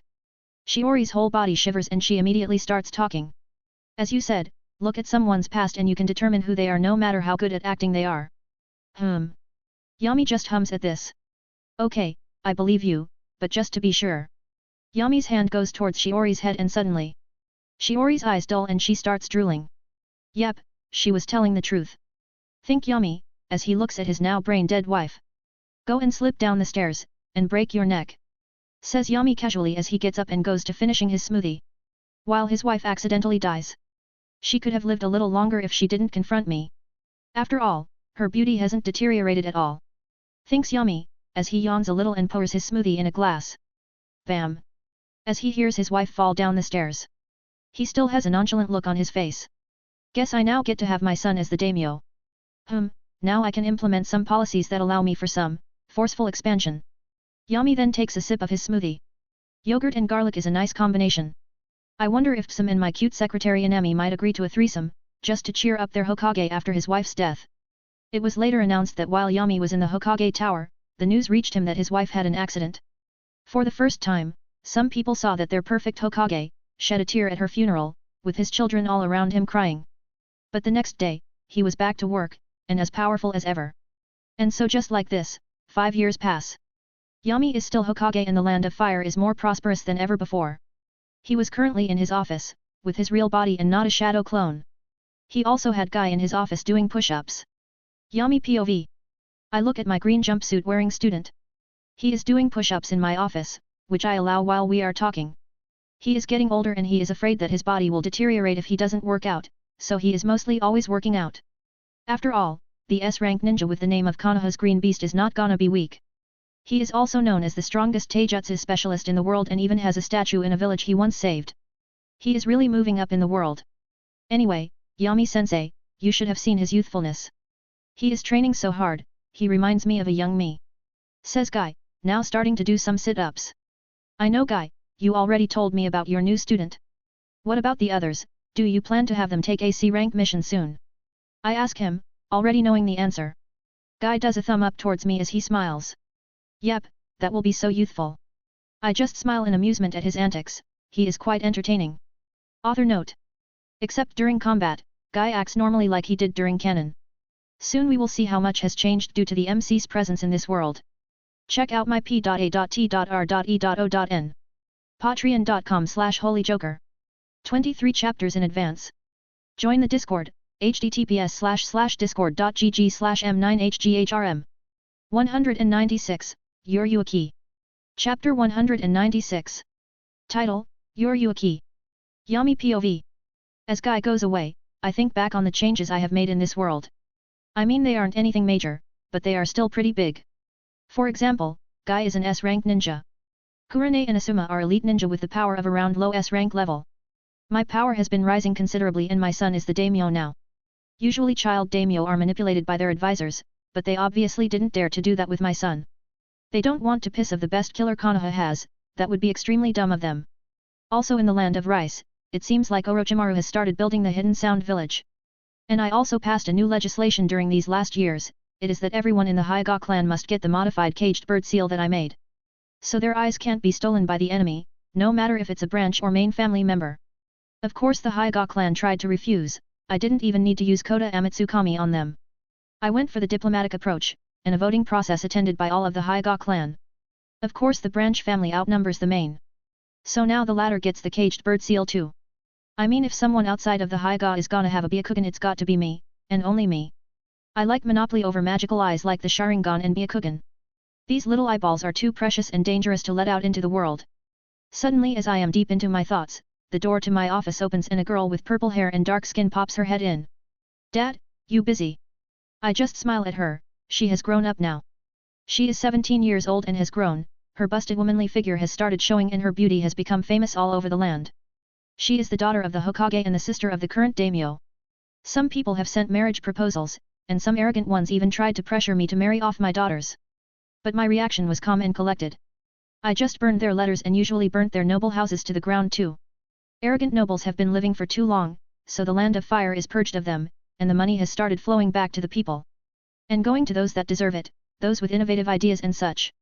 I have no need for money anymore. I have a whole country's economy behind my back, so there is no need to even manage my companies anymore. So Heisenberg manages them now. Anyway, I look at my daughter and nod towards her. No, I am free. Why? Did some boy come to bother you? I can kill him and make it seem like an accident if you want. Yuki pouts when I say that to her. Now Dad. I am your daughter, you don't need to assume that I want someone killed just from visiting you. I smiled at her. She actually asked me to kill someone who used to undermine her due to her suspected Kumo heritage. It was just your usual civilian bully kid, and I easily killed him. I don't like people messing with my kids. Anyway, Dad, why is Hannah so moody lately? And I mean more than her usual self. Like she is actually mad. Did some boy reject her because they liked the prettier sister A.K.me? Says Yuki smugly. She is wearing her Jonin uniform, which wasn't made to show the feminine form, but Yuki still does poses to show off. She became a Jonin pretty early, at the age of 14, while her sister, Hannah, is still a Chunin. Now Yoru, don't insult your sister like that. She is beautiful in her own right. Also, didn't you just finish an A-rank mission? You should go and rest. I advise her, with an undertone of actually ordering her. Yuki just sits on the chair in front of me and asks as if she didn't listen to my suggestion. Anyway, Dad, did you do anything fun lately? I heard some rumors that you might find a new wife soon. Is that true? I just shrugged. Yab. Also try to have a better spy next time. Hora is a nice lady and an amazing intern, she also makes some good tea. But I will fire her if she acts so obvious when trying to spy. Yuki seems embarrassed at this, as she blushes a little. She is new to her job. I just raise an eyebrow at this. She went through no training process at all. Then no wonder sucks so much. Yuki just looks a little uncomfortable when I say that. By sucking you don't mean. My face morphs from an amused look to a serious one when I hear her say that. No. Oh. Says Yuki uncomfortable. I don't have the conversational skills to continue this conversation anymore. But by saying that she just defused the situation and she actually does have the skills to get out of a conversation like that. But that is unimportant, as I suggest to Yuki. You know, if you are so desperate you can use my spy network. She pouts again at this. But they will report to you, a spy network managed by you isn't gonna look for my interests. Well, your current spy network also reports to me, but I won't say that to her. Better let her figure it out by herself. Well, to manage a spy network, you need a building and training equipment. Plus the food for the spies and their daily needs while training will have to be managed by you. So it's not just having people loyal to you, it's harder than that to create a spy organization, or any organization for that matter. I say as out of the shadows without Yuki noticing. A hot cup of tea comes and I start drinking it. Yuki seems to contemplate what I said, and she finally says. So. Dad. I know that you have a lot of money. So, maybe you can give me a small loan of, let's say 100 million ryo. I lol at her bewildered. You have no sense for money, do you? And no. I won't give you money. Make it yourself. She seems a little disappointed at that, but she perks up and asks again. How about I marry some rich guy of your choosing? Well, she is my daughter, that is for sure. But I still shake my head. No, I know that you will kill the man and most likely create a shadow clone transformed as him to take his place while he uses his money to fuel your fledgling spy network. She goes back to being disappointed again. Ugh. This sucks, you make it seem so easy having so many spy networks. Well, because it is. I say to her smugly. Slurp. As I drink tea loudly. She seems a little confused at where the tea came from and seems like she wants to ask me but stops herself. So anyway, Dad, who is your new wife? Asks Yuki, trying to change the subject. Author note. We see that Yami actually has a nice relationship with Yuki, unlike Hachi, who he didn't have a bad relationship with him by neither could you call it good. P.S. Niji's personality is different, we will see how different in the future. 197, Canon. Chapter 197. Title, Canon. When she asks me who my new wife will be, I just smile at her. Well, she is currently a runaway working as an actress. She is the rightful ruler of the land of snow. Yuki laughs out loudly at this. Ha ha ha, Dad, you really make it sound like some type of fairy tale, so will you be her knight in shining armor? I just laugh at her joke and insinuation. She knows that I manipulate people, she does it too. Out of all of my children, Hachi, Hana, Kaiba, and Nari, none of them really act like me. Even Nari, who seems like a planner, doesn't have my coldness, but Yuki, she is like a mini-me running around. And I know best how to manipulate me. I can be easily manipulated from birth, just like I developed feelings for my first family, and hold them to this day. Yuki also has the same feelings about me. The world could turn to ashes and she wouldn't care as long as me and the rest of her siblings were okay. Though she doesn't have my greed. Which is, okay, but after a couple of decades I will leave everything to her as I will try to figure out how to get out of this world. I have already learned tens of thousands of jutsu from all over the world. I have no need for the ninja world anymore. So it should just go away, as soon as I get the most benefits out of it, of course. Me and Yuki talk about an hour, and her clone even brings us some vanilla ice cream. After eating the ice cream she goes away, and as she walks away I look at her back. She has gotten stronger, once she masters the technique I especially made for her. She will reach S rank. 2 days later Guy comes in with his team looking for a C rank mission.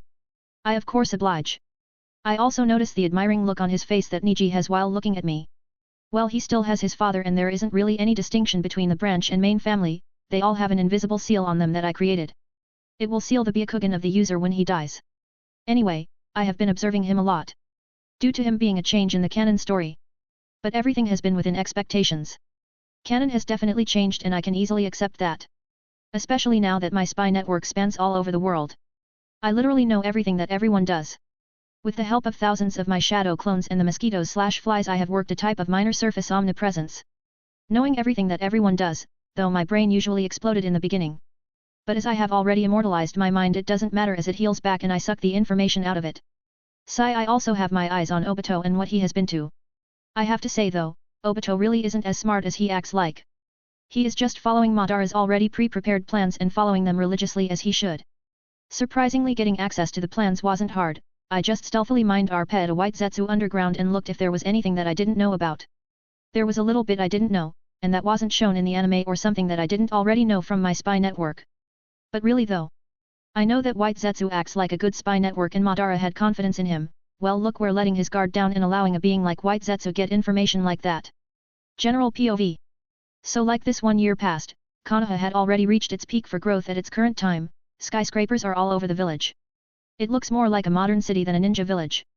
The other hidden villages haven't been able to keep up with Konoha's growth at all. Konoha alone have stronger economical strength than the whole land of wind, not just the hidden sand village, but the whole land of wind was overtaken by a village, city, like Konoha. A ninja village usually gets its economical income from missions. But Konoha it's different. Even though ninja missions are bountiful in Konoha, it still doesn't make even 1% of the overall income. Even when the daimyo of the land of wind decided to send missions to Konoha, the mission income didn't surpass 1% of the overall income. Though later on a deal between the 5th Hokage Yami and the 4th Kazekage Raza was worked out. The contents of the deal are confidential, to even the S-rank ninjas of the village. But it is rumored that both Yami and Raza came out of it satisfied. Currently on the Hokage mountain where all of the Hokage's faces were carved. A certain yellow-haired child was painting over the faces of the 4 Hokage, strangely the 5th face was left clean and no paint was applied upon the structure. Suddenly the yellow-haired child was painting some snot on the 3rd Hokage's face when some Chunin yelled out loudly at him. "Hey you there, what are you doing?" Immediately the child looked at the one who yelled at him, he saw that it was a Chunin with another one just came as he looked. He immediately jumped off the mountain and climbed down as the Chunin chased after him. "Don't think that you will be escaping this time, Naruto." He was chased through the roofs of the houses and skyscrapers, but he was able to escape as he went down amongst the dense population and transformed into a trash can at the side of the road. The Chunin walked straight past Naruto, without even noticing that he was there. But suddenly as Naruto transformed back, another Chunin with a scar above his nose, was right behind him. "Naruto, what did you do this time?" said the Chunin a little annoyed, but then a tick mark appeared on his forehead as he yelled. "But most importantly, why aren't you at class?" Naruto seems unsure of what to say, so in the end he just blurs out. "Iruka-sensei. I wasn't the one who painted on the Hokage's faces."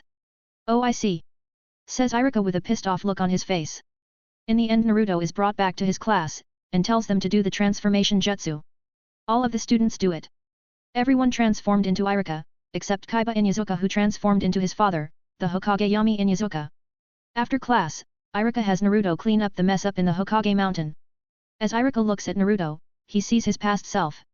Trying to act outrageously in front of others, until they pay attention to him. He even remembers his crush back in the academy. Gurren Inyazuka, the now famed crystal flower of Konoha. An elite jounin forever out of his reach. Iruka sighs as such depressing thoughts come to his head. So he decides to call out to Naruto.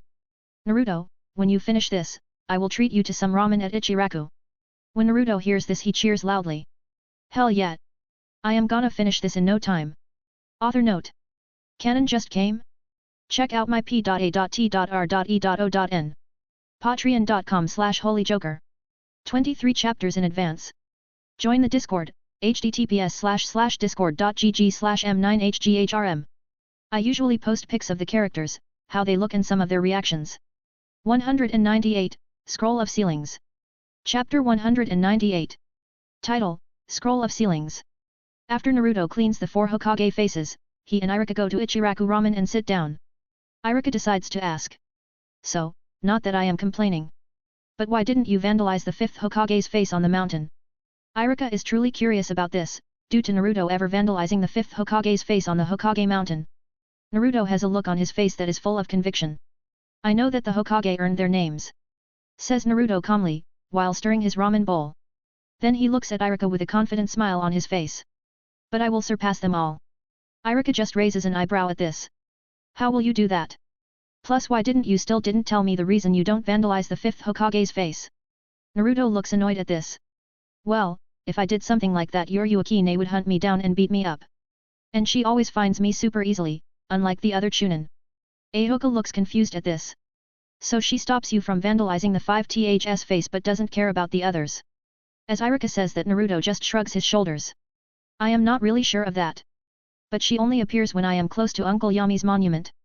Iruka smiles at this as if already knowing something that Naruto has no idea about. It is most likely a genjutsu that is cast when one is in the proximity of the statue. Contemplates Iruka, as he comes to his conclusion. Though that sounds like something impossible. Yuaki is the daughter of the debated strongest genjutsu user Konoha has ever had. Even Kurane is only recognized as strong before she uses Yami Inyazuka's signature genjutsus. The next day comes around and this time it is the genin exam. Naruto is waiting outside of the class for his final examination. One by one, the students enter. When they come outside, they either have happy or sad faces. Initiating if they passed or if they failed the exam. When others asked the kids, they all gave different answers about what the exam was about. Some said that it was one of the 3 basic jutsus learned in the academy. Some others said that their test consisted of throwing kunao or shuriken or so. Naruto immediately gets nervous at this. If it's the transformation jutsu, he can easily do it. But if it's the clone or substitution jutsu, if it's the latter he might, probably pass. But if it's the clone jutsu, he knows that the chances of passing are slim to none. Naruto Uzumaki, come in. Comes the voice from the inside of the room. The voice belongs to Mizuki, he is Iruka's colleague in teaching the young academy students. Naruto nervously goes in, and immediately Iruka asks. Okay now, Naruto, do the clone jutsu. Immediately an unknown heaviness settles over Naruto's heart. Now, I can do this I just gotta believe in myself. Thinks Naruto as he tries to encourage himself. He gathers his chakra and does the tiger hand sign, trying to summon a clone. Poof. And in a cloud of smoke appears next to him. Naruto still is nervous as he looks at his creation and sees, the clone, who looks more like a blow-up doll. Iruka just shakes his head at this. Sorry Naruto, but it seems like you will have to wait for 1 more year. Naruto looks down and walks away from the classroom, dejected by the answer that he got. This is his 3rd failure, has tried 2 previous times for early graduation, he took the test, but he still failed. In the afternoon as Naruto was walking around dejected, he hears someone call out to him. Hey! Naruto! When he turns back to look, he sees that it is one of his teachers, it is Mizuki. He smiles at Naruto and as he gets close to him he says. I know of a way that you can become a genin, it is called the secret exam. Naruto's face immediately brightens up when he hears this. Really, so that means that I didn't fail and won't have to repeat another year, right? Mizuki nods at this. Yep, this is like a ninja mission. After all, a ninja has to look underneath, the underneath. You must look at things from an outside perspective and think outside the box. Naruto's face brightens at this. Tell me the super secret test. I promise that I will complete it. That day, in the evening inside the Hokage's office. It was dark and there seems to be no one. Suddenly the window opens and a figure wearing all yellow comes inside. It is Naruto. He has come inside the office and is looking around. He finally saw the giant scroll that Mizuki told him to get, in order to pass the secret exam. Yes, I found it. Now I can become a genin for real. Thinks Naruto, as he has a wide smile on his face. He immediately runs away from the scene jumping out of the window. But suddenly, back in the Hokage's office two figures appear out of the darkness. It was Yami and Yoriuki. They both had malicious smiles on their faces. Yami just whispers to his daughter. You know what to do now. Yoriuki nods and answers with a simple Yab. As lightning curses through her skin, forming a cat tail and ears made out of lightning. Fwoosh. She immediately disappears from her location going towards a certain location that she can sense a certain dumb chunin. Dad really knows how to amuse himself. As expected of the person with the most free time in Konoha. Thinks Yoriuki as she blitzes from building to building, traveling at breakneck speeds. On the other side of the village, Naruto just looks at Iruka, who has a giant shuriken lodged into his back, while he still says. Naruto isn't the nine-tailed fox. He is Naruto of Konoha. Naruto cries at this and as Iruka falls down on the ground he looks at Mizuki with a furious look on his face. His whiskers become more pronounced and his eyes reddened, turning into slits. A growl comes out of his throat as he says. You dare hurt Iruka-sensei? I will kill you. When Mizuki sees this, he isn't intimidated at all. After all, he knows that no matter how much chakra he has, Naruto is useless at being a ninja and can't even throw a shuriken straight. He has been teaching him for years so he is specially inclined to know of Naruto's progress. But suddenly Naruto makes his fingers in a cross sign and says. Shadow Clone Jutsu. Poof. Immediately a huge gust of smoke appears on the surroundings as hundreds of clones appear. This is when Mizuki looks a little afraid at this bit then. Like a lightning strike from the sky, a being surrounded in blue lightning in a split second appears above Mizuki, and Bam! Bashes a kick on his head, and out of the lighting a female voice comes out saying. Hello there SHTTY spy. It is Yoriuki, clad in a skin-tight dark full-body suit, kicking Mizuki in the face, with just enough power to knock him out. But even while he was being electrocuted, Mizuki couldn't help but admire the person kicking him. How beautiful! Says Mizuki as he falls into unconsciousness. Plop! And falls on the ground. Yoriuki on the other hand has a sadistic smile on her face as she kicks an unconscious Mizuki. You masochistic creep! You are too ugly, weak and insecure for you to even think about me that way. Author note. This is the bonus chapter. I know that it took 2 days late. But I had exams during that time. Hope you can understand? Check out my p.a.t.r.e.o.n. Patreon.com/holyjoker. 23 chapters in advance. Join the Discord, https://discord.gg/m9hghrm. I have the video of a guy getting FE'd by a pig if you wanna see. Know that if you join you have to see it. It's like a whole rite of acceptance. Also I sometimes act crazy in there, just ignore that. Also there are pics of characters and plans for future stories on Discord. Ignore what I said up above. I am just a little late and out of sleep. Anyway, good night. 199, His Children. Chapter 199. Title, His Children. When Naruto sees Yoriuki one-shot Mizuki, he can't help but look at Yoriuki in a different light. She is always messing around and listens only to her father. She is strong, and pretty. Thinks Naruto as a blush appears on his face. When Yoriuki sees this she just narrows her eyes. What are you looking at, whiskers brat? Naruto immediately looks away. Yoriuki just sighs at this. Brat, the envy will soon be here. So calm yourself down and when they come, clearly explain to them what happened. So as the envy came Naruto and Yoriuki explained to them what happened and how it went along. Yoriuki just sighs once more at this. Well, I will inform my father of the happenings here. That is when Iruka, who is being healed by an envy who knows medical ninjutsu, as he opens his eyes he looks around and sees some of the Naruto clones who are just running around. Naruto, you are officially a genin now, since you can use clone jutsu. As Iruka says that Naruto turns around and says. Iruka-sensei, you are awake. Says Naruto, overjoyed as he goes in for a hug. Later on Yoriuki just goes away, getting out of the forest and back into the lights of the city, Konoha, as she jumps atop the high buildings from one to another. Suddenly she stops atop one of the skyscrapers and looks around suspiciously. Dad, are you around? Asks Yoriuki, a little confused.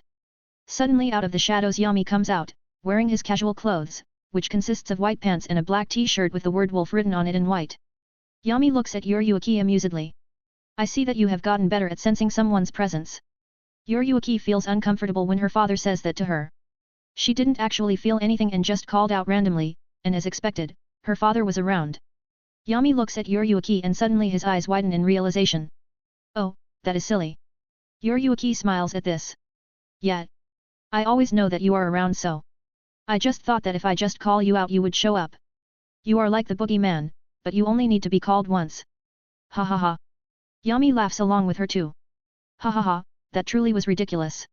Suddenly this time Yuryuki's eyes widened in realization.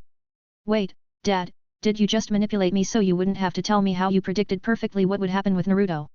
Yami just looks to the side, and sarcastically says. No, of course not. That would make me seem like a manipulative person. And I am not like that at all. Yuryuki smiles sarcastically. Yeah, very funny, Dad. Yami smirks at this. Do you know why you don't see elephants hiding in trees? As Yami says that, Yuryuki notices that her father is going into one of his psychological moods, so she listens. Because they are good at it. Says Yami snickering, as if it was an inside joke. Yuryuki looks at her father in confusion. What was with that lame joke, Dad? Yami's snickers turn into a full-blown laugh. Ha ha ha ha, yeah, you could call it a dad joke. Yuryuki seems more confused than ever by this. What is that even supposed to mean? Yami laughs even louder. Come on, Yuryuki, it's getting late, you should be asleep. He then starts jumping from building to building and Yuryuki follows him. They look at the amazing views of Konoha, looking down from the height of the skyscrapers. As Yuryuki catches up to Yami, she looks at her father and says, I am an adult, Dad, and... But before she can continue, Yami interrupts her by saying, Hey there, adult, I am Dad. Yuryuki, still confused by Yami's behavior, frowns. Suddenly she feels a hand on her head as they are midair. She sees that it is her father petting her. He has a sad look on his eyes, something that Yuryuki never truly saw, and she knows that this time he isn't acting. Yuryuki, if one day I were to disappear out of nowhere, I want you to continue your life like nothing happened. I don't want you to grieve for me or look for me. Says Yami with an unusually serious voice.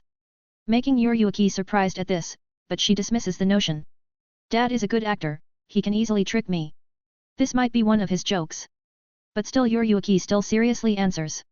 Don't worry, Dad, I am likely to die before you, so I don't need to be worried about something like this. Suddenly Yami looks at her with a wide-eyed look on his face. I would be sad if that were to happen, so I would like you to not die too young, Yuryuki. Suddenly Yami's eyes turn cold, shadowed by his hair. Even Yuryuki feels a certain chill on her spine when she sees that. But Yami says in an unusually cold voice. No.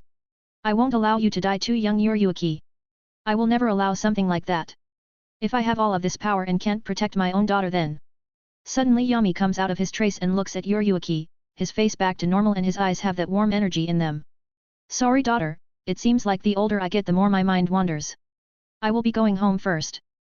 Whoosh. And in a dark flash Yami disappeared, leaving Yuryuki confused beyond matter. What is going on inside your head, father? You have everything. You say that family is everything, but why do you yourself seem so confused? Haven't you already figured out everything? The way you usually speak, walk, and eat is of someone who has everything figured out.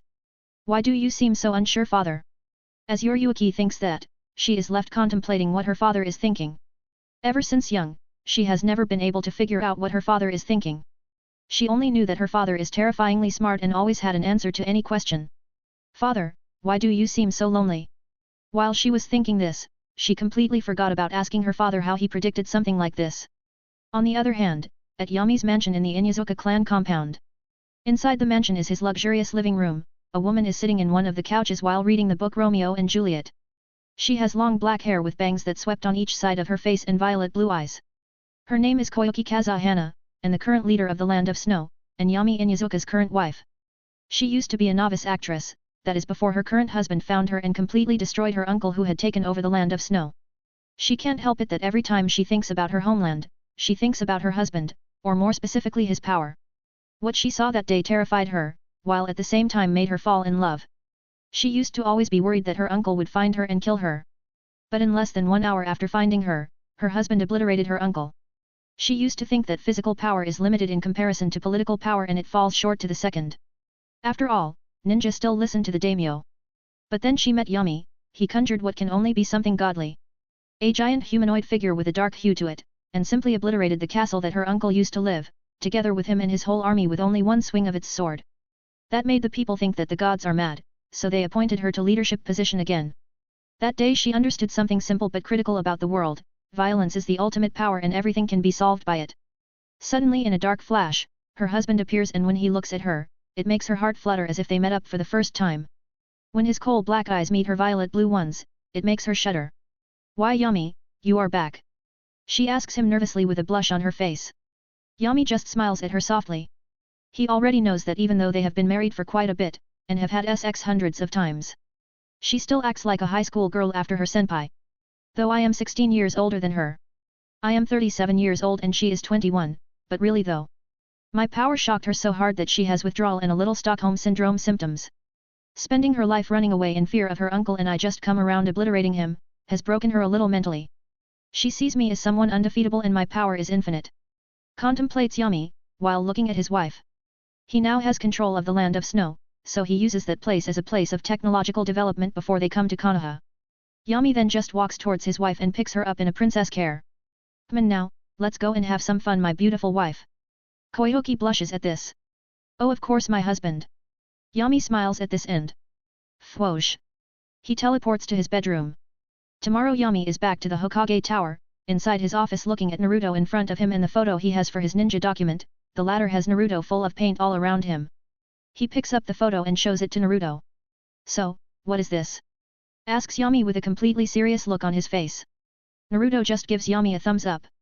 "That is me looking cool on my photo." Yami just nods at this. "Okay, then go and retake the photo under 1 hour and bring it here. The photo needs a clear image of your face, so no paint, masks or anything like that." Naruto's mood goes down when he hears this. "Oh, come on, I look so cool on that," complains Naruto. Yami just nods again and says, "If you don't bring the photo back here in under an hour you will have to repeat another year in the academy." Naruto's eyes widen and a shocked look appears on his face. "No!" he screams as he immediately jumps out of the window. "I will bring it back immediately, Hokage-sama."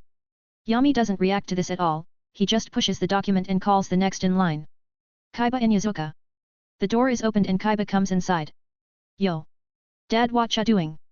Yami just narrows his eyes at Kaiba. "Don't yo! Me! Did you look at your graduation grades? They were horrible."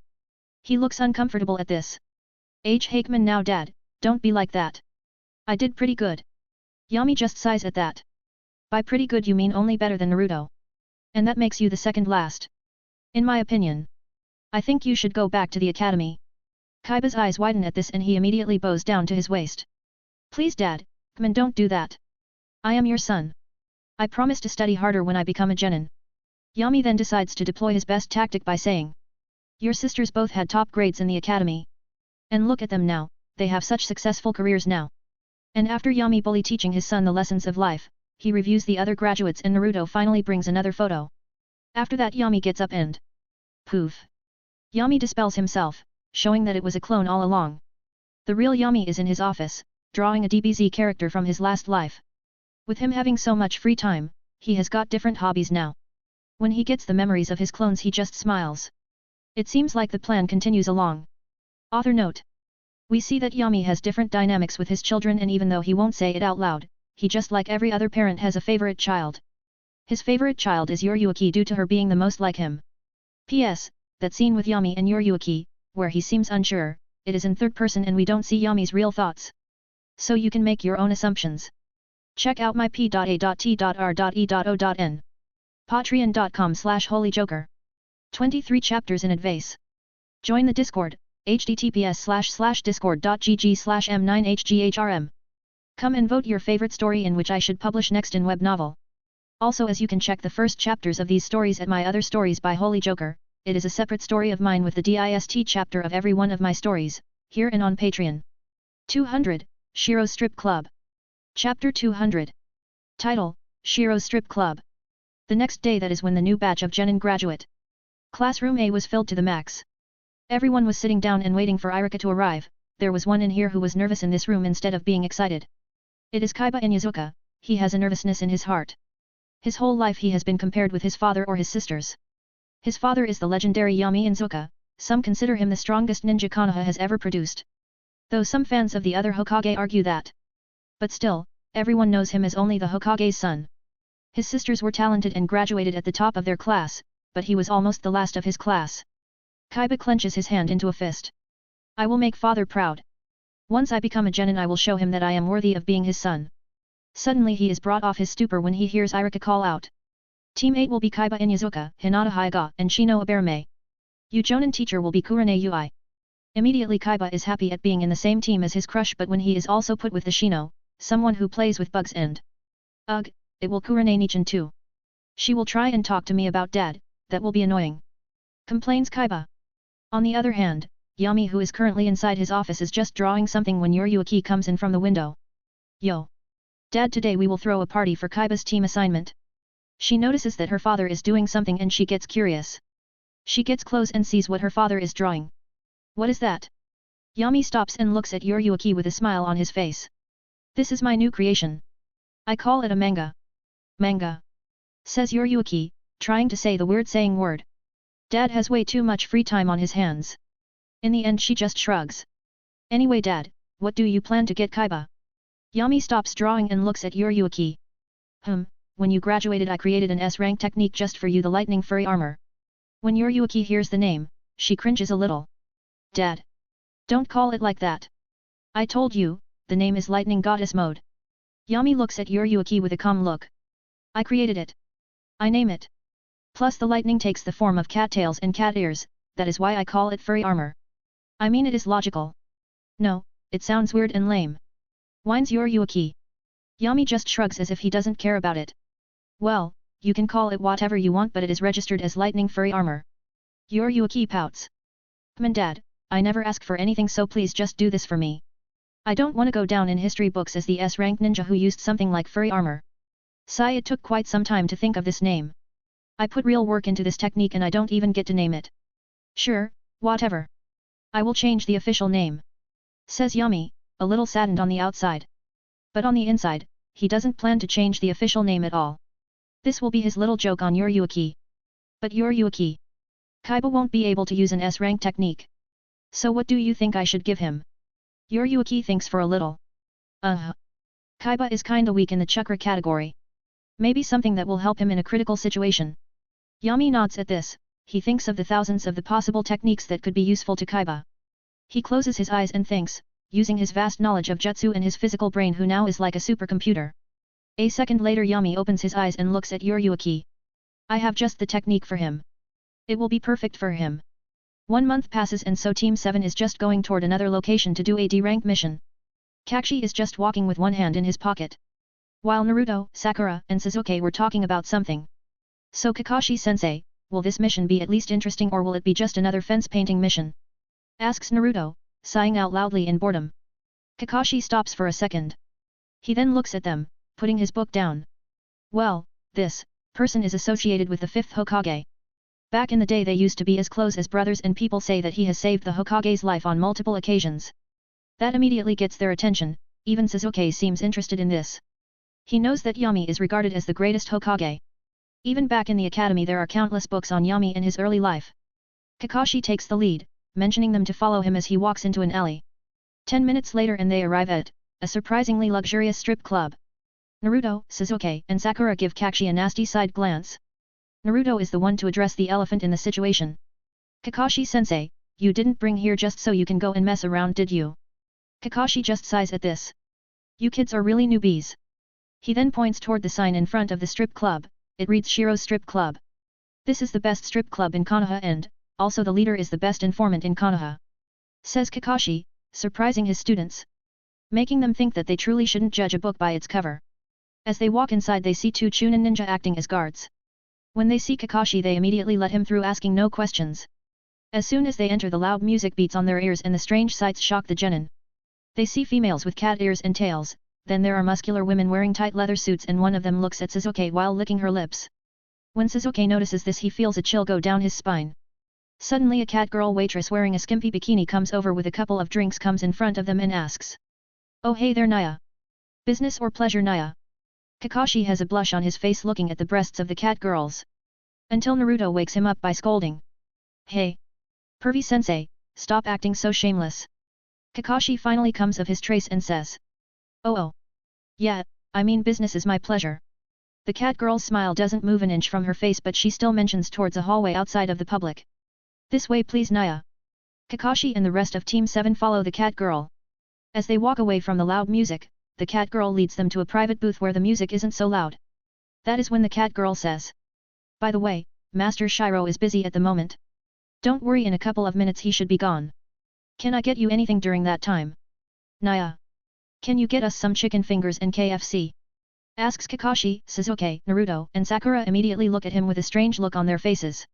Kakashi sees this, but he just shrugs and says. Hey. It's good food. You will be surprised how good they make it. Then he turns towards the waitress and pulls something out of his pocket. I have a regular customer card, does that extend to friends and family too? The kin girl just looks at the card for a split second before she nods. Of course, Naya. And then she walks off, closing the door. Kakashi pulls out his book again and starts reading it. Not paying attention to the looks his genin sent him. It doesn't take long for the food to come, only Kakashi was eating, and his students didn't touch the food made in the strip club. Kakashi was eating it, but it seems like as his students tried to get a look at his face, they couldn't see anything. Every time, for a split second they looked away and he had already eaten it all. Suddenly the door opens, they look towards the door and see a dog. It looked more like a short human covered in fur, while walking on two legs. It also had a dog's head. This is Shiro, the owner of the strip club. But strangely he has a dangerous presence about him. Sasuke is the first one to be affected by it. Kakashi didn't care, and Naruto nor Sakura were skilled enough to notice the dangerous presence the weird-looking dog released. Shiro just casual closed the door behind him and he waves at them. Yo! SHTTY humans! Author note. Check out my p.a.t.r.e.o.n. Patreon.com/holyjoker. 23 chapters in advance. Join the Discord, https://discord.gg/m9hghrm. Don't forget to vote on Discord, the poll is open for only another 6 days. The vote is for which story I should publish in web novel next. You can find the first chapters for free in here at my other stories by Holy Joker.